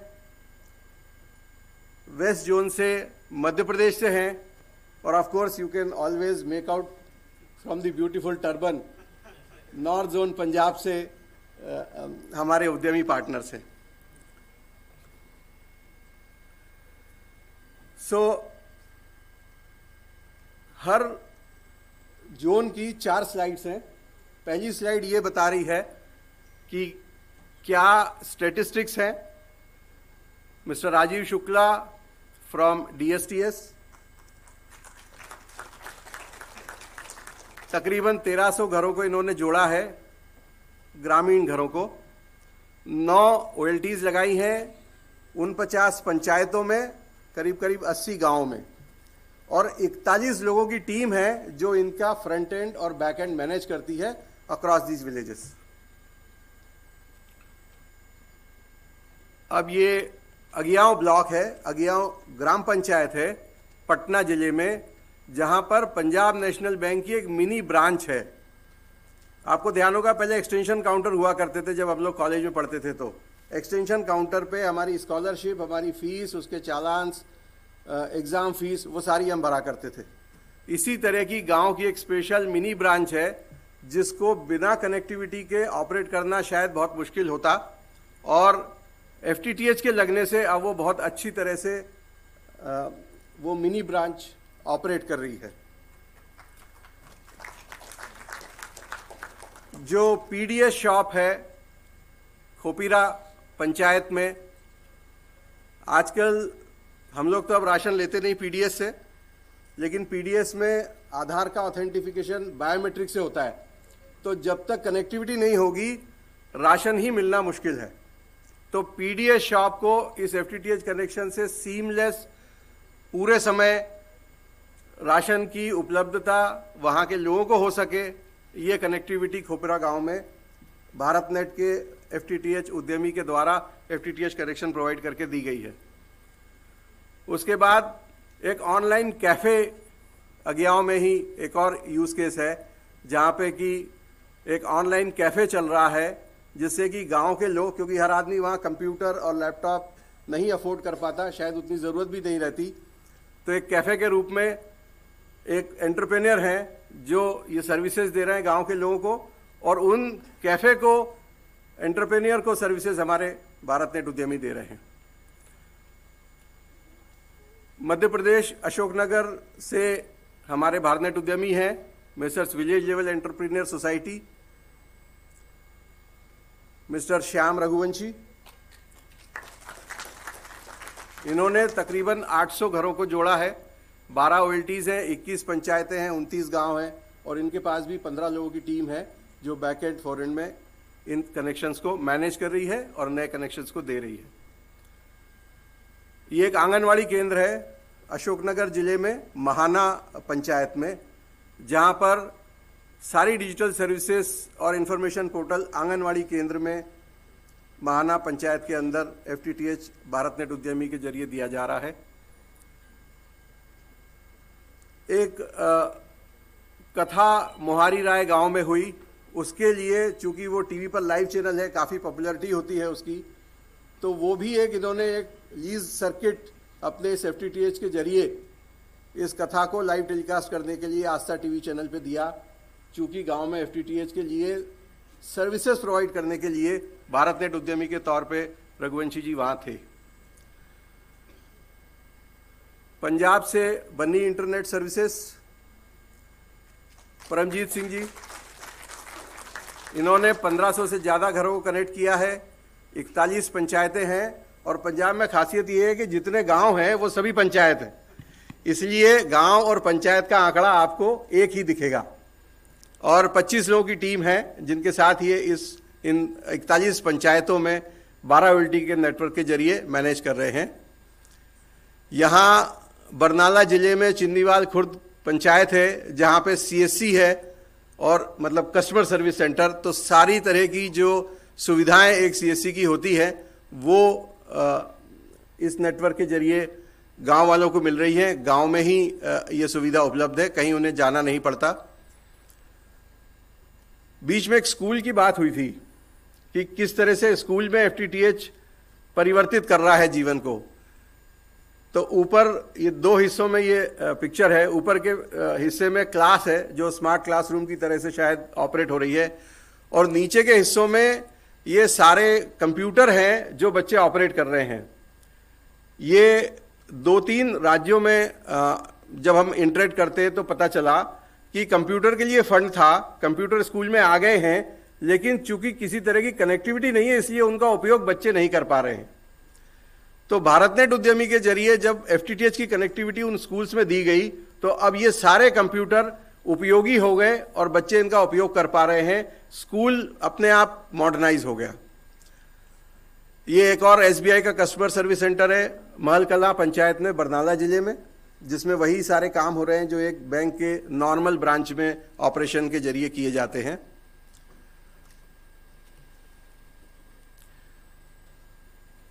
केरला से मिस्टर वीपी प्रकाश, कोझिकोड डिस्ट्रिक्ट में गांव में सेवाएं दे रहे हैं, 600 के करीब घर कनेक्ट किए हैं, 8 पंचायतें हैं और 43 गांव हैं। 12 लोगों की इनकी टीम है जो इन कनेक्शंस को मैनेज कर रही है। यहां पर भी एक बहुत रिमोट एरिया की आंगनवाड़ी है जिसको इन्होंने कैकोदे ग्राम पंचायत कोझिकोड जिले में, जिसको इन्होंने कनेक्ट किया है। एक इंडिविजुअल एंटरप्रेन्योर के तौर पर इलेक्ट्रीशियन हैं जिन्होंने एफटीटीएच का कनेक्शन लिया है और वो अब उस कनेक्शन के जरिए बहुत सारी support system, work from home जिसको कहते हैं, वो कर पा रहे हैं क्योंकि उन्होंने शायद किसी तरह की कोई इस तरह की यूटिलिटी डेवलप की हुई है। शायद मिस्टर प्रकाश अभी हम जब पूछेंगे तो इस पे थोड़ा सा हमें बता पाएं। और ये एक हाउस मेकर हैं कुटियाड़ी पंचायत कोझिकोड डिस्ट्रिक्ट में, जिनका अपना स्टेटमेंट हमने रिकॉर्ड करके दिखाया गया है कि वो घर से ही सीएससी की तरह ऑपरेट कर रही हैं और बहुत सारी बच्चों की एजुकेशन से लेके उनका छोटा अपना बिजनेस भी चला पा रही हैं क्योंकि उनके पास अब कनेक्टिविटी है। विच शोज की कनेक्टिविटी अपने आप में कितनी बड़ी इनेबलर है for small and medium institutions in the villages, for individuals and for places like schools. This is all I wanted to present. Thank you very much. हमारे चारों पार्टनर यहाँ हैं। अगर and I specially thank Rajaraman sir जिन्होंने ये initiative लेके कहा कि नहीं आप उद्यमियों को यहीं बुलाइए, we will like to have them here on the stage. So thank you sir for your guidance and initiative. Thank you.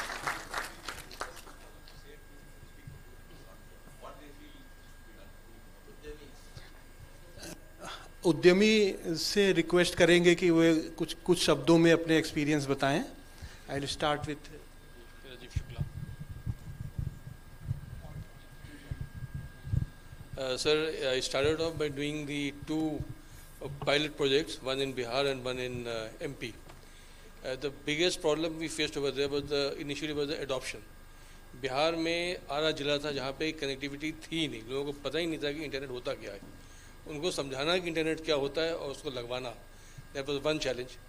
But after that, with the support of BSNL and whole department, we completed a target of 1,000 connections in just about 2 months, which was an achievement.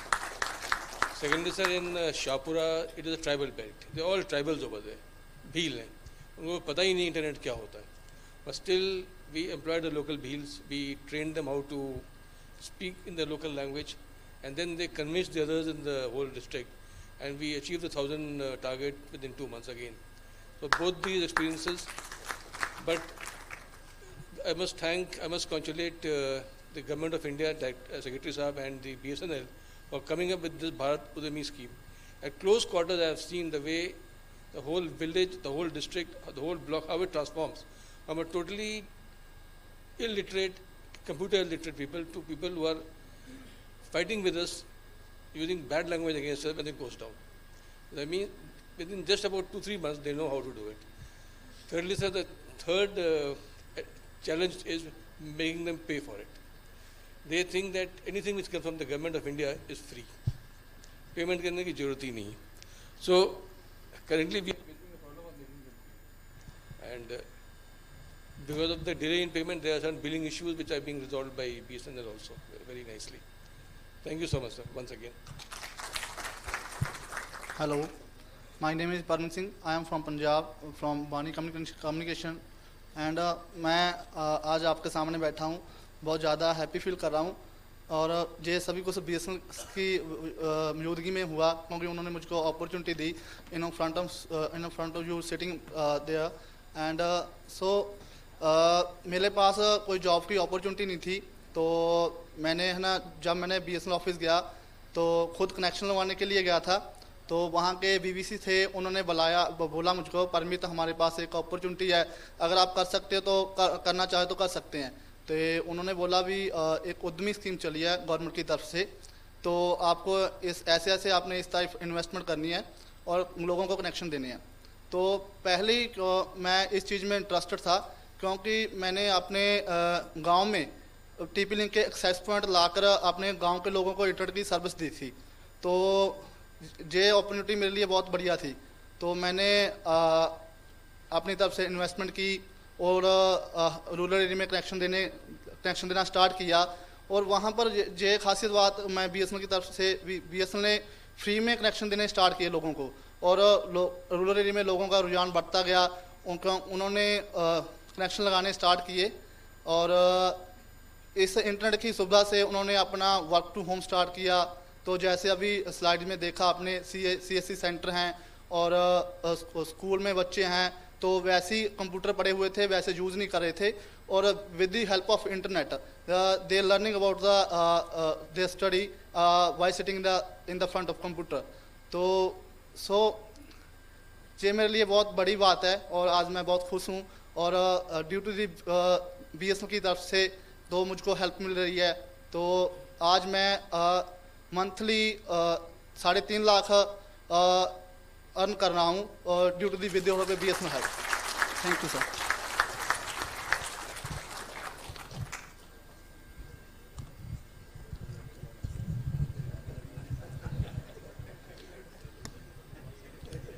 Hello,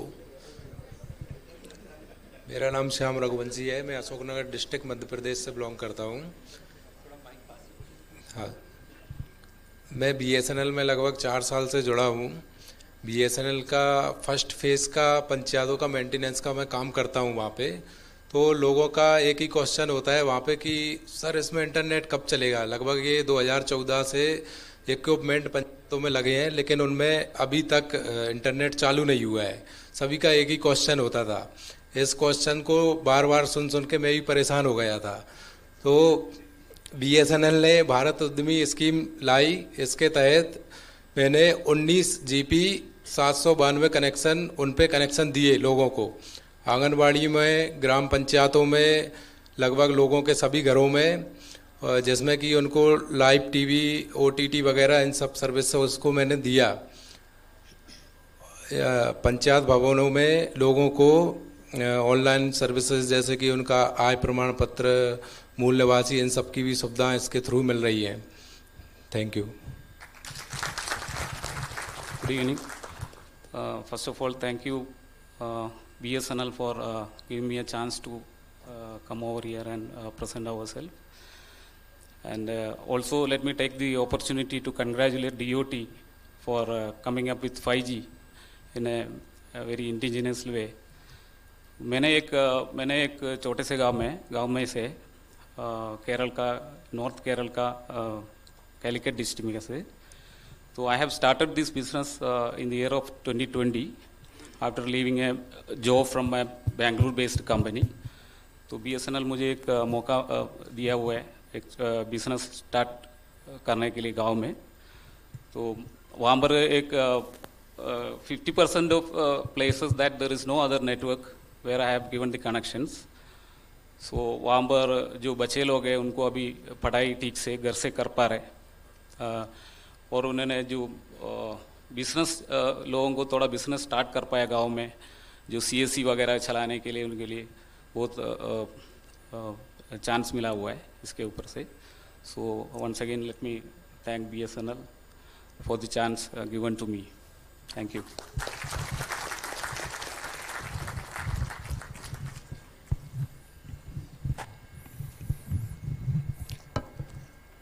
We started our session with the innovation in 5G and innovations in unlicensed band, and we ended up actually seeing innovations happening in the existing network, with existing resources and with our existing entrepreneurs. So the beauty of innovation is actually to do something out of nothing, to do whatever is available with us. And I would like to thank all the panelists today to have given a very thoughtful and interesting talk on this innovation on last mile. And I would ask everybody to give them a thank you.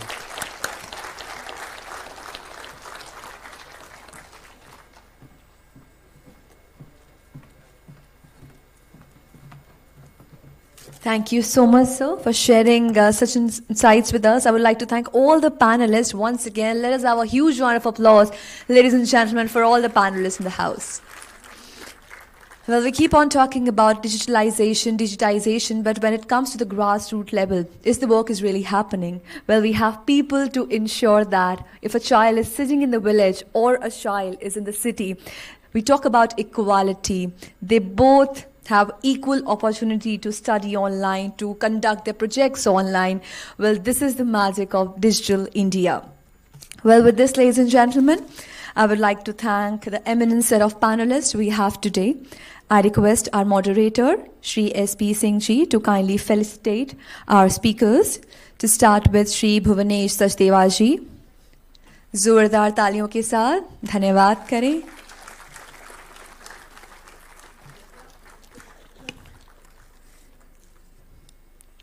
Followed by Shri Subhatra Kumar Mitra Ji.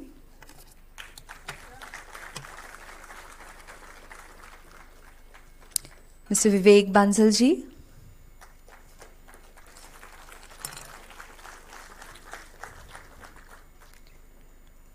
Professor Rohit Ji, MTI.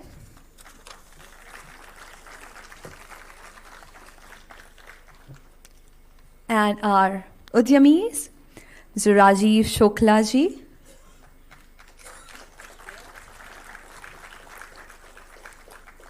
Mr. Shyam Raghuvanshi Ji.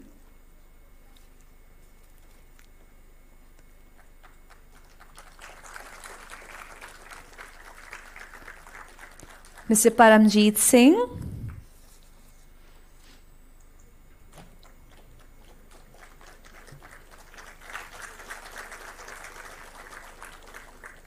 And Mr. V.P. Prakash.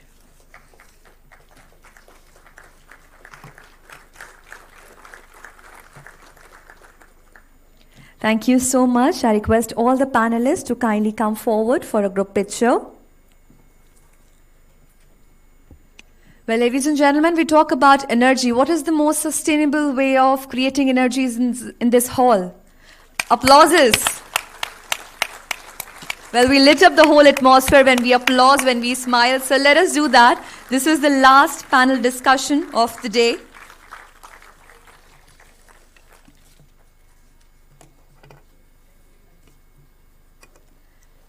Thank you so much. Requesting you all to kindly be seated for the concluding session. Well, ladies and gentlemen, yesterday an app was launched. We are talking about how digital India is making everything easy.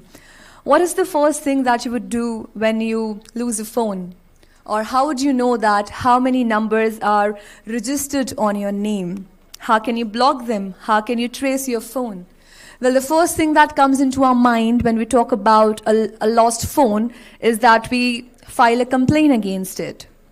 Well, ladies and gentlemen, yesterday there was an app which was being launched named Sanchar Sathi by Honorable Minister of Communication, Shri Ashwini Vaishnav Ji. Now, what does this app do? This app will help us to have the data of the mobile numbers issued on your name. Now, if you want to block those numbers, if you want to have details of this number, you can have that all through the app Sanchar Sathi.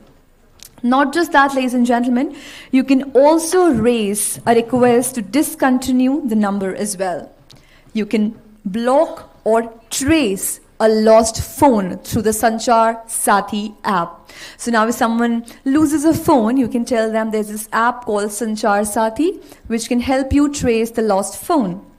You can check the genuineness of any new or old phone.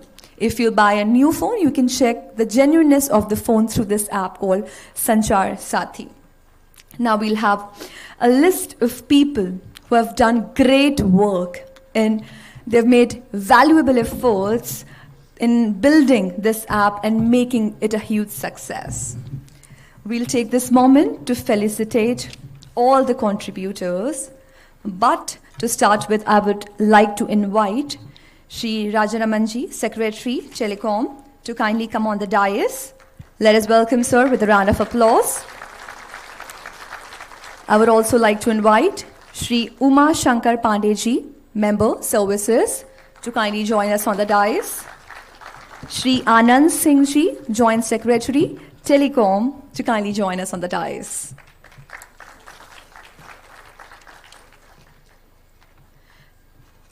Well, we were talking about Sanchar Sati app and how it can help each one of us. Now we will take this moment to recognize the efforts done by hardworking professionals to make this app a success. I request Shri Rajaramanji to kindly provide the certificate of appreciation to the contributors for this app. To start with, Ms. Kumud Jindal.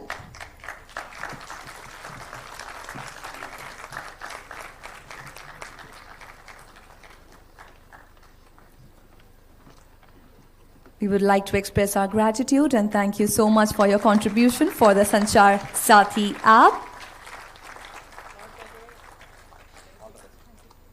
Followed by Shri Pramay Devakar, ADET.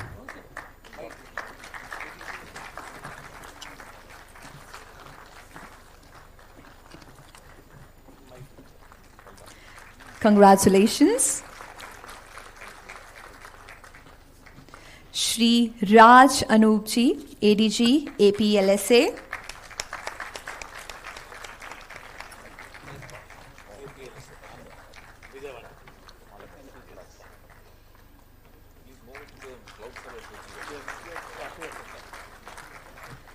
Shri Nikhil Rastogi ji, Research Engineer, C.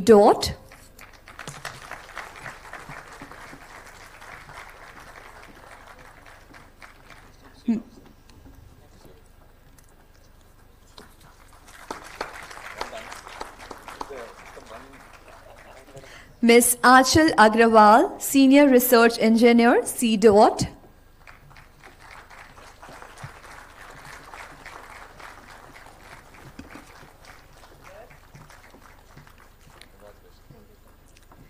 Shri Avinash Kumar, Senior Research Engineer, C.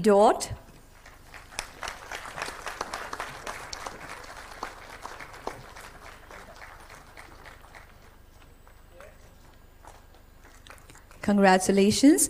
Shri Vinay Vasantrao, Director, MHLSA.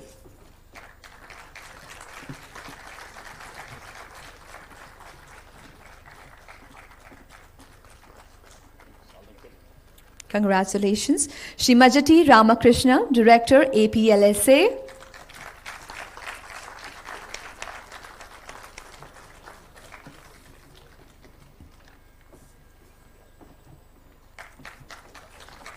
तालियां बजती रहें.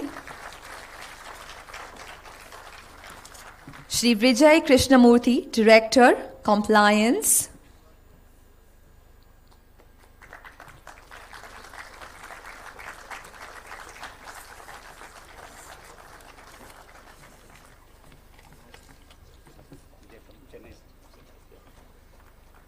Congratulations.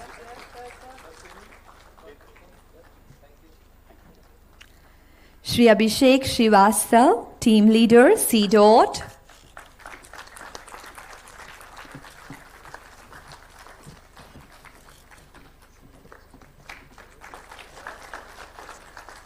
Shri Amit Chauhan, Team Leader, C.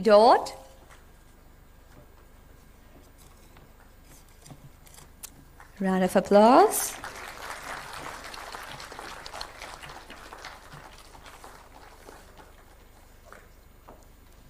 Ms. Suchi Srivastav, Director.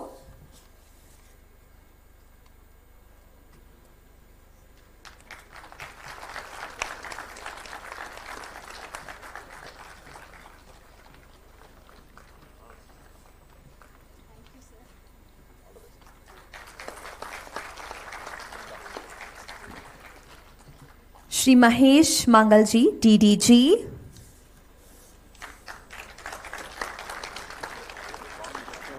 Mukesh Mangalji.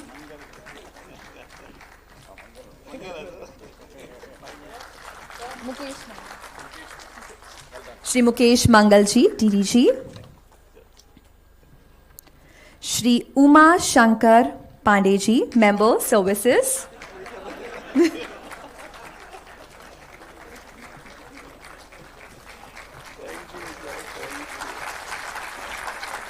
Well, ladies and gentlemen, these are the innovators that the country needs. These are the innovators the dream of digital India needs. And we would like to thank all of you for your hard work and contribution that you've given.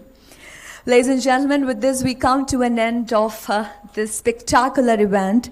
And before we close for the day, I would like to invite Shri K. Rajaramanji, Secretary, Telecom, to give away the concluding remarks.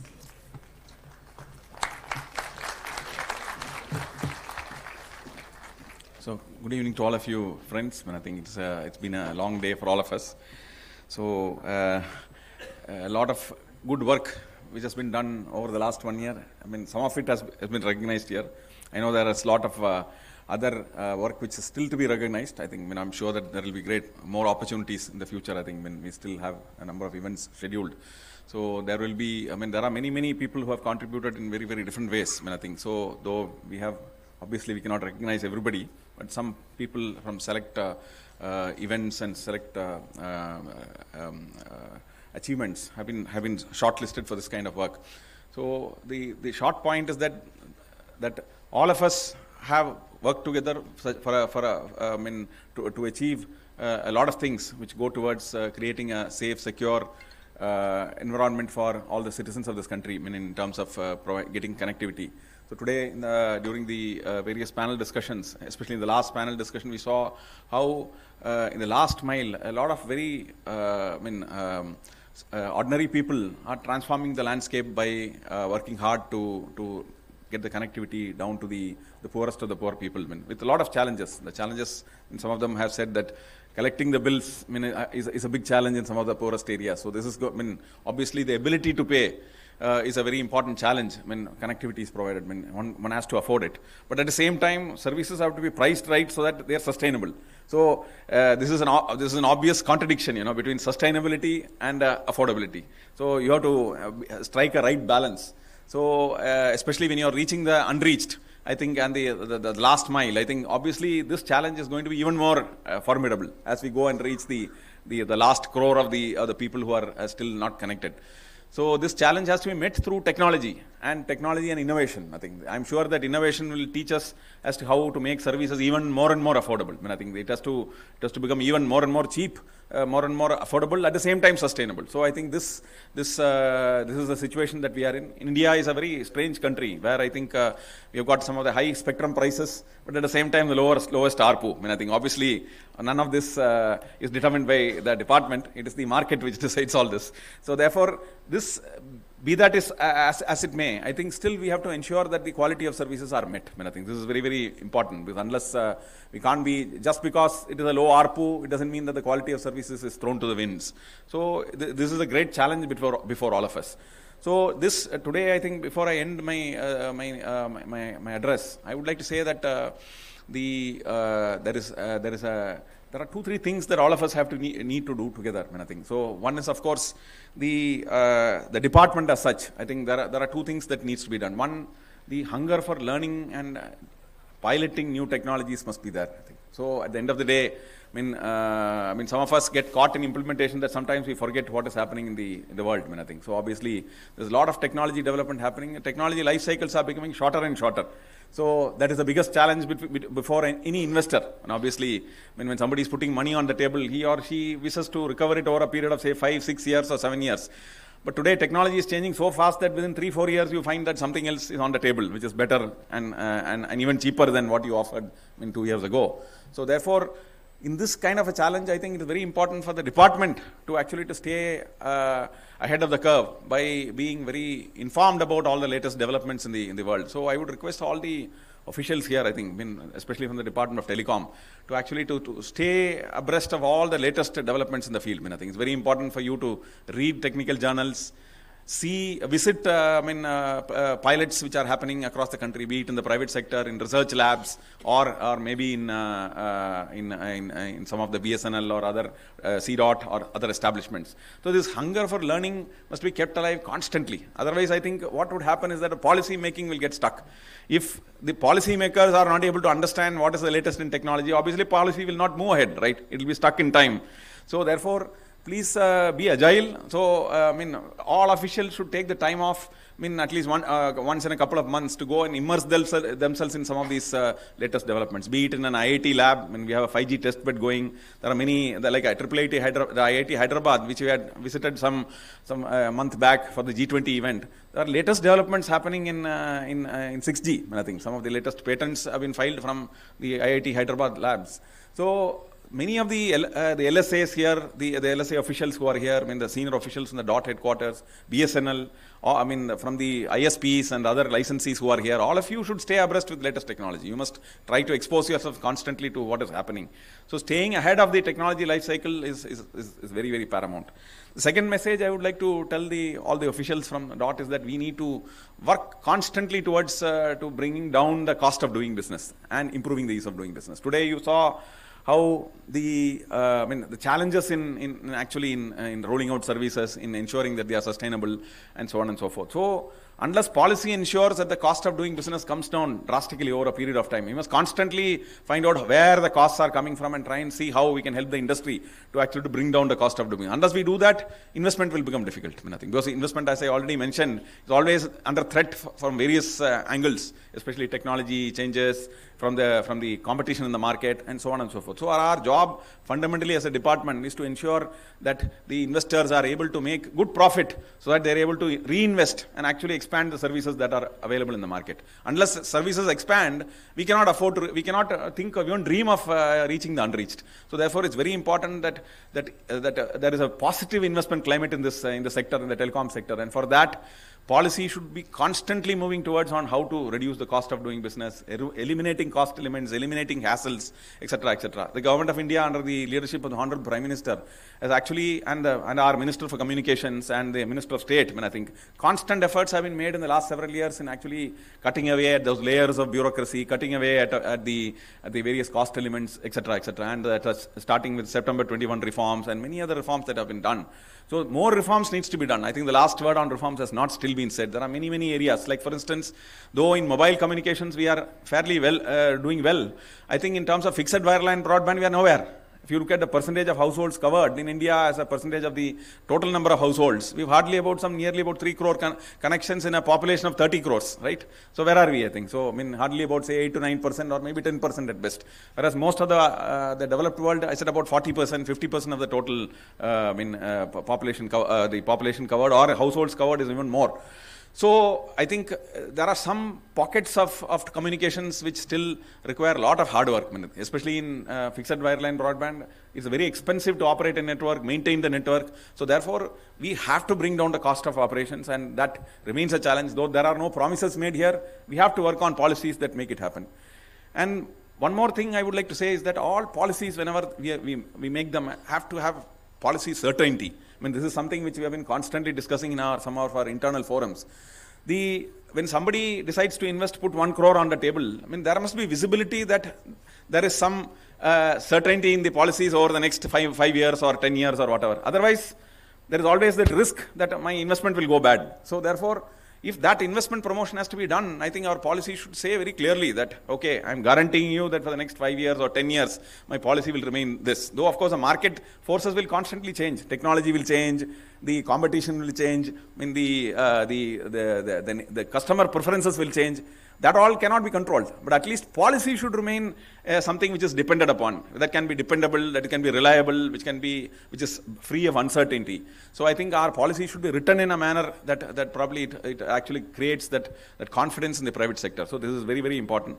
And lastly, I would like to say that this is also one more time that a lot of improvements have happened. But I think the the department and the officials, I think, have to become even more, I think, proactive in terms of becoming facilitative in nature, I think. I mean, I think reaching out to the private sector, providing help. I mean, I think in the last several years, especially in the last year or two, I think we have done tremendous work in actually making available a lot of facilities, like ROW policies have been improved. We have worked consistently with the state governments. Though a lot of ground has been covered, still a lot of distance has to be covered in many respects. So a lot of work is there, and I'm sure that with all your cooperation and your support, I think all this can be achieved. So let us hope that in this coming year, we think we will be able to move towards greater success in the areas where we still are lagging behind, and ensure that more and more people are reached. And I think I would like to once again place on record the excellent work that has been done by many of our DOT units, especially yesterday's CAR launch. I mean, there are many things like our CDOT. I mean, I think which CDOT has worked on, like our CER. I mean, TSOC. I mean, I think there are things like the 4G core. I mean, I think many excellent pieces of work have been done by CDOT. Then I would like to also thank the licensees. I think many of our license partners have done phenomenal work. In fact, especially the small licensees, small ISPs, small M2M service providers. I mean, they have done phenomenal work in the face of great challenges, because I mean, I know what it is to be an entrepreneur in India. I mean, it's very difficult. I mean, I think because everybody thinks that that you are the sitting duck. You know, I think if you go to you have to reach out to maybe 5-10 different offices. The panchayat office you have to reach out to. Maybe you'll have to reach out to the electricity department, to the telecom department. There are many departments to handle. So an entrepreneur's life is extremely challenging. So though we saw a few of our friends here who have done outstanding work, I mean, we all understand the kind of challenges they go through, the difficulties they go through. Business climate in the country has improved, but there is still a lot of ground to be covered. So we hope that in the coming months we will see the emergence of more branch Udyamis. The existing Udyamis grow to scale. I think some of your business would actually get multiplied by, say, 5 or 10 in the coming months. I mean, I think so. I only hope that BSNL has done a phenomenal job. I would like to congratulate Mr. Bansal and his team. I think phenomenal work has been done by Mr. Purwar and Mr. Bansal and the entire chain down to the circles and subdivisions in handholding the BNUs. I think more handholding is required. More BNUs have to be brought on board, and I think that will remain a single biggest challenge. So I hope that, I thank all the licensees, ISPs, the infrastructure providers, the TSPs, Airtel, Jio, and Vodafone, and BSNL, and many other large players. I think all of you have contributed in very different ways to the growth of this sector.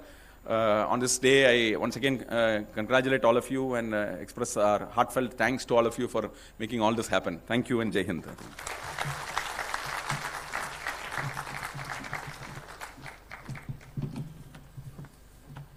Thank you so much. With this, I would like to thank all of you once again for taking out time to be a part of this.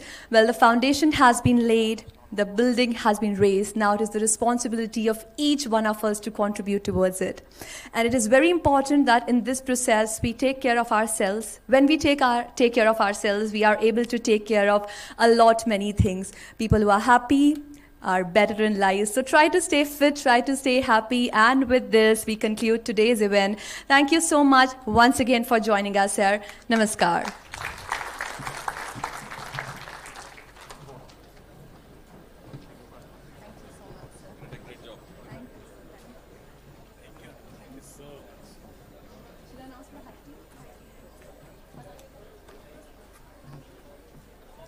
Also, ladies and gentlemen, this is to announce that there's a high tea on first floor. You all are requested to proceed for the high tea, which is on the first floor. Thank you.